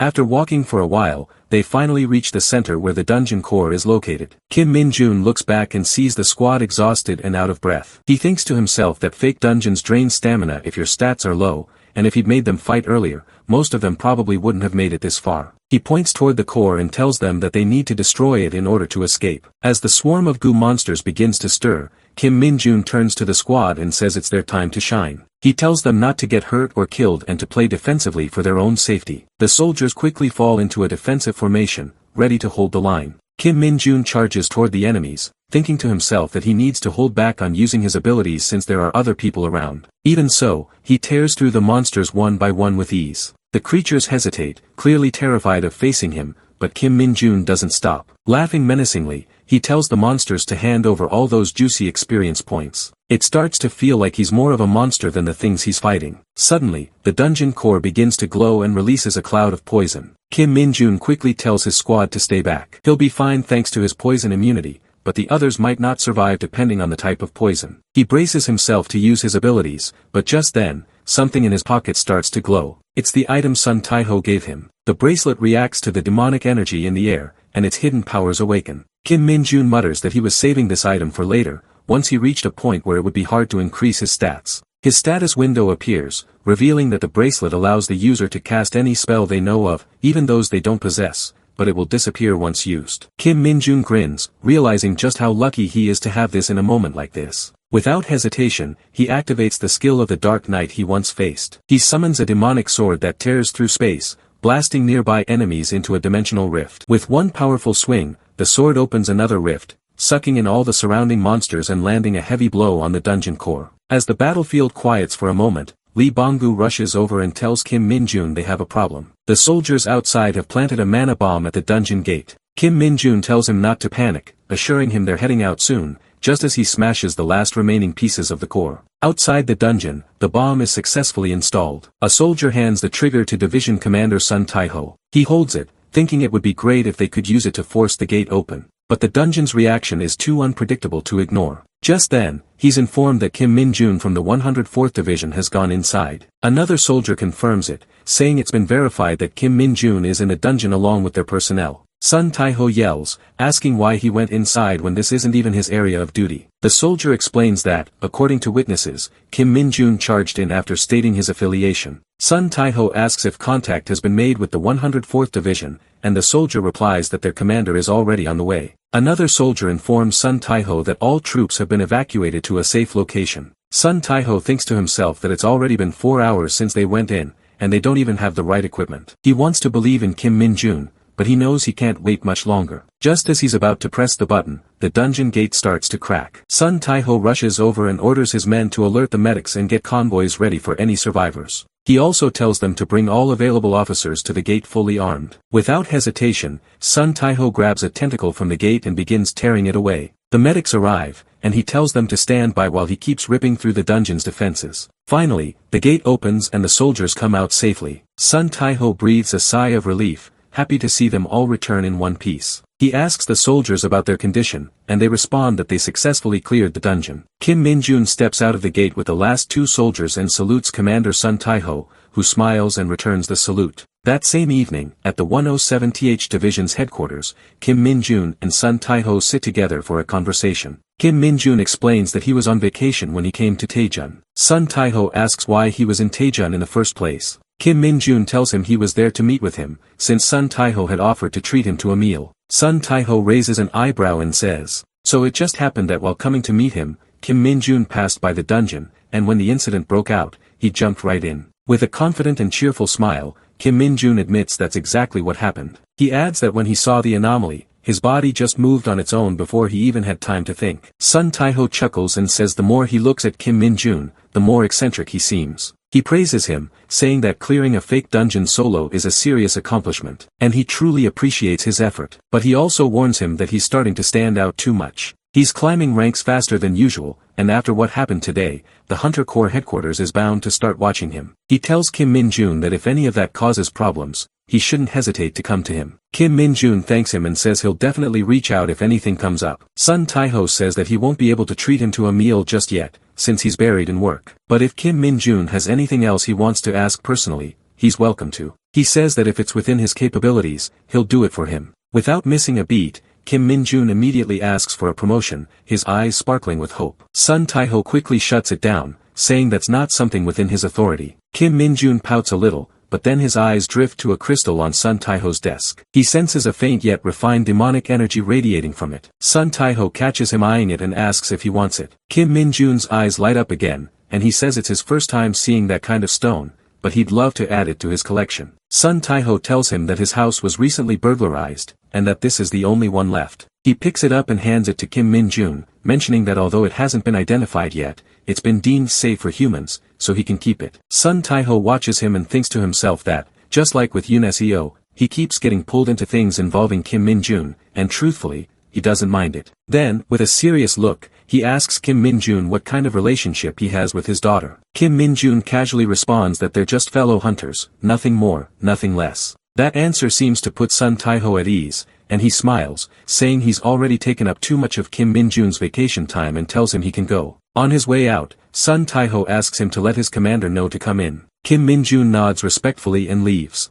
Outside, Lee Bong-gu is chomping loudly on a grilled carp, shouting about how delicious it is. Kim Min-jun tells him to shut up and eat properly, or he's going to wake up the whole neighborhood. Then, without hesitation, Kim Min-jun crushes the crystal in his hand. Demonic energy bursts from it and flows into him, pushing his demonic energy level to its threshold, and unlocking a new ability called Demonic Energy Whip. Kim Min-jun grins and says this completely changes the game. Meanwhile, somewhere deep in Gyeonggi Province at Hunter Corps headquarters, Lieutenant General Kim Chang-mo is shouting at Sun Tae-ho for his incompetence. He tells him that the 107th Division is about to be audited, so he better be prepared. He adds that Sun Tae-ho should consider himself lucky that it's ending with just this, because he could have easily stripped him of his uniform. He orders him to send Lee Sang-jin to HQ first thing tomorrow. Just then, the door swings open and another high-ranking officer walks in. Lieutenant General Kim Chang-mo immediately stands and salutes. The officer tells him not to push his subordinates too hard, mentioning that he could hear him yelling from outside. Kim Chang-mo quickly apologizes and says he'll take care of it right away. The officer takes a seat and says he's received the report,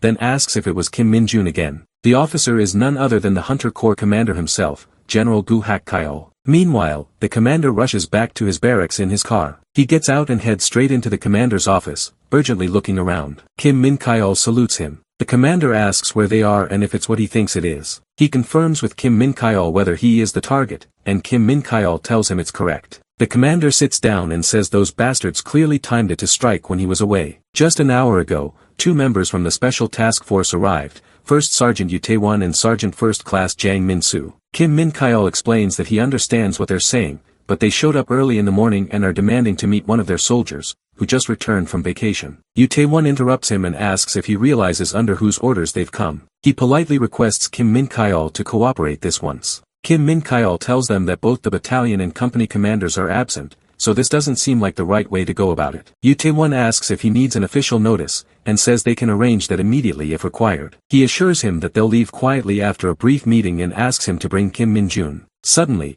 Kim Min-jun arrives and notices the insignias on the officers, realizing they belong to the special unit that works directly under Hunter Corps headquarters. Yu Tae-won introduces himself and shakes his hand, saying it was incredible how Kim Min-jun rescued so many hunters by jumping into that fake dungeon. He adds that the Hunter Special Task Force needs capable people like him. Kim Min-jun asks if this is a scouting offer. Yu Tae-won explains that they are deployed in special situations like high-risk dungeon raids, VIP protection, overseas missions, and more. He keeps talking about all the perks and benefits of being a Special Task Force hunter, but Kim Min-jun is lost in his own thoughts, thinking that none of it matters unless they offer a big promotion, then he's in. Yu Tae-won says they also deal with crimes committed by civilian hunters who aren't affiliated with the military, so strong combat skills are crucial. He tells Kim Min-jun that his outstanding performance hasn't gone unnoticed by headquarters, which is why he's here to offer him something he deserves, including a special promotion. Kim Min-jun gets excited hearing the words, special promotion. Yu Tae-won explains that their unit doesn't accept regular soldiers, so if Kim Min-jun joins the Hunter Special Task Force, headquarters will immediately promote him to Staff Sergeant. Jang Min-soo adds that the task force offers more chances for advancement than other corps since they're deployed to places where achievements stack fast. Kim Min-jun thinks there's no reason to turn this down. Just then, Yu Tae-won's device starts buzzing.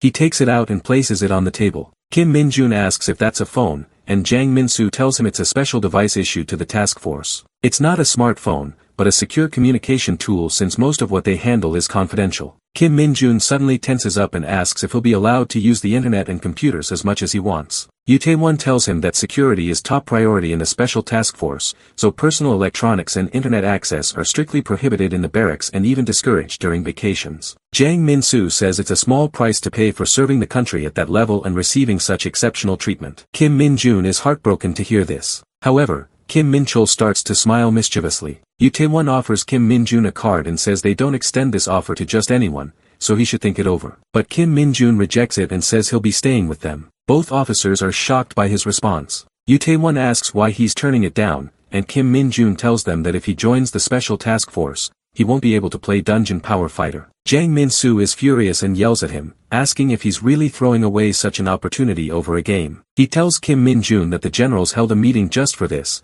and now he's rejecting it because of Dungeon Power Fighter. He questions whether Kim Min-jun is trying to be funny, but Kim Min-jun calmly responds that he isn't joking and the game is an essential source of energy for him. Yu Tae-won nods and says he understands his reasoning, then says they'll be heading out. Kim Min-chol quickly gets up and opens the door to help them leave faster. Just as they step outside, Jang Min-soo turns back and says he's sure Kim Min-jun's accomplishments are exaggerated and that he's just making excuses because he's scared he wouldn't survive in the special forces. He adds that without lucky breaks like this, someone like him would never pass the entrance test. That's when Kim Min-jun finally snaps and asks how they can be so sure he wouldn't pass. Jang Min-soo walks back, stands face to face with him, and asks if he wants him to prove it. Kim Min-chul tells Kim Min-jun to stop and asks Jang Min-soo what he's trying to pull. Yoo Tae-won puts a hand on Kim Min-chul's shoulder and asks if they can use the training center for a while. Soon after, Kim Min-jun and Jang Min-soo face off in the training room. Jang Min-soo says the entrance test is a freestyle duel with a senior special forces member and offers Kim Min-jun a chance to back out if he's not ready. However, Kim Min-jun tells him that he has no intention of joining the special forces.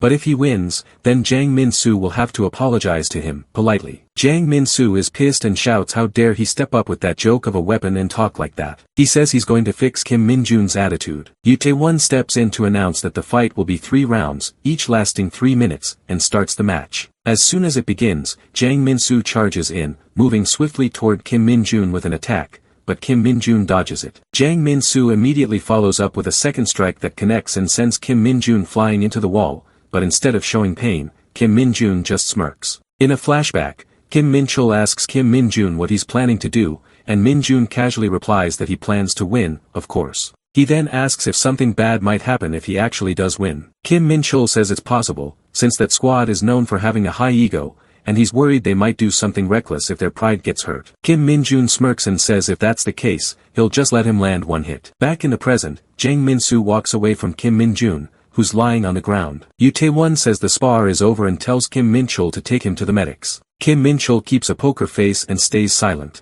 Yoo Tae-won approaches Kim Min-jun and tells him he should still be proud for managing to dodge the first ultimate attack, but from the Hunter Special Task Force's perspective, he's still not strong enough. Just before Yoo Tae-won can finish, Kim Min-jun gets up, smiling as he brushes off his uniform. Both Yoo Tae-won and Jang Min-soo are stunned to see him still standing. Jang Min-soo wonders how he's even on his feet, since the attack landed exactly where it was supposed to. Yoo Tae-won asks Kim Min-jun if he really wants to continue, warning that pushing himself too hard could cause injuries for both of them. Kim Min-jun shrugs it off and says he wants to go again. Jang Min-soo scoffs that he's being arrogant and swears to make him regret getting back up. Kim Min-jun wraps his whip in demonic energy and gets ready to strike. Jang Min-soo lunges in and unleashes a flurry of sword attacks, but Kim Min-jun blocks every single one. Then, in a swift move, he catches the sword with his whip and tosses it aside, leaving Jang Min-soo completely unarmed. Afterwards, Kim Min-jun strikes Jang Min-soo with a few lashes from his whip. Jang Min-soo tries to stay composed and compliments Kim Min-jun,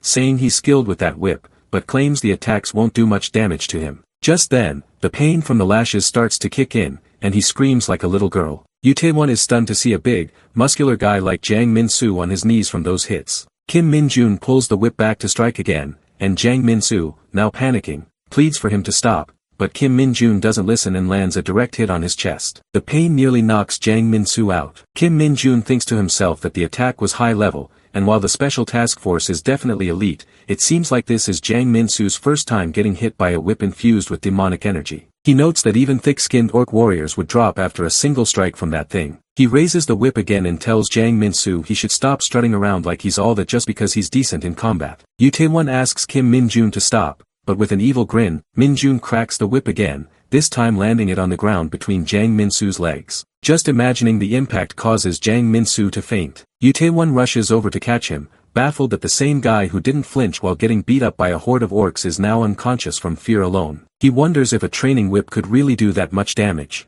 Turning to Kim Min-jun, he says that when a subordinate messes up, it's on the higher up. He offers a sincere apology in Jang Min-soo's place. Kim Min-jun admits he acted beyond his rank and apologizes in return. Yoo Tae-won hands him a card and tells him to reach out if he ever changes his mind. Kim Min-chul mocks them, and asks if they'd like to get treated by their medics. Yoo Tae-won declines and says they need to leave soon. Back in the present, Lee Junbyum laughs and asks where Kim Min-jun is. Kim Min-chul tells him that he's off training by himself right now. Lee Junbyum says he'll report directly to Division Commander Seo-kyung that Sergeant Kim Min-jun has turned down the Special Task Force's offer. He adds that while Kim Min-jun rejected it today, he's sure they'll want him even more now. There's no way they'll give up that easily. Kim Min-chul replies that in that case, they should come up with something to keep Kim Min-jun right where he is. Colonel Lee Junbyum smiles and says, Division Commander Seo-kyung already predicted this might happen, so there's nothing to worry about. Now, all they have to do is wait and see what kind of offer the commander has prepared for Kim Min-jun. The next day, Division Commander Seo Kyung bursts into laughter after hearing from Colonel Lee Junbyam that Kim Min-jun rejected the Special Task Force's offer. He says those arrogant bastards must be fuming right now. He adds that no matter what kind of privileges they offer, if Kim Min-jun decides to join them, no one can stop him. That's why he had been cautious about the situation, but now it has resolved itself. The commander agrees and says it's time for them to step up. Seo Kyung nods and says it's the perfect moment to show proper appreciation to Kim Min-jun. He makes a call and asks if the thing he mentioned is ready, then smirks confidently and tells them to bring all the related files over immediately. Meanwhile, back at the barracks, Lee Sung-ho announces to the squad that starting today, the commander of the 2nd Platoon's 2nd Squad will be Sergeant Kim Min-jun. Han Young asks if Sergeant Lee Sung-ho is getting promoted. He shakes his head and says he's planning to try out for the staff sergeant rank since he has enough points for a promotion, which is why he's handing over his position to Kim Min-jun. He asks if anyone has any objections to this decision. The squad responds that they're fine with it and agree that Kim Min-jun is the only one who could fill Sung-ho's shoes. Lee Dong-jin then says he has a question for Sergeant Kim Min-jun. He asks if the rumors are true. Was it really Kim Min-jun who cleared a fake dungeon all by himself? He adds that he was on vacation that day too. The rest of the squad joins in and says the entire hunter community is buzzing about what happened.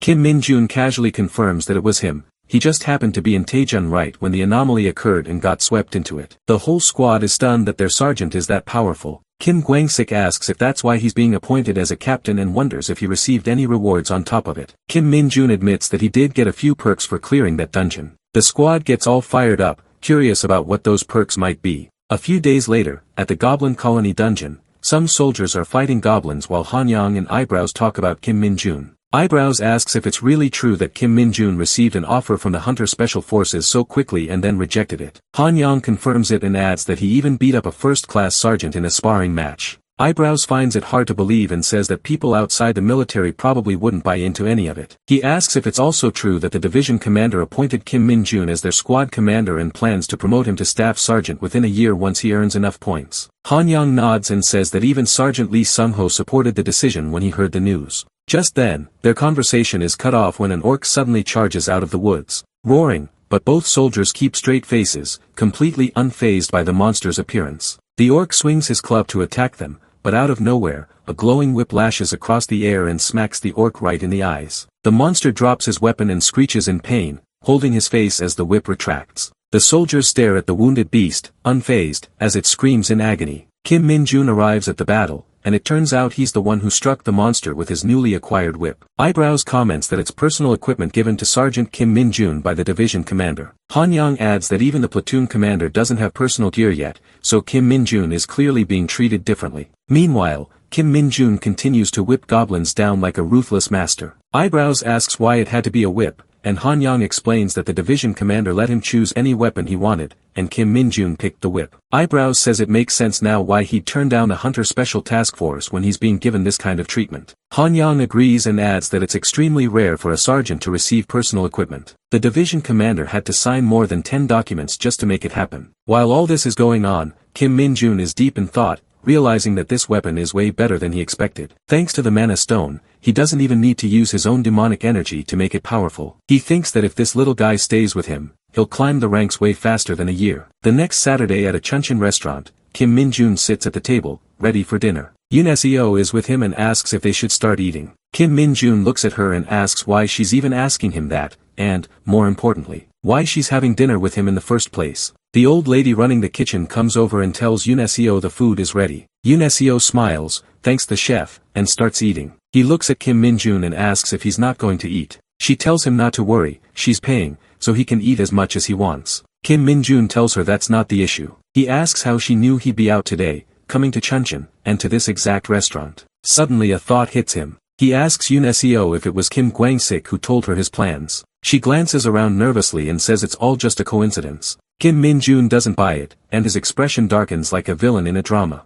She quickly apologizes and admits that it was Gwang-sik, but begs him not to be mad at him since she's the one who asked. Kim Min-jun, clearly pissed, says it's up to him to decide how mad to get and mutters that this is all pretty strange. Yoon Seo, confused, asks what he means. He suddenly asks her if she likes him. She's completely caught off guard, blushes hard, and tells him that's nonsense, asking why he's suddenly being so casual with her. Kim Min-jun grits his teeth, crosses his arms, and says she can talk casually too since they're close in age. She says that might be true, but insists she doesn't like him or anything, and tells him not to get the wrong idea. He asks why she's eating dinner with him then, and adds that he's pretty sure she took a vacation today because she heard from Gwangsik that he was going out. She admits it's true, but says there's another reason she's here. She brings up the previous incidents, the enclosed dungeon at the training center, the red board gate at the Wachin Public Welfare Office, and the recent fake dungeon. She says that wherever he goes, something always happens, so she was curious if anything would happen this time too. Then she snaps back to reality, realizing how crazy it sounds,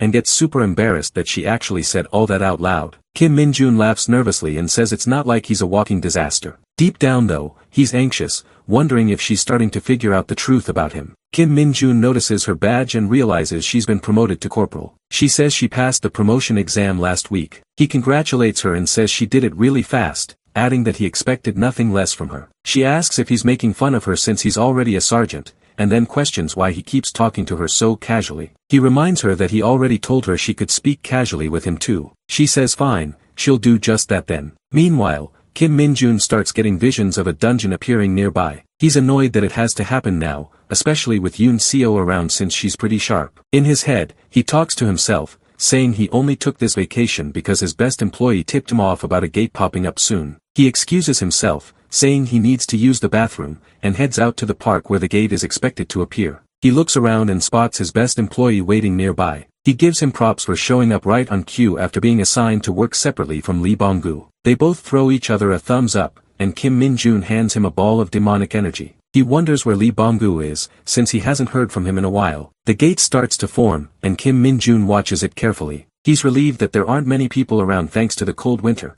but he still questions why the gate had to show up in a residential area with so many people living nearby. He tells himself that he needs to take care of this quickly, for the people's safety, and for the sake of his promotion. Just as he's heading toward the gate, a monster begins to emerge. His phone buzzes with an emergency notification from the military about the dungeon appearance. Kim Min-jun thinks that if something comes out of there that he can't handle, he'll just have to stall it until the military arrives. He braces himself and gets ready for battle. A hanker emerges from the gate, but something about it feels off. Kim Min-jun notes that it seems to be alone for now, and wonders how much demonic energy it has already absorbed. He eyes its blade arms and comments that they look dangerous, but they're useless if they can't reach him. He leaps backward to avoid the initial strike and gets ready to activate his demonic arrows. Before he can launch his ability, the hanker suddenly throws one of its blade arms at him like a projectile. To his surprise, the blade is attached to a chain. Kim Min-jun grabs the chain mid-air and mocks the creature, asking what kind of petty trick this is. But the hanker yanks the chain back, flinging Kim Min-jun high into the air. As he's airborne, the monster hurls its other blade, and Min-jun barely dodges it before countering with a solid punch to its face, knocking it to the ground. He looks back, thinking it's over, but the hanker gets up again with its jaw broken and ready to fight. Just then, someone calls out to him. It's Yoon Seo, running toward him with a road sign in her hands. He's stunned to see her there. The hanker throws its blade in her direction, but Kim Min-jun grabs the chain and redirects the attack. He demands to know what she's doing there. She fires back, angry that he left her alone in the middle of dinner, and even more furious that he's fighting without a weapon. She says she saw the emergency alert and came straight away. She throws the road sign to him, and Kim Min-jun catches it, channeling his demonic energy into it. With a powerful swing, he slams the sign into the hanker's head, killing it on the spot. As dust fills the air, he uses the moment to absorb the hanker's demonic energy. When the dust settles, Kim Min-jun walks over to Yoon Seo, and she's stunned that he took down a high-threat monster all on his own. Kim Min-jun tells her that a certain someone helped him,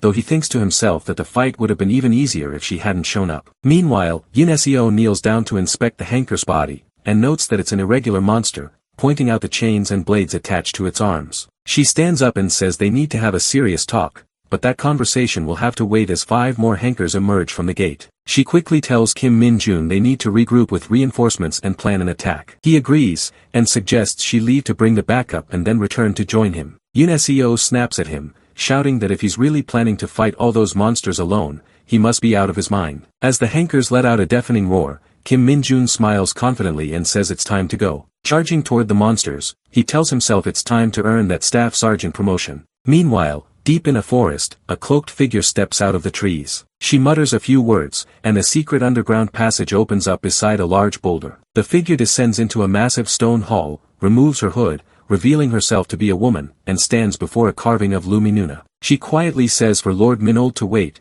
because she's coming for him. The story then shifts to a quiet island in the middle of the sea. Two officers stand by as a helicopter descends from the sky. Out steps a massive, burly man with a majestic beard, moving like he owns the place. He charismatically introduces himself as Major General Du from the Korean Hunters. The man waiting to receive him is Masaru from the Japanese Association. Without wasting time, Masaru leads him inside to go over the operation details. After reviewing the proposal, the Major General gives him a nod of approval. He admits that clearing the dungeon will be a massive undertaking. With a sharp look, he points out that Masaru would not have requested Korean assistance just because they were short on manpower. Picking up on that, Masaru decides to reveal the truth. The Japanese Association is directly controlled by the government, while independent guilds hold real influence over individual hunters. Their real problem is not a lack of numbers. What they lack are properly trained hunters with battlefield discipline. That is why Masaru wants to borrow the Korean training methods through a joint operation. Now it clicks for the Major General why he was specifically assigned to this mission. General Hakyol clearly expects him to showcase the true might of the Korean forces. At that moment, Masaru brings up an exceptionally talented officer on the Korean team. Curious, he eagerly asks what kind of training allowed the young man to grow so quickly and build such a strong reputation in the community. The Major General suddenly starts sweating,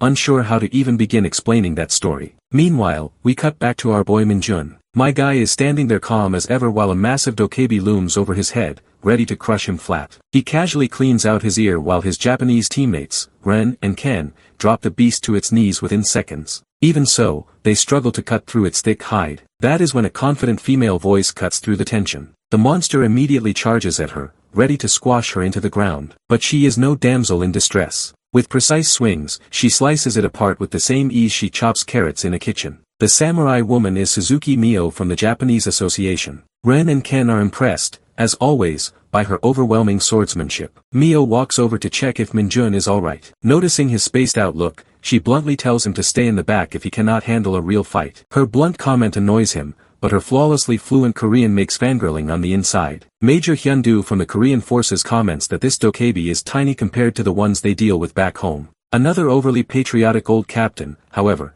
is furious at our boy for embarrassing their country in front of the Japanese. The man cannot stand that they were assigned a loser sergeant like him. But Major Hyun-do calmly tells the captain to relax, pointing out that the kid simply lacks field experience. Meanwhile, Mio's harsh words keep echoing in the captain's ears. What the old captain does not realize is that our boy deliberately held back to gauge the Japanese forces' skill level. He did not expect much from them going in, but Ren, Ken, and especially Mio clearly exceeded those expectations. Just then, Mio senses something ominous approaching from deeper inside the cave. Her eyes widen the moment she realizes something dangerous is closing in, and she immediately shouts a warning. In the next second, she barely manages to deflect the throwing axe that shoots out from the darkness. Emerging slowly from the cave is a towering blue demon that looks creepier than Epstein. Mio raises her voice and announces that it is the dungeon boss. Ren and Ken stiffen at once, preparing for battle while our boy does not even blink. The 10th samurai issues rapid orders, saying she has already called for backup and that they need to hold a defensive line until reinforcements arrive. But before she can even finish,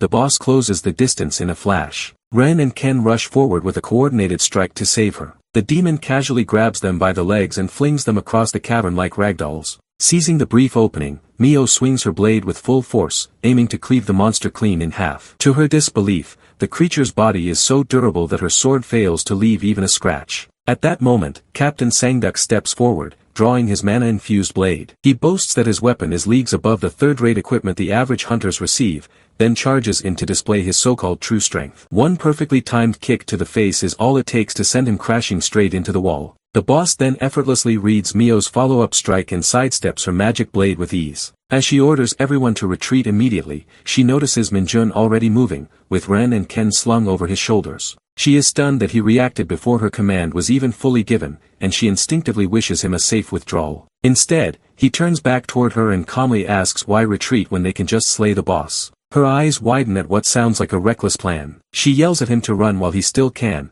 but he only gives a sly grin and releases his power, mogging the samurai at her own specialty. Even the boss hesitates, sensing the terrifying aura around him, as if questioning who the real monster in the room truly is. Realizing it cannot afford to mess around, the boss quickly reaches out to grab its weapon. Our boy just stands there smiling, straight up letting it swing at him on purpose. Right before it can chop him in half though, he smacks it with his blade and sends the giant straight into the ceiling. Minjun then gathers his magic into a concentrated beam, which completely shocks Mio. Not because of the power, but because the beam starts firing off in every direction and nearly hits her too. She scrambles to block the stray blasts with her katana. Meanwhile, the captain barely avoids getting his head blown off by one of the rogue beams. Minjun shamelessly throws out a sorry for the oopsie, and then focuses his aura properly this time. With that, he swings at the boss with everything he has. The strike tears clean through the demon's axe and even shatters his own sword from the sheer impact. The ugly blue goblin freak cries after getting its fingers get completely wrecked. Mio just stares in awe at the man whose aura was so overwhelming that even a military-grade sword couldn't handle it. Glancing at the broken weapon in his hand, Minjun realizes he probably should not have gone all out like that. Still, he cracks out his whip, already thinking about the reward for taking down the boss. Switching back to his old squad, the boys look absolutely drained after another brutal day. After whining about how Minjun works them like unpaid interns, one staff sergeant straight up admits he is more scared of the monster who lives with them than any dungeon beast. Even after his promotion, Minjun still stays with the unit instead of moving to headquarters. Just then, they spot Dongjin still grinding away in the field. They ask the corporal why he is still working like a grunt after getting promoted, and when their lord and savior Minjun is coming back. Dongjin says he is not sure, but there was news that Minjun single-handedly cleared the raid just yesterday. Nobody knows how, but he apparently soloed the boss like it was nothing. The squad immediately realizes that means their nightmare supervisor will be back soon. But Dongjin adds that the flawless clear earned Minjun a full day off. That means he will not return for at least one more day. The guys absolutely lose it, wishing it was one whole year instead. Back in Japan, our boy is taking a relaxed stroll when Bongo pops up to report a new dungeon nearby. The little guy also demands to know who this Ping dude is, since he remembers his lord Minjun blaming him for ruining his day before. When Bongo swears he will beat Ping up personally, Minjun gently informs him that not even his greatness can defeat Hai Ping. Suddenly, he asks Bongo to stop blabbing, because he hears a motorcycle racing in the distance. The rider dripped out in all black stops before him. He instantly facepalms when she takes off her helmet. Mio asks her what he is doing all the way out here in the middle of nowhere. He immediately throws the question back at her, wondering if she has become his personal stalker now. Mio calmly explains that her association patrols this entire area around the clock. A few years ago, it was destroyed because of a dungeon break, so now there are cameras everywhere to catch any stray monsters. Right on cue, Bongo casually flies straight in front of one. Minjun looks both pissed and disappointed at the same time, wondering how this idiot keeps fumbling so hard. Anyway, Mio repeats her question about why he is wandering around a restricted zone. With a face straighter than a JoJo character, he swears he just got lost. Hearing that only makes her more suspicious,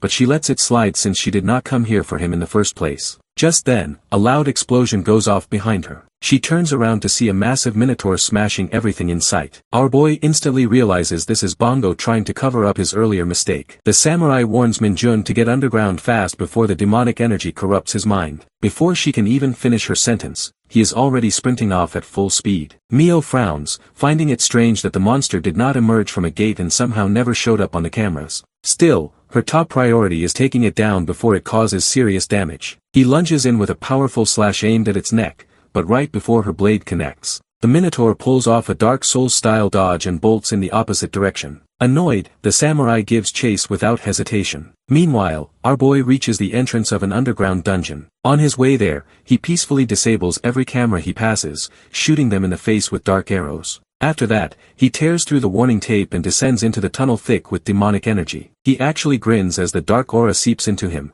boosting his power and even leveling up a few skills. Since Bongo found the place for him, he just hopes the little guy manages to escape Mio in one piece. Returning to Mio, the woman easily tracks the fleeing monster down. She thrusts her blade clean through a rock, nearly skewering the panicking guy on the spot. Just when he thinks he has shaken her off, she slices apart the entire wall like it is paper. In desperation, he transforms into a tiny kitty before she can properly see him, catching her completely off guard. Mio actually blushes at the sight of the small, harmless-looking cat and reaches out to pat its head. All to his master, he slaps the thought's hand away and dashes off again without hesitation. Mio takes a second to process that rejection, clearly not used to getting curved by a cat. She then reports back to the association, saying she will continue tracking the monster until backup arrives. To her surprise, headquarters informs her that the underground corrupt energy in that sector has suddenly shifted. The color of the monster crystal always reacts to changes within a dungeon's core. So the science team starts wondering if the crystal changed color,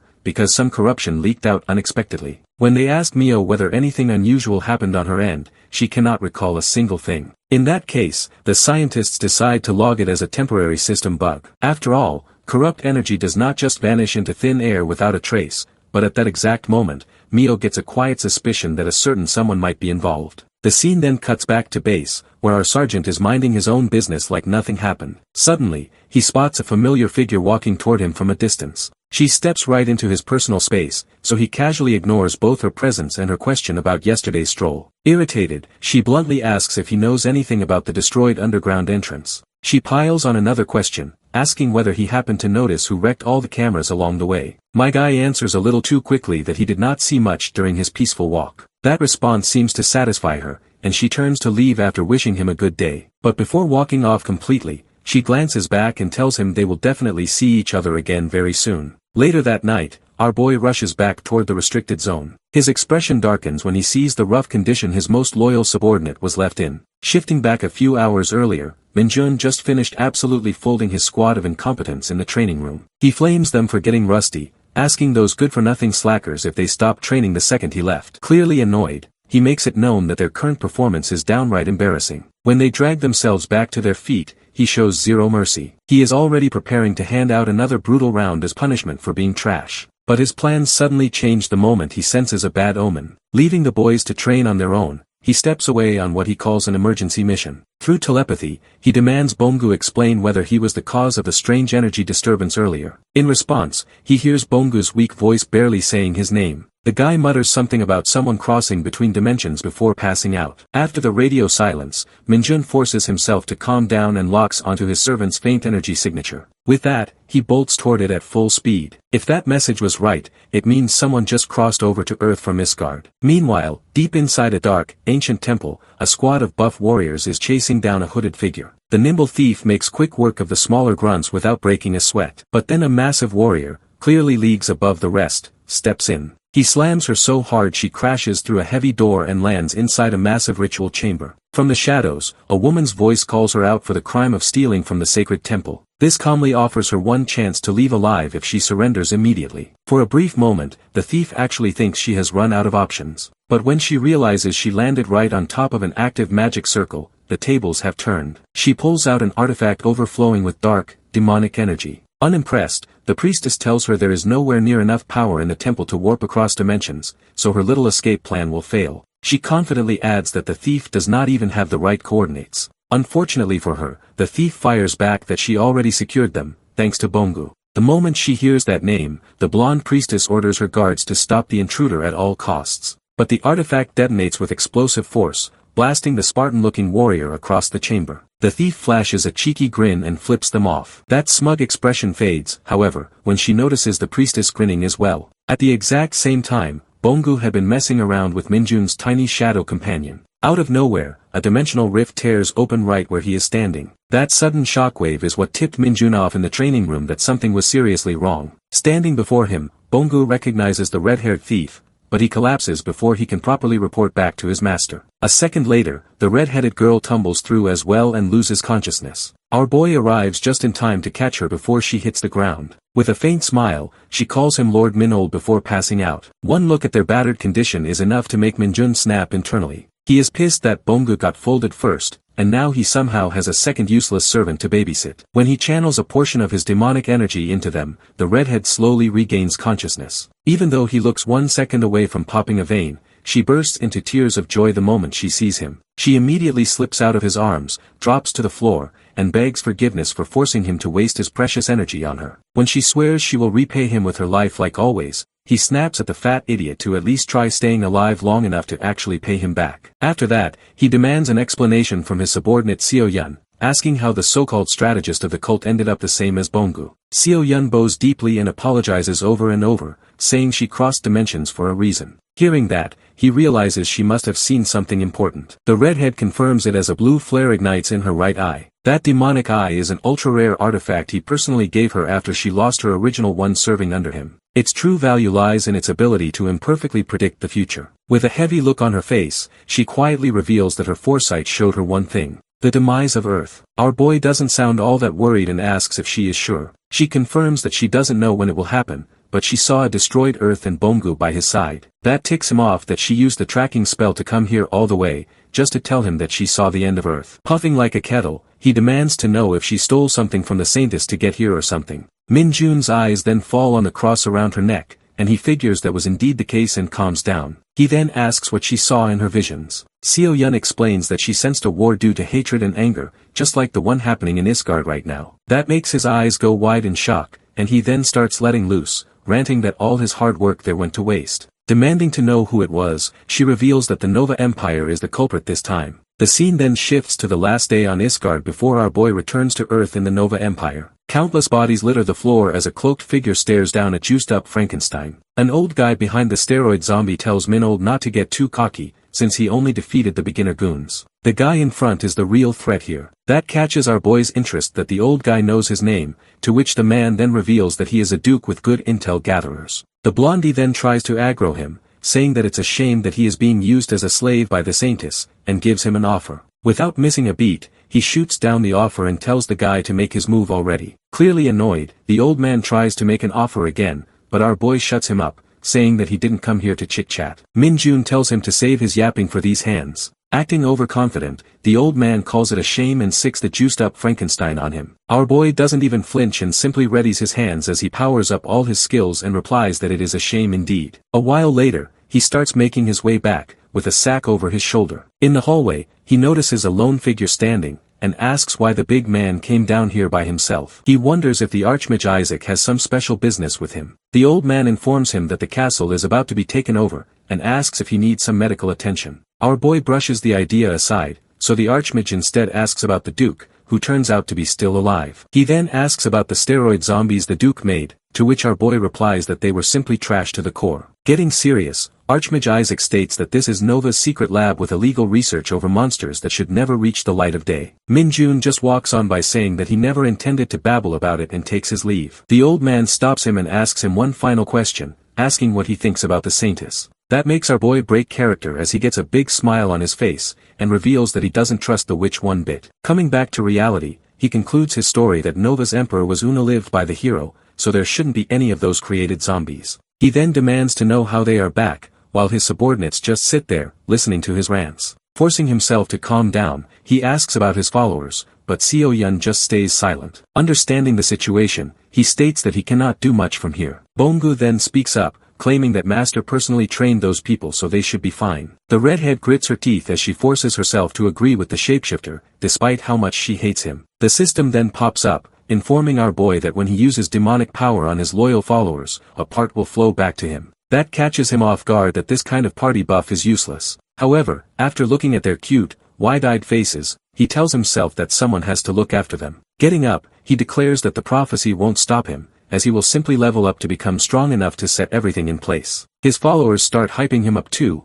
and he then thinks of the next step of the plan. A couple of days later, our boy puts forth a huge tower of cash, making Seo Yun interested. Bongu starts salivating and reaching for the money only for the redhead to smack his bird brain. She then tells her master that this much isn't necessary, however he reassures her that it is, and he can get the cash back very quickly. Min Jun states that he couldn't give them a good life back in his guard, but he can make sure that they live comfortably here, which makes the two emotional. The shapeshifter then says that he will work hard to get his identity card, to which our boy tells him not to get scammed. Watching the subordinate's passionate responses, the girl gets ticked off and clamps his beak shut. Meanwhile, our boy wonders that the people who try to scam them would never survive in the first place. The redhead then pulls him out of his thoughts, saying that after getting her card she wishes to join the Hunter Corps. The scene then shifts to a bus that is passing through the mountains. Our boy thinks about what Seo Yun said and figures that she can become a hunter after getting her card made illegally. However, he is completely stumped as to why she wants to become one in the first place. Soon after, he starts sweating hard as he recalls that since she grew up in his guard, she might slip up and cause trouble for him here. Min Jun starts biting his nails as he thinks that she is worse than Bongu in comparison. He starts brainstorming excuses that may make her change her mind, but then recalls that the Hunter Corps has a course for recruits, so they become naturalized to the rules. In the end, he decides to let the matter go and tells himself that things will work themselves out somehow. Sometime later, he walks through the forest area when he notices his Nightwalker suddenly jump onto his shoulder. Our boy asks if it also knows that the strange presence is around here and starts salivating over the opponents he might come across. As he turns around the corner, he notices that people have already gathered in the distance. By their clothes, it does not look like they are from the Hunter Corps. Just then, the group notices him as he approaches them. The big burly man in army clothes then walks up and starts staring him down. Minjun gets confused about what is happening, but then the guy speaks up and asks what he is doing here. Looking around, he makes an excuse that he is here to investigate a malfunctioning dungeon. The guy counters that an investigation was already done and introduces the group as Raid, which is a civilian hunter company. The macho man then says that they have official permission for this dungeon and even offers to show a permit. Our boy raises his hand in surrender and says that he is not here to cause problems. The leader then presses forward and asks what an officer is doing here alone on a weekend. Our boy recalls that the Hunter Corps handles nearly all the dungeons here in Korea. He figures that the big guy is afraid that this opportunity might get snatched away from him. Although he sympathizes with their feelings, he still wants to get into this dungeon too and starts smiling like crazy. Regaining his composure, he announces that he will not interfere with their raid. However, this extra investigation is necessary. Putting his hand up, our boy tells them that he only needs 5 minutes in there. The big man and the others remain suspicious of him. Minjun reassures them that he only needs to take a quick look and will not take any loot. Seeing no other option, the leader turns around and says that he will discuss this with his teammates. A few minutes later, the group discusses that since there is no profit to divide, everything should be fine. The masked man speaks up and says that our boy is traveling empty-handed and that they should discuss this with the Hunter Corps first. The leader shuts the idea down quickly and reminds them that they do not meet the minimum 10-man requirement, so things will only get worse. The group keeps bickering while our boy wonders how much longer this is going to take. Just then, another voice speaks up and says to just go along with the plan. The hot blonde girl says that there should not be any problems and the guys instantly start sucking up to her. Meanwhile, our boy nearly falls asleep from boredom while the girl looks at him like candy. Seeing that the matter is settled, Minjun then starts moving toward the portal, only for the girl to call him by name which makes him stop. She then reveals that she is a huge fan of his work, but he does not give her even an ounce of attention. Finally, the leader starts his timer and says that they will enter in 5 minutes as discussed while our boy simply answers yes in agreement. Just before entering, he calls out that he will annihilate anything that interferes with his investigation. Meanwhile, at the Hunter Corps building, the Special Task Force commander sweats nervously. At the same time, the Hunter Corps commander reviews a file and confirms with Major General Song if he truly can do nothing about the situation. He speaks up and says that he will try to contact them again, but then General Hakshiol slams the file down and asks what the problem is. Narrowing his eyes, he asks if Major General Do is the concern here. Song answers that the other Major General is against it, but so is the target himself. The general then relaxes and says that nothing can be done about this for now. The bearded man hurriedly states that he will try again and even fight if he has to, but the general shuts him up and tells him to leave. Walking out of the room, Major General Song holds his head in frustration, but then notices his phone ringing. Realizing that it is his daughter, his mood completely changes and he asks what she wants. Just as his mood drops because of the scolding he received earlier, she says something that makes him instantly light up and he demands to know more. The blondie tells her old man that she just met Minjun. The scene then shifts to the dungeon, where a giant lizard crawls around like it owns the place. All of a sudden, it notices something and gets alert as it stares down into the darkness. The monster gets ready to attack only for our boy to barrel right past it and launch it away. The other lizards over there meet the same fate as he continues to race forward toward his target. Minjun feels a very weak, almost unnoticeable demonic energy coming from the dungeon and figures that is the reason why civilian hunters were allowed here in the first place. He tells himself that if it were not for him sensing the demonic energy, the other hunters would have been done for. Just then, more lizards launch a surprise attack on him, only for him to dodge through them like a pro acrobat. Running away, he tells the lizards that he does not have time for small fry. Watching him go, the monsters wonder who the hell this crazy man is. Our boy then notices that the energy is close by and skids to a stop. Looking around, he cannot find a way in,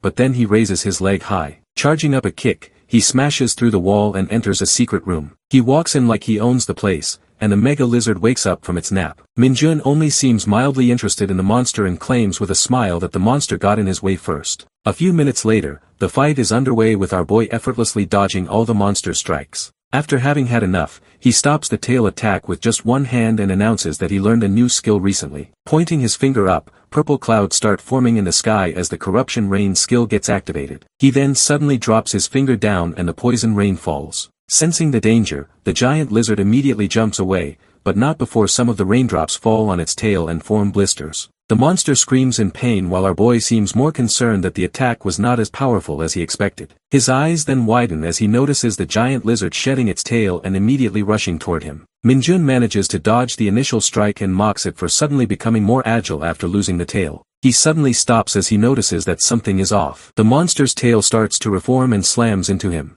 Blocking the attack, our boy looks up only to see a giant blob of venom heading his way. The venom coats his entire upper body and forces him to step back. Seeing its attacker now defenseless, the giant lizard steps forward as it becomes determined to chomp him up. Just as its nasty slimy tongue slithers out, our boy drops the axe and grabs onto it, which catches the monster off guard. A dark aura begins to leak out as he announces that this weak venom is like candy to an advanced dark mage like him. Summoning giant hands that keep the monster's jaw open, he summons the corruption rain skill again and menacingly asks how the inside of its body will react to his attack. The giant lizard realizes that it bit off more than it could chew, but it is too late as the attack explodes through its body. Now shirtless, Minjun watches the monster's body fall to the ground and smiles as the demonic energy flows into him. The system then gives him exciting news that he has also acquired the skill, Vicious Charge. The skill allows him to act like a battering ram which other dark mages usually ignore, but not him. Dismissing the system, he then focuses on clearing up the mess he left behind by using his corruption skill. All traces of the monster disappear, and with that,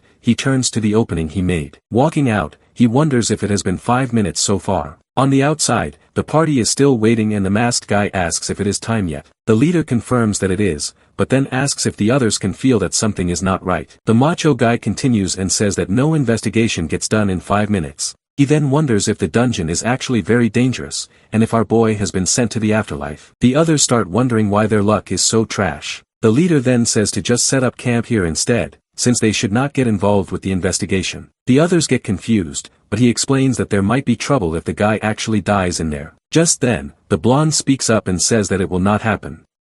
That catches everyone off guard. The leader asks if she actually knows the guy since she said she was a fan. She answers that our boy is the one who cleared the fake dungeon. Everyone gets surprised, but the masked man states that it was a regular sergeant from the 104th Division who cleared the dungeon. He then asks how the girl knows that it is him, even though the Hunter Corps never reveal personal identity. She dodges the question and says that she has her methods and that they should prepare to go in already. The macho guy suddenly stands up and voices his concerns as he asks, what if the dungeon is extremely dangerous? Ji-Yun just sighs and asks if the big oaf truly believes that what our boy said is true and claims that she does not. Walking toward the portal, she says that they upheld the 5-minute agreement and that she wants to go in now. What she actually wants is to get some dirt on Minjun, but just then, the blue-haired girl points something out. The squad gets alerted as someone steps out of the portal. Still shirtless, our boy catwalks his way toward them while posing like a movie star. The girls instantly start blushing while the leader asks what the hell happened in there. Our boy gives the green light to go ahead. Before they can leave, however, he asks to borrow a shirt. Back in his apartment, Seoyeon sits at the laptop, typing away with intense focus. Right on cue, Bongu walks in carrying a bag stuffed with ramen and random snacks. With a pissy attitude, she immediately demands to know where exactly he disappeared to without saying a single word. When he bluntly replies that he just went to the store because they were out of noodles, she twitches. Cheerful as ever, he offers to cook some for her, too, but the hormonal barbarian drives her fist straight into his weak ribcage. She scolds him for wasting time at convenience stores instead of training and getting stronger. Confused and hurt, Bongu argues that communication usually starts with moving your lips, not fists. She snaps back that he has no right to waste the dark energy their master used to save them on snacks and flying around the city. She goes as far as saying she would rather have died than accept that energy if it came with a penalty for Lord Minold. Bongu quickly swears he will help fix everything in no time using his scouting abilities. Grabbing him by the collar, she reminds him that dark energy does not simply refill. It is already scarce in this world, and even what little exists is painfully limited. Bongu insists he trusts their master and believes saving them is also a part of his big plan. Watching his stupidly innocent expression finally makes her snap. She throws another punch, but this time Bongu refuses to tank it. Just then, their sergeant walks in and finds the two of them brawling like children. Without reacting much, he calmly asks whether things are proceeding according to plan. Seo-Yun reports that Bongu will meet the black market trader in a few days. Min-Jun reminds her to keep a close eye on him since reliability is not exactly his strong suit. Bongu does himself zero favors, munching on snacks like a starved panda. Anyway, he asks Seo-Yun if she is truly serious about joining the Korean hunters alongside him. The girl proudly declares she has studied all his Korean textbooks thoroughly and is ready to enlist at any time. Just then, a Discord notification pings and she absolutely loses it. Our boy watches in mild shock and strange admiration as the keyboard warrior unleashes her flawless Korean. Apparently, she has been fiercely defending his reputation online as Kim Min-Jun fan 69. That aside, he orders Bonggu to hold down the fort without causing a single incident. While Min-jun is not heading out on a special mission, he has been assigned to a 5-minute standby. That means he and his squad must remain on duty for 24 hours straight, ready to respond to any orders in their designated sector. Normally, this is a mock exercise for soldiers in the military, but when hunters get involved, it usually means things are going to get ugly. The next day, he briefs his squad, who secretly hope it is just another training drill. The boys are not exactly thrilled about the standby either. They all know it feels like playing endless hell mode, where emergency calls keep dropping non-stop for a solid 24 hours. With his squad packed in the back of the jeep, our boy slams the gas pedal and heads out to begin the 5-minute standby. Still, something about this feels off to him. It does not take long for that feeling to prove correct when he spots a blockade right at the starting route. His eyes narrow at the sight of a chiseled Major Louis Armstrong cosplayer standing there with a confident grin. Suddenly, the memory clicks. This is the same guy who once acted all tough, until a solid whipping humbled him real quick. He steps out of the jeep, and the massive officer greets him with fake excitement. The man apologizes dramatically, saying he needs to borrow the jeep since his own car conveniently broke down. Unfazed, our sergeant checks his watch for the time limit to reach the checkpoint. The smug general grins wider, clearly thinking Min-jun will fail without a car. To his shock, our boy calmly orders his squad to move out immediately. If they don't have a car, they will use their legs. Annoyed beyond belief, the squad follows behind while the general grinds his teeth at Min-jun's unshakable composure. A few minutes later, they reach the checkpoint completely exhausted,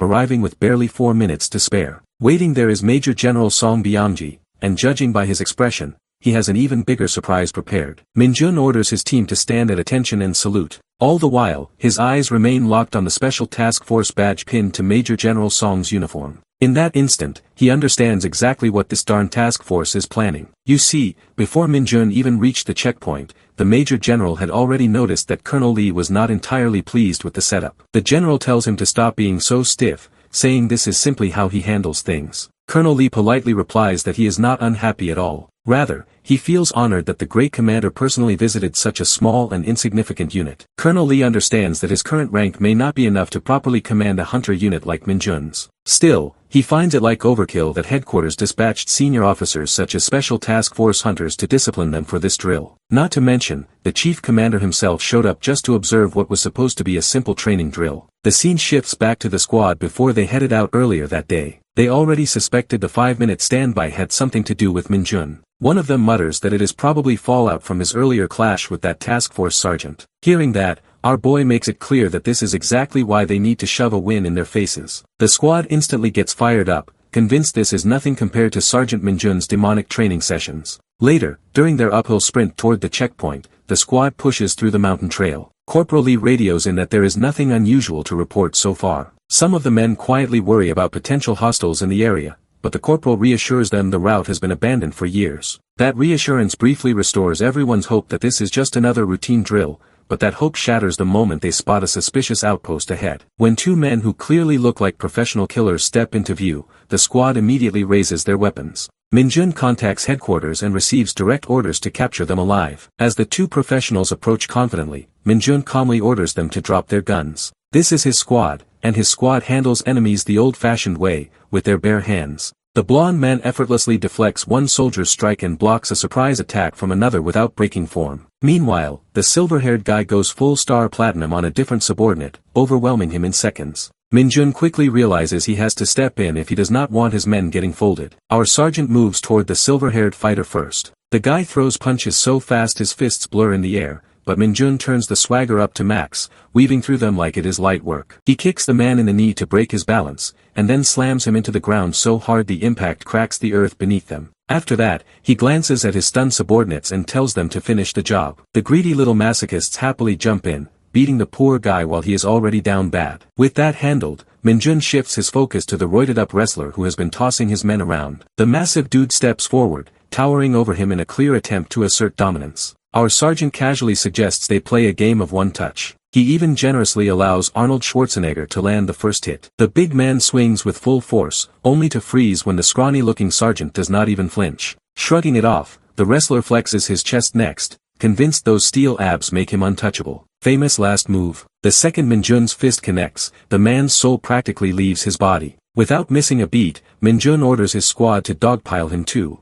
Desperate, the buff guy calls for a timeout and yells that he is actually a task force agent, and this is just part of training. Unfortunately for him, Minjun's demons do not process excuses, and they beat him until he is crying for his mom. Back in the present at the checkpoint, Colonel Lee is riled up over the commander's shady setup. He warns that he will file an official complaint if this stunt causes a serious rift between the military and the special task force. The commander tells him to calm down before he does something he regrets. The rising tension snaps when someone knocks on the door. A soldier steps in and reports that the 5-minute standby squad has arrived. When the colonel anxiously asks whether there are any injuries, the soldier states that 2 individuals were severely hurt. The colonel nearly has a heart attack, until the soldier clarifies that the 2 suspicious hostiles are currently in a coma. The standby squad, on the other hand, is perfectly fine. Hearing that, Colonel Lee is genuinely confused about how that is even possible. The soldier, barely containing his excitement, reports that their unit suffered only minor scratches and successfully captured the 2 Susi Baka agents.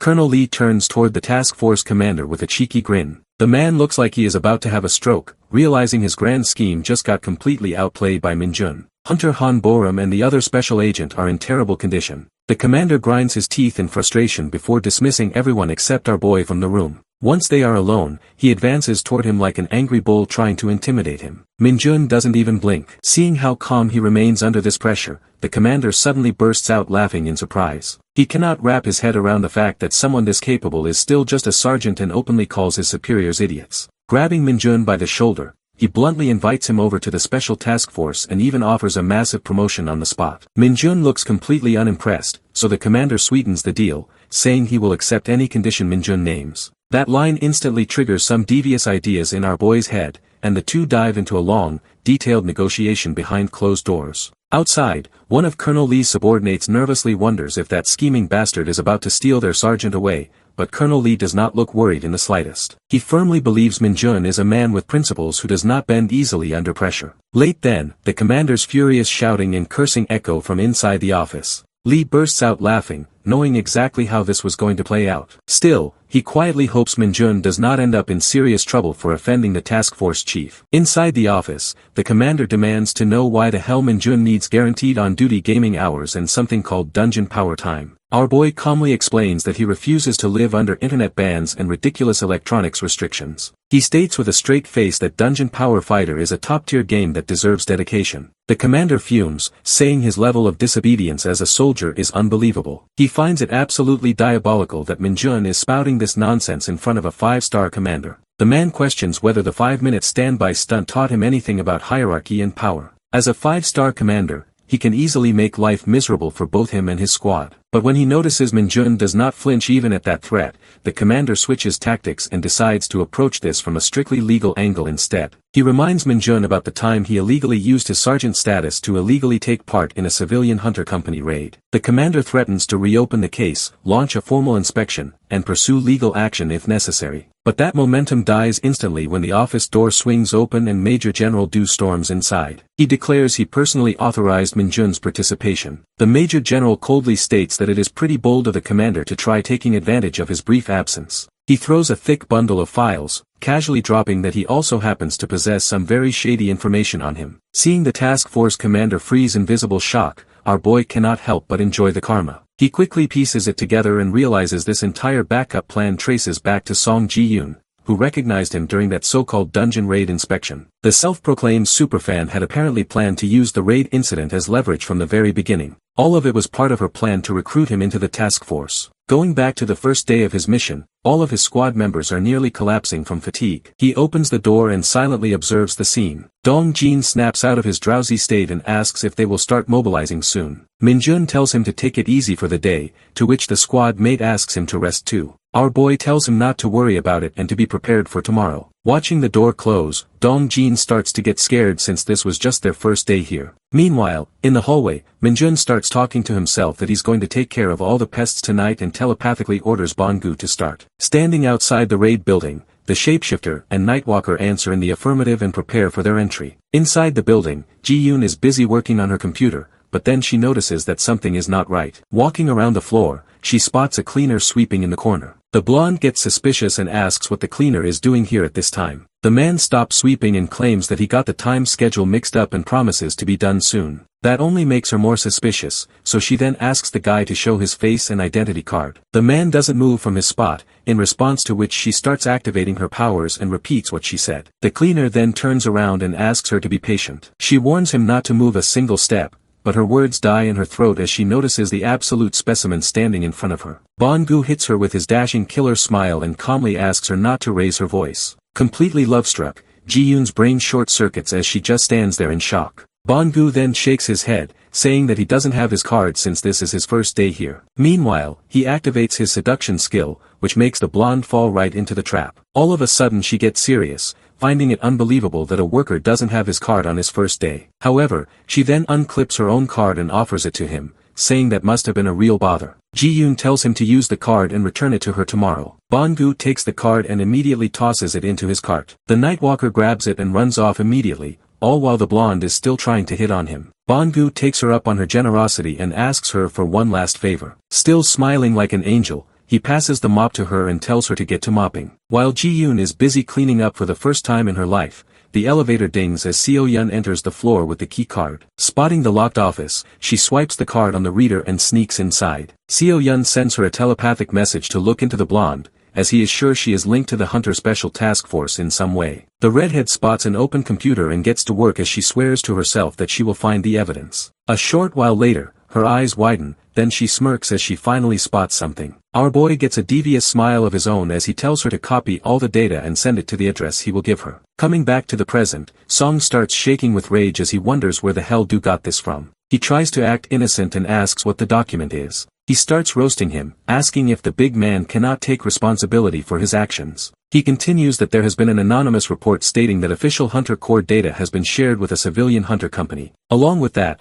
there was some personal stuff that was shared that wasn't in the database. Major General Song already knows all of this and silently wonders what the hell his daughter did. Just then, Major General Do mentions Ji-yoon and also that she is hiding as a headhunting job holder, even though she could be a leader in raid. Song continues that he knows the girl used the stolen data to contact hunters with potential and recruited them. Do then asks again if the guy is sure that he has no idea about any of this. Throwing the paper down, Song grips the guy's shoulders and demands to know if there is actual evidence for all these allegations. Major General Do easily pulls his hand away and warns him to lower his voice since the walls have ears. Pulling his hand back, Song stares daggers at our boy, who doesn't show even the slightest bit of emotion. The Major General then pushes past him and says that he will be taking his leave now. He says that the Special Task Force will look into this matter, which makes our boy deadpan that the guy will look into his own corruption. Before the man leaves, Do asks if this matter doesn't involve General Hackshile. Song stares back at Major General Do and reminds him that the walls have ears, then slams the door shut. Min-jun gets confused as he is the only one listening there, but then Major General Do bursts into laughter at the entire incident. Our boy then shouts out that he didn't hear any of the conversation. The Major General reveals that Min-jun's info was also in those files and his dungeon raid data. He says that things are looking very shady right now, but he won't pry further into the matter. Our boy thanks his superior for his kindness, but then the Major General stops him. He recalls all of Min-jun's exploits as well as the Special Task Force's obsession over him and the report. Turning his head around, he asks our boy if there is something that he should be aware of. Our hero tells him that he will let the big guy know once the time is right and asks him to cooperate. Major General Do just grins and says that he is looking forward to that day. Colonel Yu is at her desk sorting through documents. Someone then knocks on the door, to which she gives the order to come in. It turns out to be none other than Yunesio. A few moments later, the two are having a small tea party. Colonel Yu congratulates her on getting such a fast promotion, which makes the blue-haired girl flustered. Recalling Min-jun's record, Yunesio feels a little dejected, but the colonel reassures her that the guy is an anomaly. The woman then reveals that she heard the Special Task Force contacted Yunesio, to which the girl answers yes. The colonel realizes that they wanted to recruit the blue-haired girl, but then asks what she thinks of the idea. Yunesio smiles and says that she turned down the offer with zero hesitation, which catches the colonel by surprise. Yu then smiles and says that she is relieved to hear that. However, the colonel then presses further, recalling that the blue-haired girl first turned down her own father's division, and then the Special Task Force. After staying silent for a few moments, Yunesio reveals that she has a very talented friend who is far above her in skill. However, she has a dream that she will surpass him one day, and that guy is working in this place. Colonel Yu smiles and states that she is cheering for the girl. After that, the older woman brings up vacations and asks if she has any plans. Yoon Seo answers that she is looking forward to spending them with her group members. The scene then shifts to the girl squad with shocked looks on their faces as they come face to face with Minjun's squad. Yoon Seo then asks what they are doing here, but our boy has the same question in mind and is annoyed that they even picked the same days. Just then, a voice calls out to them, making our boy freeze up. The man calmly asks what they are all doing here while the veins in his arm are about to burst from holding the suitcase too tightly. Major General Tae-ho then demands to know what the hell is going on here.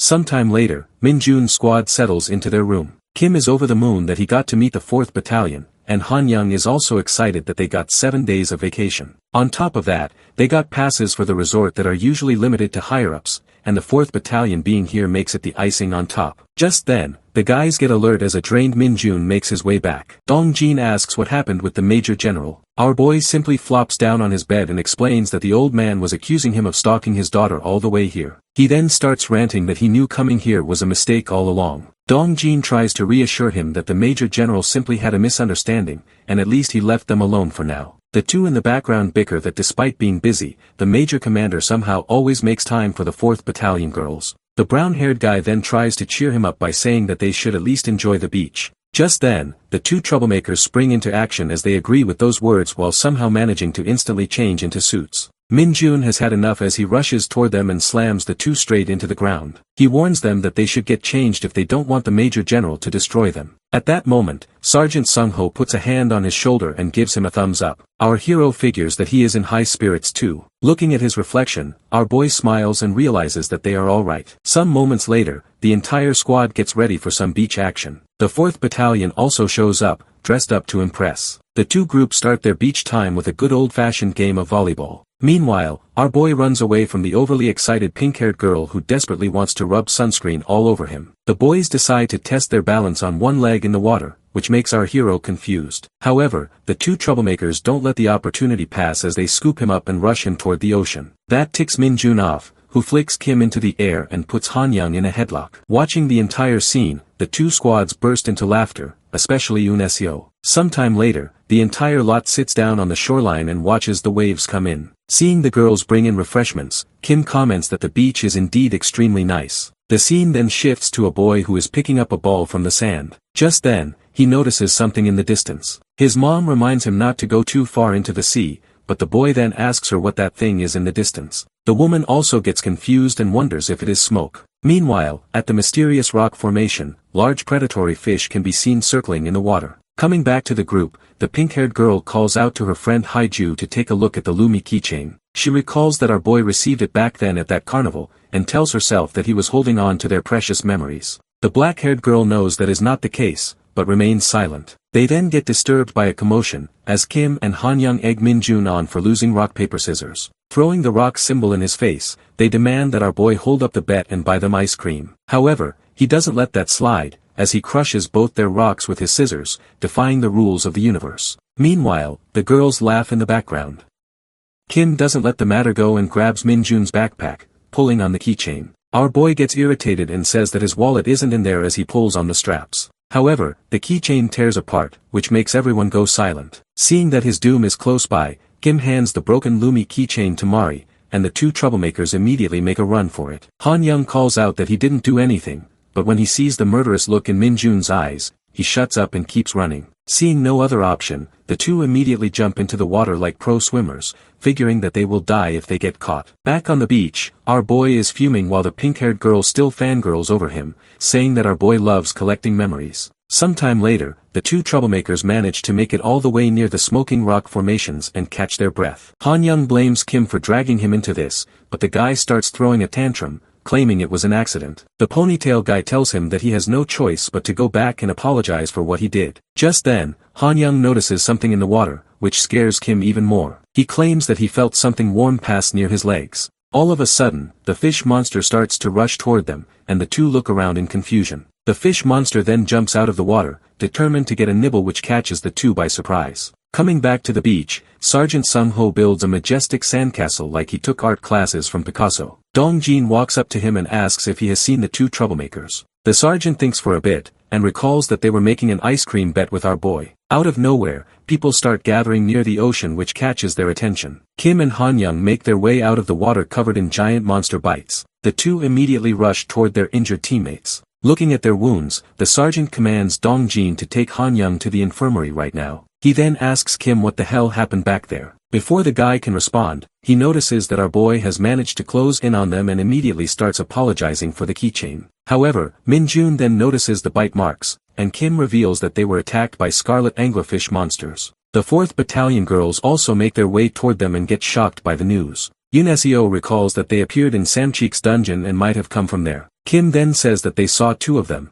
but apologizes that they were caught off guard and couldn't kill any of them. Seeing the man apologize like that, Yoon starts consoling him while our boy orders Sergeant Sung-ho to take Kim to the medic. He then tells Yoon and the buff blonde girl to report the situation to the superiors and start evacuating the people. Before she can argue, our boy asks her for details about the fish monsters. Yoon answers that they got their name from their red color and the hanging lanterns on their foreheads. The fish can generate high heat and are extremely aggressive. Min-jun confirms that it is all true and reveals that because of their violent nature, they don't fight in groups and even eat their own. This is why it is extremely strange for the 2 fish to be so far out here and hunt people together. Our boy says that he will go investigate the issue, however the blue-haired girl stops him, saying that it is too risky. Min-jun reminds her that time is of the essence and besides, he can do better on his own. He quickly adds that this is the case for now at least and asks her to work together with him. He finishes by saying there is no time to waste and the 3 sergeants immediately spring into action. With that, our boy rushes toward the water at full speed. While the others carry out their duties, he starts thinking that the only reason 2 of these fish monsters would work together is to breed thousands more like them. The girls rush back inside to alert the security team about the situation. Yoon quickly reports that the resort is under attack and Sergeant Kim Min-jun is doing everything he can to hold the threat back. Even with his overwhelming strength, our hero would struggle to defeat the anglerfish and their eggs.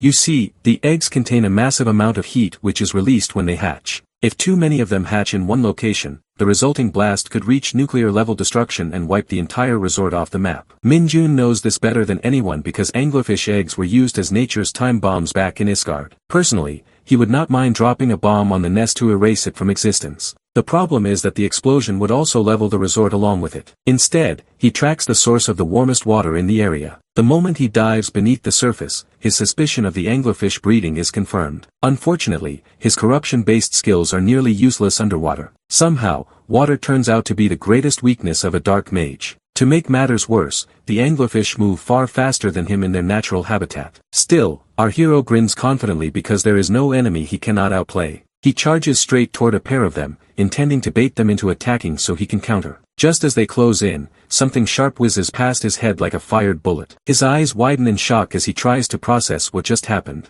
In that instant, he discovers that scarlet anglerfish hide harpoon-like teeth deep inside their throats. The bony projectiles slam against his rock-hard muscles. Constantly dodging the barrage drains his stamina fast, leaving him desperate for air. With one final push, he kicks upward with all his strength and finally breaks through to the surface. He lets out every curse in the dictionary, venting his frustration at the overgrown Magikarps. But his anger quickly turns into confusion when he spots Bongu casually walking on the nest. His loyal servant explains that he could not just stay home while his master was clearly in danger. Still catching his breath, Min-jun asks what exactly gave him the idea that he was in trouble. Grinning from ear to ear, Bongu confirms that the annoying Ginger predicted it with her foresight. Just then, Seo-yun leaps in from the shore with a spear in hand, and Bongu confidently tells Min-jun to leave the rest to them. Hearing that, our sergeant does not argue at all because Bongu is Isgard's undisputed #1 fish slayer. The shapeshifter cleverly transforms into a scarlet squid, the anglerfish's favorite prey, luring them in before finishing them off without mercy. Min-jun climbs onto the rocky nest and wonders what exactly Seo-yun saw that made her rush to his side so urgently. A single glance at the overwhelming number of eggs packed inside the nest makes it obvious.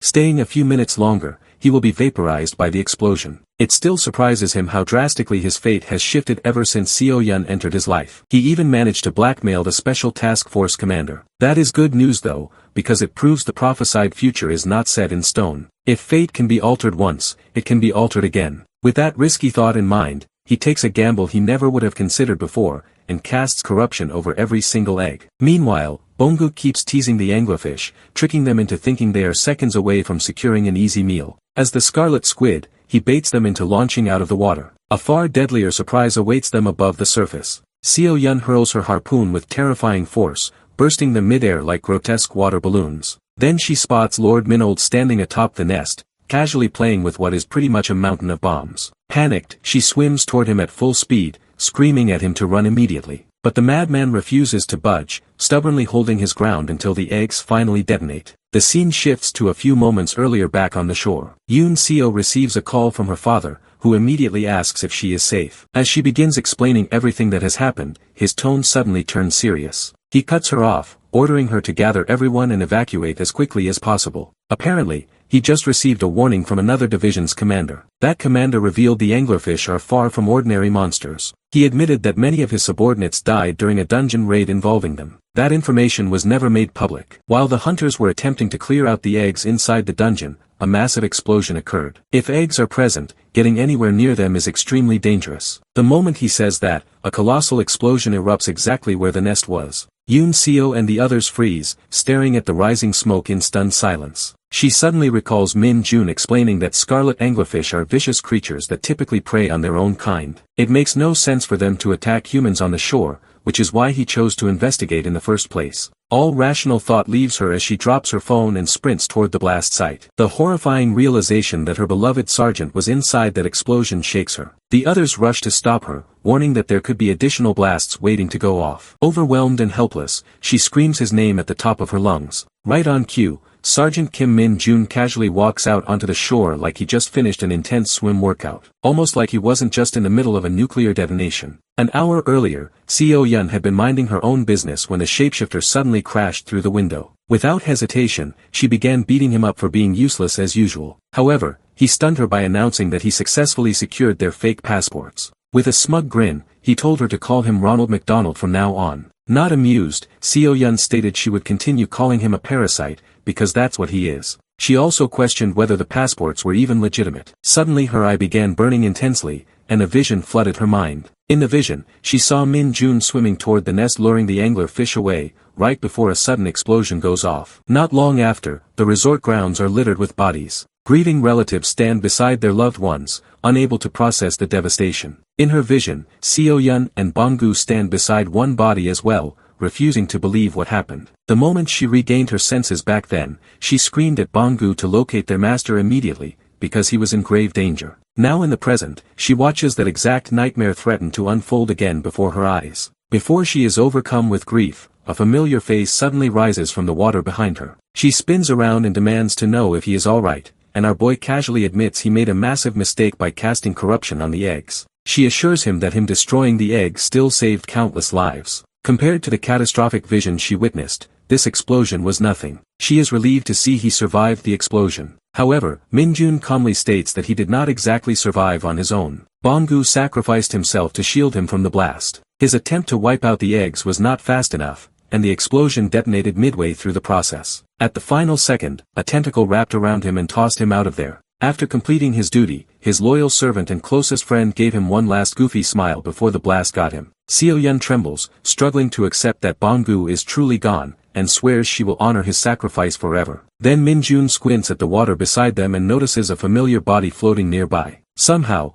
Bonggu survived the blast, though both of his hands are completely gone. The two bros immediately pull each other into a relieved embrace, sharing a ridiculous but heartfelt moment. Watching this unfold, Seo Yun's respect for him deepens even further. For the first time, she calls him by his actual name instead of an insult. Soon after that, backup forces arrive, and the entire situation is swiftly brought under control. Normally, survivors would be detained for a thorough investigation. However, Min Jun and Major General Sun Tae-ho share a quiet mutual understanding, so he is allowed to leave without complications. Even so, the official report credits him almost entirely for neutralizing the threat. Later that afternoon, the division begins packing up and preparing to depart. The girls are disappointed that their vacation ended on such a sour note, especially with the resort closing early until the area is deemed safe again. Standing on the hotel rooftop, the sergeant asks Seo Yun where Bonggu disappeared to. She replies that he is currently recovering from his injuries, and his regeneration is progressing unusually fast. Min Jun finds it impressive that Bonggu sustained little damage for someone who was so close to the blast radius. He thinks to himself that the guy is built different. Then he notices something weird,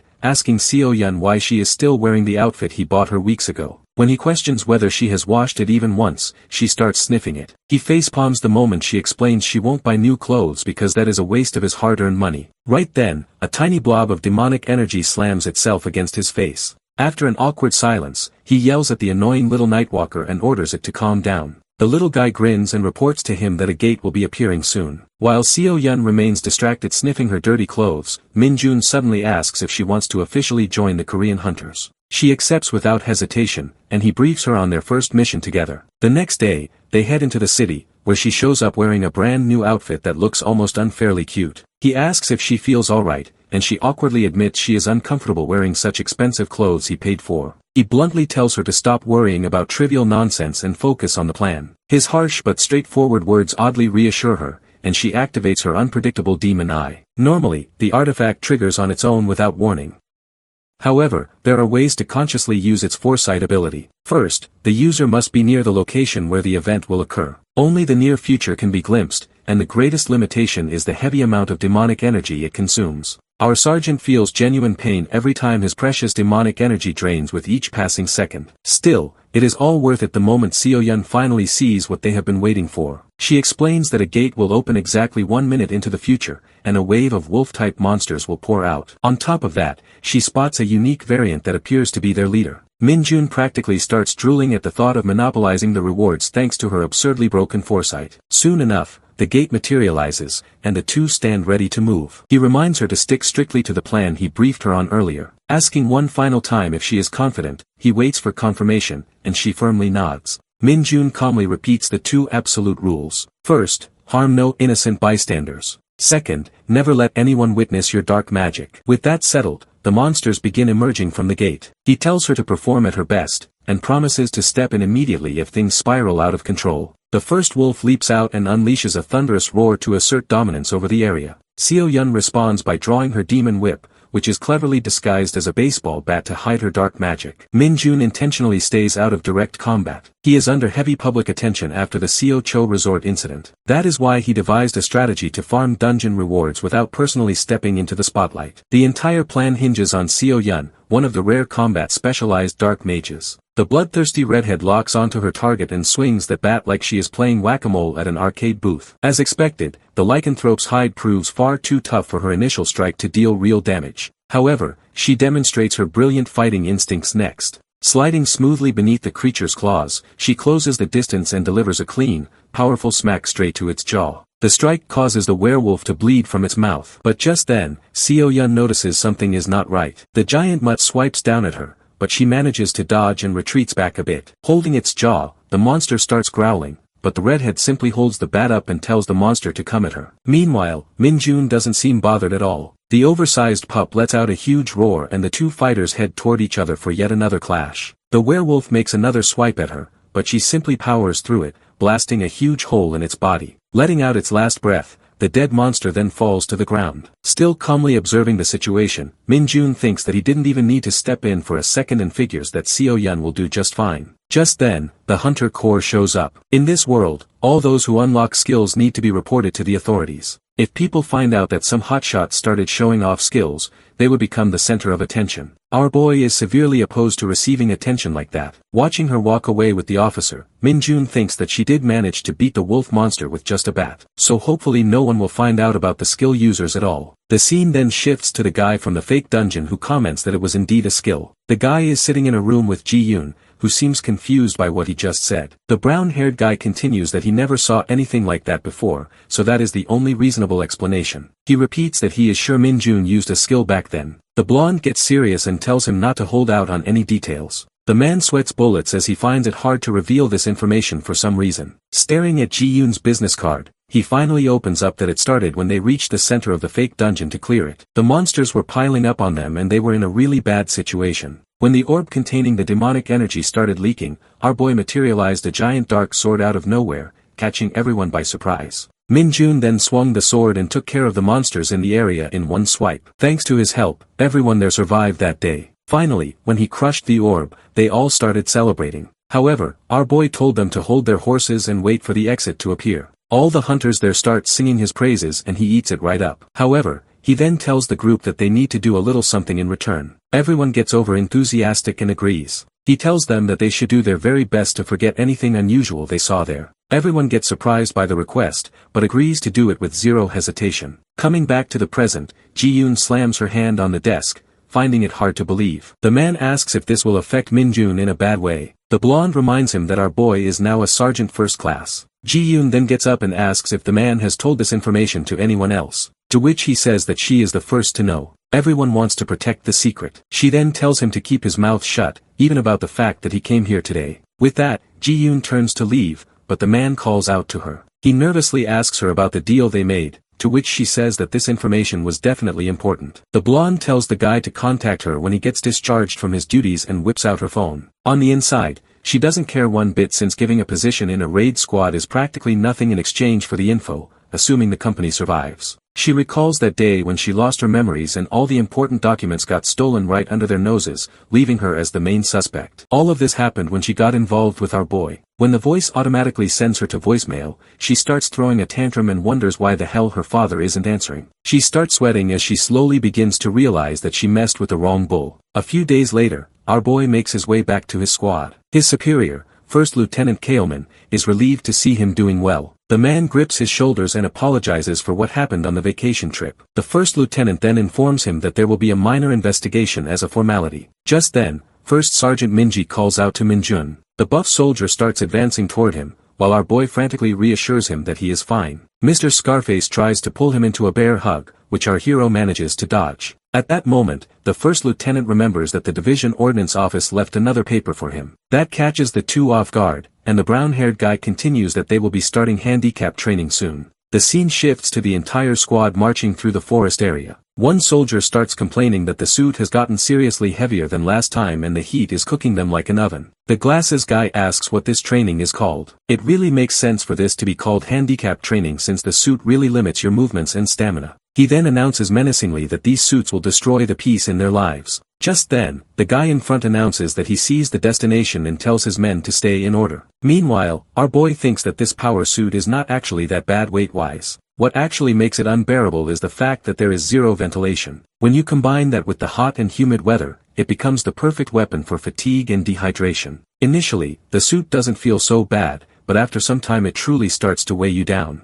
Our boy thinks that the real enemy in this training program is the environment since it is all new and can be extremely unpredictable. Meanwhile at the camp, the other squad is busy setting things up. Yoon Seo instructs her group on what to do next. But then Mari notices that the 2nd Battalion is approaching them. Looking at their sweaty, tired faces, they all realize it must be the handicap training, making them sweat too. First Lieutenant Ji-yoon of the 4th Division walks up to Choi Ulman and warmly welcomes him. In the background, our boy instructs Sergeant Sung-ho to go check up on the men and give water. Mari immediately starts rushing toward him, but the black-haired girl stops her and reassures her that she can do so later. Ji-yoon then also greets Min-jun, saying it's been quite a while. He thanks her for the help back in Wachon. She replies that it should be them thanking him and starts teasing him for becoming a rising star in his division. Turning back to Choi Ulman, she asks if the group has been told what their mission is. The scene then shifts to the desert, where the ground is littered with rat monster corpses. The soldiers from the 2nd Battalion are busy clearing up the monster remains and loading them onto trucks.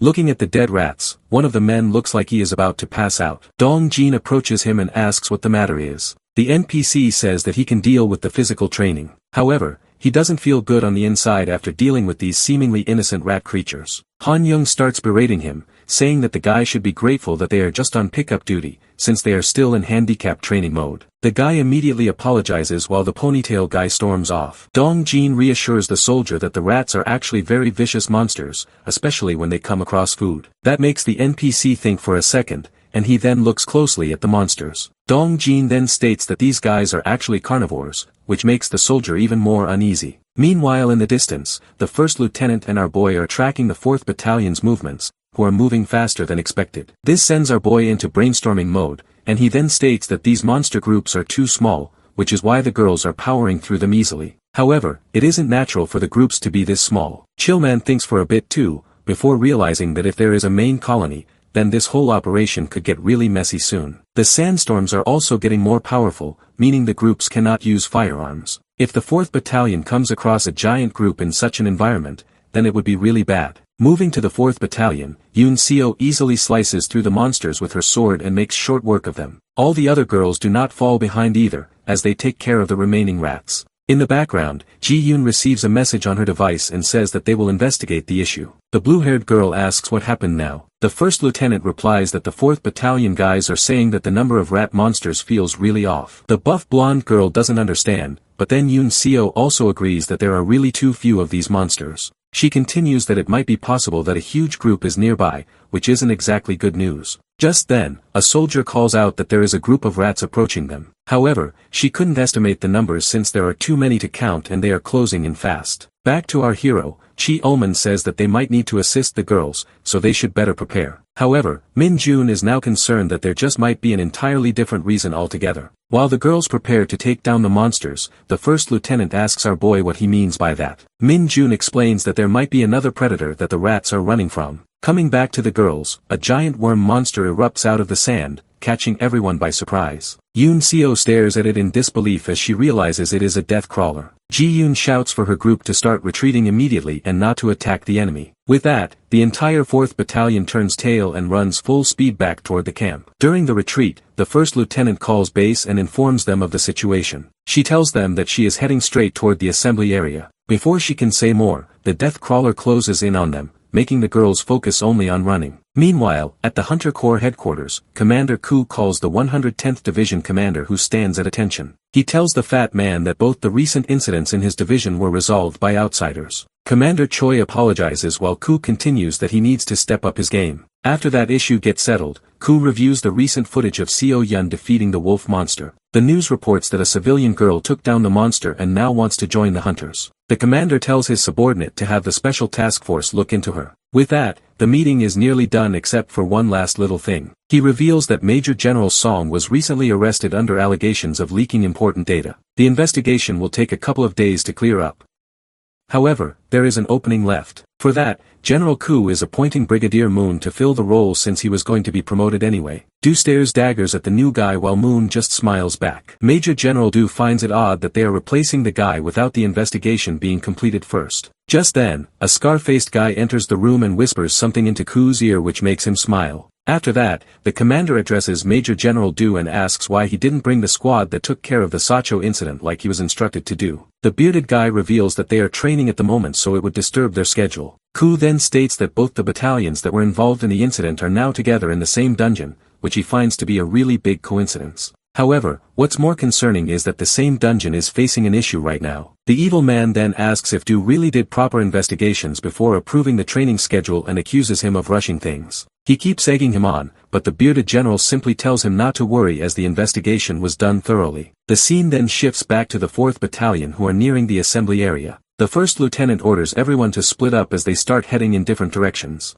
Major General Do tells the guy that they prepared even for unexpected scenarios to take place. Coming back to the fight, both the battalion's commanders are ready to take action. As the death crawler roars at them, the 2nd Battalion's commander charges up his minigun and lets it rip. The bullets slam into the monster, making it stop its advance and forcing it to get back. The commander doesn't let up and keeps firing an endless wave of bullets. Meanwhile, the 4th Battalion commander picks up a metal spear and charges it with mana. After fully loading it up, she launches the spear like an Olympic thrower, which slams right into the monster's back. The male commander doesn't let up either as he keeps raining bullets down. The female commander picks up another spear and prepares to throw while her soldiers manage to climb back up to safety. Yunsha watches them fight and realizes that the superior's ranks aren't just for show. The female commander then shouts at her soldiers to fall back into their positions and to be on high alert. She tells them to prepare for battle as she unleashes another spear attack. The weapon pierces the monster's belly, making it roar in pain. After having enough, the death crawler starts slithering away while the male commander keeps firing his minigun. Finally, after his bullets run out,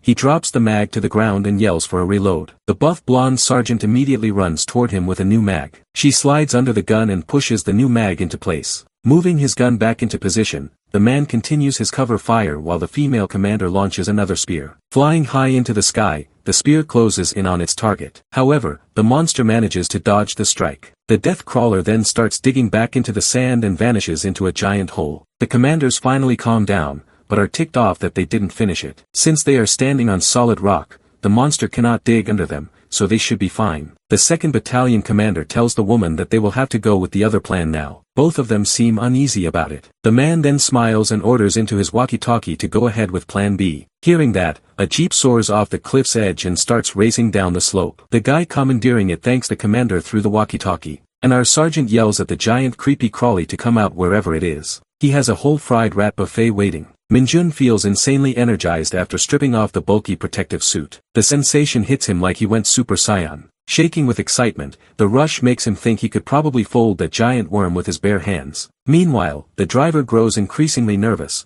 unable to understand how his sergeant is not panicking even a little. Just a few hours earlier, Minjun had casually predicted that the biggest threat in the desert would be a large apex predator. Minutes after that, they received confirmation about a death crawler moving underground. Defying all common sense, our boy told the poor driver to trust his instincts, then confidently informed HQ that his squad would gladly assist in subjugating it. He explained that the giant worm tends to burrow deep underground whenever it gets injured. That was exactly why he proposed a plan to force it up to the surface from the start. However, Battalion Commander Jai Hee firmly stated that her unit would eliminate the threat before it ever had the chance to retreat. Therefore, Minjun should remain where he was. Smug as ever, our boy replied that unexpected variables always exist in combat, and there is never any harm in having backup ready. Caught off guard, the battalion commander narrowed her eyes and asked what he was really plotting. The poor driver nearly had a heart attack, praying his reckless sergeant would not say anything outrageous in front of her. To his shock, she ultimately approved the unconventional surprise attack strategy. Right after that,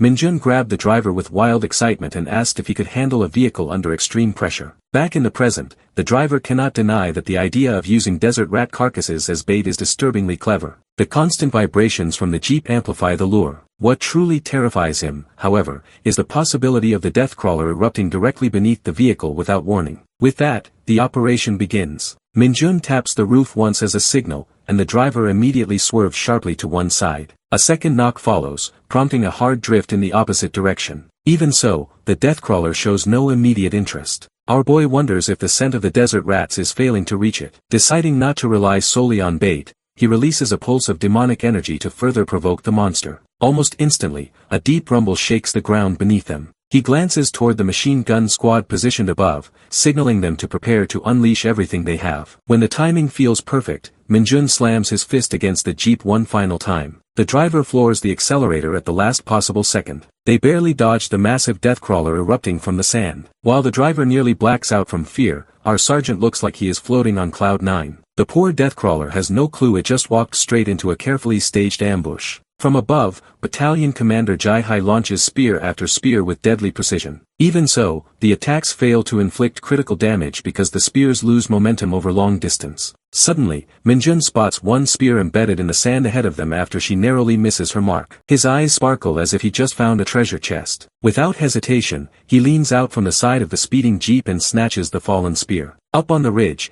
the heavy gunner informs his commander that she will need to land the decisive blow herself. He cannot risk spraying bullets wildly and causing friendly fire. Hearing that, Commander Jai Hai steadies her stance and prepares another throw. Out of curiosity, she casually asks him what he thinks about Minjun's personality. After some deep thought, the gunner admits he has no idea how to answer that. In his opinion, no sane individual can truly comprehend that man's mad genius. His response earns a faint smile from her as she hurls another spear, thinking she is beginning to understand why Yunseo admires him. Back on the battlefield, the driver pleads with the dangling lunatic to get back inside before he falls and breaks something. Flashing his signature grin, Minjun calmly states that he intends to slay it personally. Right then, another spear slams directly into the creature's massive body. Seizing the chance, the driver sharply spins the jeep around 180 degrees. From their vantage point, Commander Jai Hai and the heavy gunner stare in utter confusion at the sudden maneuver. That confusion instantly turns into shock when they see the absolute madman now riding on top of the moving vehicle,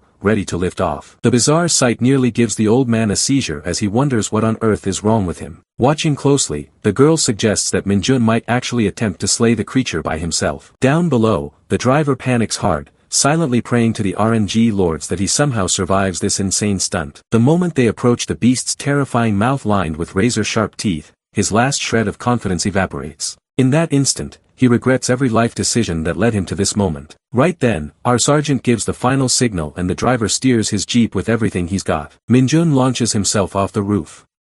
Everyone can only stare as his figure soars high into the sky. Channeling all his pent-up hatred for those ugly heavy training suits, he floods the spear with an overwhelming surge of aura. Without hesitation, he drives the spear straight into the center of the monster's body, pumping it full of magic energy. At the same time, he grabs another spear and impales it again. The enormous surge of aura coursing through the creature makes its body swell violently before it detonates from the inside out. The battlefield falls silent as they witness our boy suspended mid-air after pulling off something utterly absurd. However, gravity quickly turns his big win into a clumsy L as he drops awkwardly from the sky. Back at headquarters, Major General Du is visibly appalled by the new proposal on the table. Yejin argues that they should resume the project and distribute mana weapons to everyone in the Korean hunters. Du takes offense immediately, dismissing it as a foolish suggestion. He reminds them that the previous attempt failed because the equipment crafted by Baexian Industries suffered from terrible quality. Growing more agitated by the second, he shouts that repeating such a self-defeating move would drain massive funds from the Corps. Smirking wide, Commander Ku calmly asks the Major General to settle down. He then voices his support for Yejin's proposal, calling it a worthwhile consideration. The two schemers exchange a sleazy look, making it painfully obvious they're working together. Even so, Yoon Seo's father sides firmly with General Du. He states that there is no reason to revive such a failure project. Commander Ku, however, presents an argument that is difficult to dismiss. He insists mana weapons are far from pointless. Ignoring Sergeant Minjun's mind-blowing achievement reported only minutes ago would make them complete fools. News just came in that Minjun single-handedly killed a death crawler using a mana weapon. That cheeky remark infuriates General Du. He slams his hand down and shouts that the weapon quality is the real issue. He reminds everyone about the useless batch of faulty mana swords produced by Baexian Industries. Smug as hell, Yejin calmly replies that the company has promised to improve the quality this time. Commander Ku supports the idea, suggesting they begin training soldiers with the new weapons immediately. Once again, the tables turn on General Du, leaving him more convinced than ever that the two are plotting something behind his back. A few days later, Lieutenant Kailman receives a plaque recognizing his outstanding performance during training. Even so, he sincerely believes he does not deserve the praise because Minjun carried him the entire time. While the ceremony wraps up, Kailman curiously asks when Minjun will finally receive a promotion. After everything that happened at Sokcho Resort, it seems only logical. On top of that, his exceptional performance during training even earned him a recommendation from Battalion Commander Jaihai. Unfortunately, a promotion now appears unlikely due to newly established criteria set by the higher-ups. Confused by the sudden change, Kailman asks why this is happening. The answer is blunt. It is most likely targeting Minjun. The higher command has decided that all hunters must now improve their proficiency with mana swords. Mastery of mana weapons will officially become a new requirement for promotion. At first, this excites Kailman because his sergeant is a boss at controlling magic. However, the officer quickly clarifies that raw magical control is not the issue. Their real problem is that the instructor assigned to oversee them is none other than Captain Sang freaking Diok. The lieutenant stares in disbelief that such a piece of human trash has actually been assigned as their instructor. Kailman quickly apologizes for instinctively insulting a superior officer. Even so, the man waves it off, saying it is fine because Sang Diok really is a pile of crap. Meanwhile, inside Minjun's division, the bottom feeder instructor struts confidently into the training room. He calls out to our sergeant, who immediately drops what he is doing and snaps into a sharp salute. Greed practically shines off the captain's smug face as Sang Diok casually asks how life has been treating him. Keeping his tone neutral, Minjun asks for the reason behind his visit. The captain informs him that the 2nd Battalion will soon conduct a mana sword training session. He smugly explains that the aura flowing through a mana weapon reflects the wielder's strength. His own sword, of course, is a special custom piece, unlike the mass-produced junk the other soldiers will receive. Hearing that, Minjun flashes back to the time when Sang Diok bragged about being the strongest mana weapon user in the division. Right before attempting his so-called ultimate strike, he got pounded by the dungeon boss instead. Minjun curiously asks if the captain plans to demonstrate that precise ultimate technique again during training. Embarrassed, Sang Diok insists that it only occurred because he wasn't in his best form that day. Brushing that aside, he asks if Minjun will be participating in the session as well. After all, demonstrating proficiency with a mana sword is now an official requirement for promotion. No matter how many achievements Minjun has stacked up, they will mean absolutely nothing if his assigned instructor refuses to give him a favorable evaluation. Hearing that, Minjun's expression hardens as he asks what exactly the captain is implying. Sang Diok smirks and brings up the previous incident where Minjun overwhelmed and shattered his special-made mana sword with pure magic aura. He admits it was impressive, almost too impressive. That is the problem. The self-proclaimed #1 mana instructor coldly questions whether Minjun intends to embarrass his superior in front of the trainees again. Raising his voice, he declares that fools who do not know their place have no place in his division. Looking pretty satisfied for a sore loser who just blackmailed someone, the captain takes his leave. On the day of the mana sword training drill, the troops line up one by one to learn. Captain Sang Dayak begins by giving a demonstration, eager to show everyone what a professional looks like. He draws his blade, charges forward with aura flaring dramatically behind him, and delivers a powerful slash. Proud as hell, he states that the fortified steel block before them is twice as durable as ordinary metal. A regular sword would shatter before even leaving a scratch. According to him, that proves the overwhelming potential of mana swords in the hands of a master like himself. The new recruits immediately begin staring at him with admiration. Sang Dayak soaks in their odd expressions, thoroughly feeding his ego. Among the crowd, however, Minjun senses that something is not right. Compared to Sang Dayak's special blade, the swords handed to the trainees are barely F-tier in quality. With weapons that poor, performing well enough to earn a promotion-worthy evaluation is impossible. It does not take long for him to realize that this is all a scheme. Smirking, the captain asks if any trainee has the balls to step forward and show what they got. The soldiers glance at one another in hesitation. Smug as usual, Sang Dayak remarks that not everyone can control aura as flawlessly as a mana master like himself. Then unexpectedly, an energetic voice breaks the silence. Minjun steps forward and enthusiastically volunteers. Captain Sang Dayak is clearly not thrilled about that particular candidate, and asks him if he is sure. Without the slightest hesitation, Minjun confirms that he truly wants to give it a try. The other trainees begin cheering him on, excited to see what he can do. Cornered by the crowd's enthusiasm, Sang Dayak reluctantly grants permission. As our boy walks past him, the captain mutters a warning that he better not embarrass him in front of everyone. Our sergeant flashes a wide grin. Back in Isgard, he witnessed corrupt superiors pressure their subordinates countless times. His long life taught him a simple truth: there is no world without trash in it, and good outcomes rarely come from bowing to intimidation. With that, he channels his aura into the magic sword at full force. The sudden surge alone nearly gives Sang Dayak a heart attack. Minjun swings the blade down in one clean motion. The fortified steel block splits in half like it's made of paper,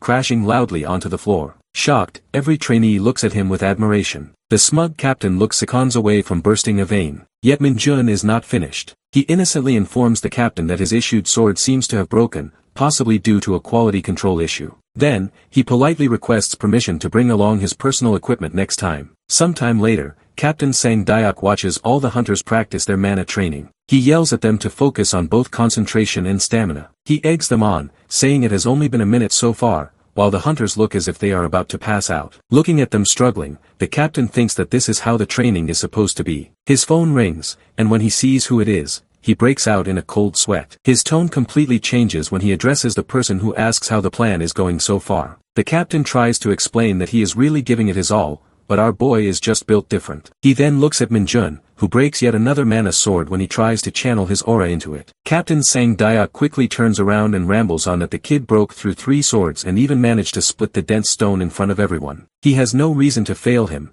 but just then the guy on the line loses his temper. Major General Moon reminds him that he had been acting all confident earlier, which is why he was chosen for the mission. At a loss for words, the captain can only apologize, but Major General Moon tells the piece of trash to do the one job he was sent there to do, to prevent our boy from being promoted. He then threatens the captain that he could potentially miss his own promotion, which drains all the color from his face. Before Sang Dayak can reply, the call is cut off, leaving him frustrated. Looking at Minjun, he wonders what the hell he is supposed to do in this situation. Meanwhile, Major General Moon puts his phone away angrily and adjusts his clothes before knocking on a door. Upon receiving the order, he enters and salutes his superiors. Sitting there is Commander Ku with a bearded old man. The old man then tells him to sit down, who turns out to be the CEO of Bexon Industries, Zhong Daisan. The scene then shifts to the 104th Division headquarters, to the division commander's office. Minjun walks into the room and salutes Major General Du, who tells him to take a seat. Our boy's mind is racing with questions about why he was called here, since there is no special promotion. The bearded man tells him to open the box in front of him, which catches him off guard. He does so and finds a specially designed mana sword and picks it up. The Major General smiles and announces that this is a new test model made by another company.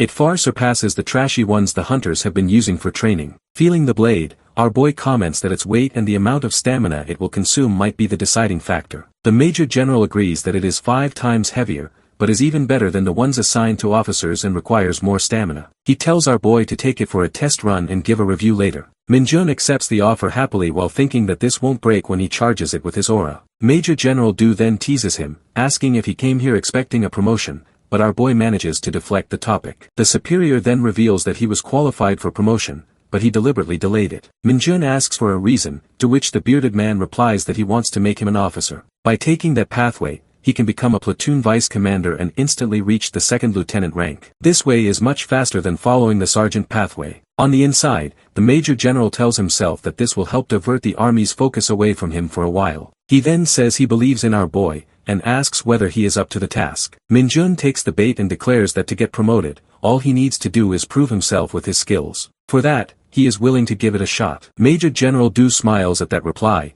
and then remembers that General Taiho wanted to pass along something too. After the beach incident, the guy has become generous to our boy whenever he gets the chance. Our hero's eyes widen in surprise when he opens the box to reveal a rune stone. The scene then shifts to the restricted area in Chaiyang, which is now completely deserted. Minjun makes his way through the empty streets with the box, while recalling that until recently, this area was overrun with monsters, so it was abandoned. Which is why this makes it the perfect place for what he is about to do. Stopping in front of a partially built apartment complex, he decides that this spot will do. He then makes his way up the stairs and takes out the rune stone while smiling like crazy. Our boy then begins channeling his demonic energy into the rune, causing it to glow. The rune stone is actually a pretty neat item that can randomly raise stats when used. The rune stone then fully activates under the energy's influence, and opens a portal to a dimension of growth. Crushing the remains of the stone in his hands, our boy thinks that if he uses the same tactics he did back in Isgard, then he can get rewards that are far superior to simply consuming it. With that thought,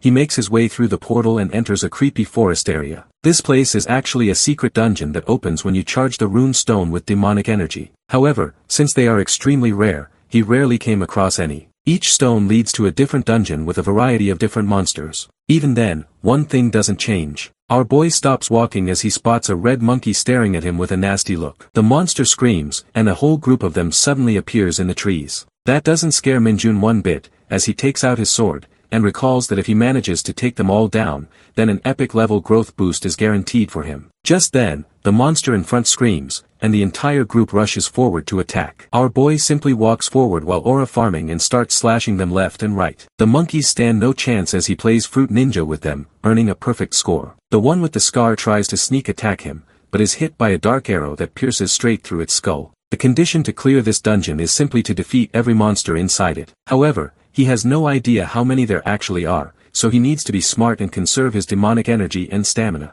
While he runs away, the monkeys gang up on him and try to jump him all at once. He thinks he really needs to save his demonic energy, so he instead charges up his mana sword. Our boy then lets out a huge blast that blows the monsters away. The ones in the back hesitate a bit as he starts monologuing about how he recently got a really fun toy to mess around with. Determined to test it out fully, he rushes the remaining monsters who are frozen in fear. Our boy cuts them down mercilessly, finding the sword to be super functional. Releasing another huge swinging slash attack, he finds that the sword is extremely sturdy too, and doesn't break. He then goes on a rampage, reducing the monkeys to corpses until only a few remain hiding behind the trees. The one in front lets out a war cry, but our boy isn't impressed and says that dealing with them is light work. Just as the monkey charges, he detects a faint presence nearby and simply smacks the monster away. He continues to give the same treatment to the other monkeys while thinking that he definitely felt some demonic energy just now. His eyes widen in shock as he feels something grip his foot. The scar-faced monkey that he had shot earlier suddenly comes back to life and grabs onto his foot. That confuses him, since he is sure he took it down, and he kicks it away. Meanwhile, the other dead monkeys start getting up too, making him realize there must be a necromancer nearby. Minjun gives a crazy smile as he thinks it might be related to the demonic energy he felt earlier. Somewhere nearby, an injured monkey is taking its last breath only to get stabbed in the back. After that, the monkey emits demonic energy and rises again. The black monkey with the staff then smiles at its work while it continues to control its dead comrade. This catches our boy's interest, who then starts charging up a spell. He releases his dark arrow skill and comments that the necromancer monkey is better than he expected. The black monkey doesn't move from its spot as two of its subordinates move in front and take the hit. The heartless monster then uses his necromancer skills and turns the two into the undead as well. It orders the zombie monkeys to attack, and they slowly start closing in on our boy. Minjun throws his sword sheath down and starts charging up more demonic energy. He figures that this isn't the time to be saving his trump cards and focuses the energy into his hand, releasing his corruption rain skill. That takes care of the living monsters, however it doesn't hurt the undead much. For that, he summons his demon bomb skill and launches the tiny guys toward the enemies. The flying creatures attach themselves to the undead monkeys like leeches. Minjun smirks as he then snaps his fingers and causes them all to explode, lighting them up like firecrackers. Dead smoking bodies litter the ground while our boy stares down the black monkey. Looking at its angry face, he taunts the necromancer for thinking that it actually had a chance to win. That ticks off the monster, who then rips off its bone necklace and starts channeling demonic energy into it. The black monkey starts growing larger, as if he just took anime steroids, while the other monkeys watch in fear. Our boy remarks that he has seen plenty of juiced up monsters but never one that could do so on its own. He wants to find out how, but figures the monster isn't one to talk to anyway. Just then, the necromancer starts growling and rushes forward to attack. That snaps our boy out of his thoughts, who meets the attack head-on with his sword, cracking the skull on top of the staff. The necromancer doesn't let up and starts whacking him with the stick, but he manages to parry all its blows. Just as it was about to land a fatal hit, Minjun sends it flying away with a swipe of his sword and smirks at it. Charging mana into his sword, he closes in on the monster, determined to take its head off. However, the black monkey manages to maneuver around him and aims for his head. The strike connects with our boy, but the necromancer is caught off guard when it realizes the attack was blocked at the last second. Our hero then tries to swing his own weapon, but the black monkey blocks his hand, leaving them in a stalemate. However, that isn't the only trick up Minjun's sleeve, as he activates his corruption rain skill again, which eats away at the staff. That forces the monster to retreat back. Meanwhile, our boy throws the sword down and declares that though it is fun to fight like a hunter, he wants to try something different. Seeing an opening, the necromancer charges at him at full speed, while our boy takes a running stance and mentions that he is a dark mage at heart. He activates his vicious charge skill and slams into the black monkey, sending it flying back. Minjun doesn't let up and uses his giant hand skill to hold the monster in midair. The monster tries to shout something, but our boy isn't listening, and channels demonic energy into his hand and pulls the monster forward. With a crazy smile on his face, he finally activates his dark arrow skill and blasts a huge hole through the black monkey, giving it the Rengoku treatment. The monster spits out blood as it finally falls to the ground dead. After that, the demonic energy starts flowing into our boy, making him super excited since he only came here to raise normal stats only. After absorbing a certain amount, the system tells him that he has now unlocked demonic energy of desire, which allows him to boost all his stats for a short period of time. Dismissing the system, he twists his head toward the remaining monkeys with a menacing smile. Our boy then announces that it is time to stop messing around and get his reward. After slashing through the last one, the system announces that he has cleared the dungeon and his stats have increased. He pulls the screen up to check the details and is caught off guard when he sees he received an extra reward. Since he defeated more monsters than there actually were in the dungeon due to them coming back as undead, the system counted them twice. He doesn't question the small stuff and happily accepts the reward. The screen tells him that he can choose between the skills that the necromancer monkey had. Seeing the displayed options, he gets more excited than ever. The first skill, Monkey Lord, allows him to control all monkey-type monsters, which seems like trash. The Undead King skill allows him to perform necromancy, however that would immediately get him in trouble in the real world. That only leaves the last option, the Everlasting Motion Machine, which makes him wonder if this is the same skill as it was back then. Minjun drops into a flashback to his days back in Isgard. After he defeated the steroid zombies in Frankenstein, the noble there barely manages to sit up, wondering how the hell they were defeated so easily. Minold removes his hood and tells the man to listen carefully. He demands to know if those monsters were juiced with demonic energy and how he did it. The noble laughs it off, saying that giving demonic energy to monsters that do not possess any naturally is basically poisoning them. Our boy repeats his question, but the blonde guy refuses to leak the secret. Just then, Minold slams his foot down, barely missing the guy's head, and states that it doesn't matter since he plans to leave this place anyway. However, he intends to finish the mission he started. With that, he raises his fist high and tells the man to have a good sleep, but then stops as the noble finally decides to reveal the secret. The noble reveals that monsters who possess demonic energy have a skill that allows them to continuously produce it. That is why the faction researched how to isolate and transfer that skill to other monsters. That puts Minjun deep in thought, as he recalls that all the irregular monsters he faced in the past must have gotten the skill. He wonders if a dark mage would be able to obtain this skill. However, the noble seems to read his thoughts and mentions that a human can't do so. He explains that the faction used to transplant the monster's body parts to transfer the skill. That comment makes our boy enraged and he asks if the thugs experimented on the dark mages that they kidnapped so far. Seeing the look on his face, the noble refuses to answer the question, however, that only ticks him off more. He states that his refusal is already an answer. Coming back to the present, he thinks that if this is the same skill the noble talked about, then this will simply make him overpowered. When he taps on the screen, the demonic energy begins to flow into his body and makes him tense in pain. Minjun manages to endure the worst of it, after which the system announces that the skill has successfully adjusted to his body. He slams his fist into the ground, satisfied by what he has accomplished. The next day, he walks back to his battalion and asks how their day went. The whole squad stops what they are doing and simply freezes up. Kim immediately stands at attention and salutes him like a model soldier. That makes Minjun suspicious, and he asks if he is doing alright. The troublemaker smiles and says that he is just being nice since they will not be seeing each other much from now on. He then congratulates our boy on his promotion and dramatically tells him not to forget about them. Minjun then drops the bomb that he was not promoted, which makes the soldier flabbergasted. Han Young steps forward and asks if that was not the reason he went to the division headquarters, but he simply says no. Kim desperately asks if our boy does not wish to climb the hierarchy ladder and starts going on about the perks. Our boy simply teases them back and says that they must have really enjoyed his absence. The two troublemakers break down into tears while our boy continues to say that he understands how they feel about him in charge. Kim's mood instantly lights up, but our boy shoots him down and says that the internet is just too slow over there. All his game progress will be lost, so he decided that it would be better to stay here. That reasoning makes both of them extremely irritated. The sergeant then steps forward and asks why Minjun went there in the first place. He replies that the major general gave him a mana sword. The two troublemakers look at each other in confusion. They then ask how he is feeling now, since he must have been enthusiastic about the promotion. Seeing that his mood is way too peaceful, the two figure that something good did happen to him. The two keep bickering while our boy simply smiles as he thinks that something extraordinary did indeed happen. Just then, the speaker goes off and declares that there is an emergency, which stops everyone in their tracks. Our boy wonders what happened this time since the voice sounds really anxious. Some time later, the entire battalion is slowly clearing the forest. Our boy raises his hand and tells his squad to take a break for now. The entire group sits down and has some refreshments.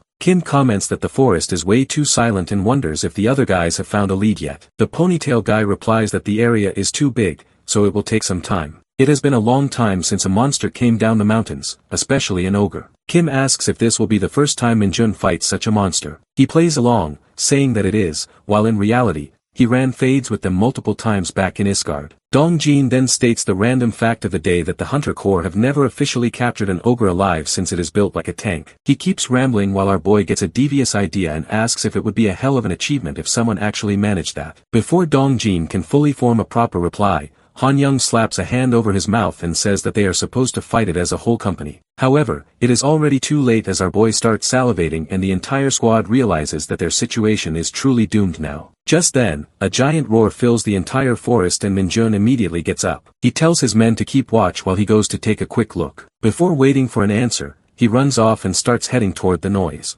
After walking for a few minutes, he finally notices something in the distance. Our boy starts sneaking toward the noise and finally finds the giant monster as it snacks on a deer. Looking at the ugly creature, he starts smiling like crazy while he thinks that his promotion is guaranteed now. While the monster stays busy with its deer mukbang, our boy puts all his equipment away and calls out to it with zero fear. The ogre looks confused for a moment while he exits on for daring to snack on this side of the mountain. Finally snapping to its senses, the ogre starts approaching Minjun who is already thinking of a way to capture it alive somehow. The ugly creature finally attacks however. Our boy simply uses his giant hand skill and immobilizes it. He then rushes forward and slams his fist into the monster's belly. He tells the monster that he will try to limit his strength and warns it not to die so quickly. Meanwhile, the other squad members hear the fighting sounds and immediately spring into action. They rush toward the scene only to get completely flabbergasted as they see the monster flying back from the punch. Minjun loosens his shoulder muscles while the ogre stands up and spits out a broken tooth. At that moment, Han Young yells at him to move out of the way. That distracts our hero who yells at the guy not to interfere while the ogre raises its hand high. However, he easily dodges the strike and tells his squad members not to fire even a single bullet. Minjun yells at them not to ruin his chances at promotion and declares that he will capture the ogre alive. Han Young then demands to know if he even shares the coordinates with the other groups. Minjun immediately starts lecturing him since that would mean losing his achievement. Even Kim calls him out and says that he is acting too rashly. All of a sudden, the ogre starts grinning and takes a deep breath. Minjun recognizes what it is about to do and covers his ears while the rest of the squad looks at him in confusion. The monster then lets out a huge roar, which makes all the squad members pass out instantly. Putting his hands down, our boy starts grinning like crazy and uppercuts the monster, which makes it stumble back. Seeing the crazy look on his face, the ogre wisely decides to run away. But before it can get far, a rope suddenly latches around its neck. Minjun starts reeling it in and drags the monster to the ground. It then opens its eyes only to see our boy staring down at it. He then delivers a demonic energy-infused knuckle sandwich straight to its head and finally confirms his victory. Standing up, our boy announces that the ogre really was built like a tank. The scene shifts to the battalion commander's office, where the guy receives the news about what happened. The man gets overly excited and tells the person over the phone to have them all transported here quickly. Song quickly guesses that they captured the ogre alive. The old man then orders him to quickly inform headquarters that our boy managed this incredible feat and slams the door shut. Meanwhile, Song wonders how the kid manages to pull off these impossible tasks. The next morning, everyone stays busy celebrating the win and acting goofy as usual. Minjun looks at the entire scene and feels glad that they are all in high spirits. At that moment, First Lieutenant Chio Elwon walks over to him and informs him that he is the reason they are having this party. The guy tells Minjun that he really did well. The two then talk about the ogre, which is worth around 2 million credits. That makes Chio Elwon surprised since he never knew that a single monster could be worth that much. As the two walk toward the building, the first lieutenant tells him that he is glad that he secured the ogre, especially since the battalion commander has been in a salty mood these days. He continues that even though the commander never lets his emotions get in the way of work, the general atmosphere has improved. However, it seems that he spoke too soon as the commander suddenly stares daggers at them and gives off a menacing aura. Chio Elwon notices the battalion commander's mood, but the man puts on a forced smile and asks what they are talking about. Sometime later, Captain Sangduk starts going off that it was wrong for our boy to act on his own. He keeps bickering while Minjun wonders what the hell he ever did to him. The captain concludes that our boy simply got lucky this time, but at that moment, the battalion commander cuts him off. The old man asks him about the result of yesterday's monster raid. The captain starts sweating and replies that the squad captured the ogre alive. The commander asks him if that result is possible based on pure chance. He continues that the captain does have a point, but then starts roasting him for bringing this topic up during a celebration party. Captain Sangduk immediately starts apologizing, but the commander is already on a roll. The old man tells him that he trusts his juniors and that you cannot always follow protocol on the battlefield. He continues that the captain would know all this if he went out in the field more. Sangduk immediately starts blabbering that he went on a mission in Japan recently. However, the commander then asks if it was the same mission where Minjun saved everyone. At a loss for words, the captain then stares at our boy, who laughs right back at him and feels satisfied that the piece of trash finally got what he deserved. The commander then calls Minjun forward and tells him to take a seat while everyone around him smiles at the entire scene. That makes him realize that this place truly has his best interests at heart. The scene then shifts to Major General Moon at the Hunter Corps headquarters. Feeling his phone vibrate, he takes it out to check the notification, only for his mood to take a dump. Captain Sangduk messaged him that he tried everything he could but still cannot ruin our boy's reputation. Moon starts ranting, but quickly realizes that he cannot do anything from his side to stop the promotion either. In the end, he realizes that he is no longer able to use the promotion card to get Minjun transferred to the special task force. The guy starts swearing under his breath, only for Major General Du to suddenly appear behind him. He immediately forces his anger down and asks what the man is doing here. The bearded general keeps egging him on about what he said, but Moon quickly plays it off that he was talking to himself. Major General Du then walks ahead and calls Moon out for not knowing that he was summoned here by headquarters to discuss our boy's promotion. That makes Moon sweat since he realizes that this situation will put him in a tight spot, and he starts wondering what the commander has planned. Major General Du then shakes his hand and apologizes for not congratulating him earlier on his own promotion. Moon manages to say thank you only for Du to pull him closer with a serious look on his face. He tells the guy to do his best to serve the nation, and then walks through the door which leaves him completely shaken. Moving to the balcony, the Major General walks up to the commander. After saluting each other, the commander assumes that he came to talk about Minjun's promotion. Ku reviews that he has received regular reports about our boy's achievements, but he never expected him to take down the ogre alone. He agrees to the promotion, but before Du can leave, he stops him and announces that he has a condition. That catches the Major General by surprise, but the commander continues that Minjun must complete a special task force mission before he can receive the promotion. Major General Du starts wondering why he was called here since he previously assumed that the commander simply wanted to see the kid up close. Just then, it suddenly clicks in his mind, and he asks what sort of dungeon requires the attention of the special task force. The commander calmly answers that they have discovered a double-layer dungeon. Meanwhile, Minjun is busy meditating inside the gym. Kim spies on him from behind the door while Han-young asks what he is doing. The guy answers that our boy never skips training even during parties, and the two begin to wonder if this is what separates him from everyone else. The two ask themselves when the hell he even sleeps if he keeps training like this all the time. Meanwhile, our boy focuses on upgrading his everlasting motion machine skill since the production rate still feels slow. While training, he discovered that if he mentally imagines the skill as a gear turning inside his body, then the training becomes much more effective. After the demonic energy production increases, he stands up and declares that it is enough for today. He wonders how overpowered the skill will become once he levels it up even more. Just then, he hears his subordinate calling him through telepathy. Bongu tells him that he has really great news to share. He tries to say something about demonic energy but keeps getting interrupted, which begins to tick Minjun off. Sometime later, he sits both of his subordinates down and lectures them for fighting again. The shapeshifter starts complaining that the Night Walker tried to take credit for his work and the two prepare to throw hands. After having enough, our hero yells at them to stop and concludes that the two found the crystal together. Both of them start bickering again about who did what, but then Minjun menacingly repeats his earlier statement. They instantly agree and suddenly act like best buddies as if they never fought before. Despite feeling angry that they risked their lives, he still thanks both of them for their hard work, which makes them extremely happy. Our boy then crushes the crystal and absorbs the demonic energy into his body. All of a sudden, he opens his eyes as he realizes that he has unlocked a new skill called Dark Sider.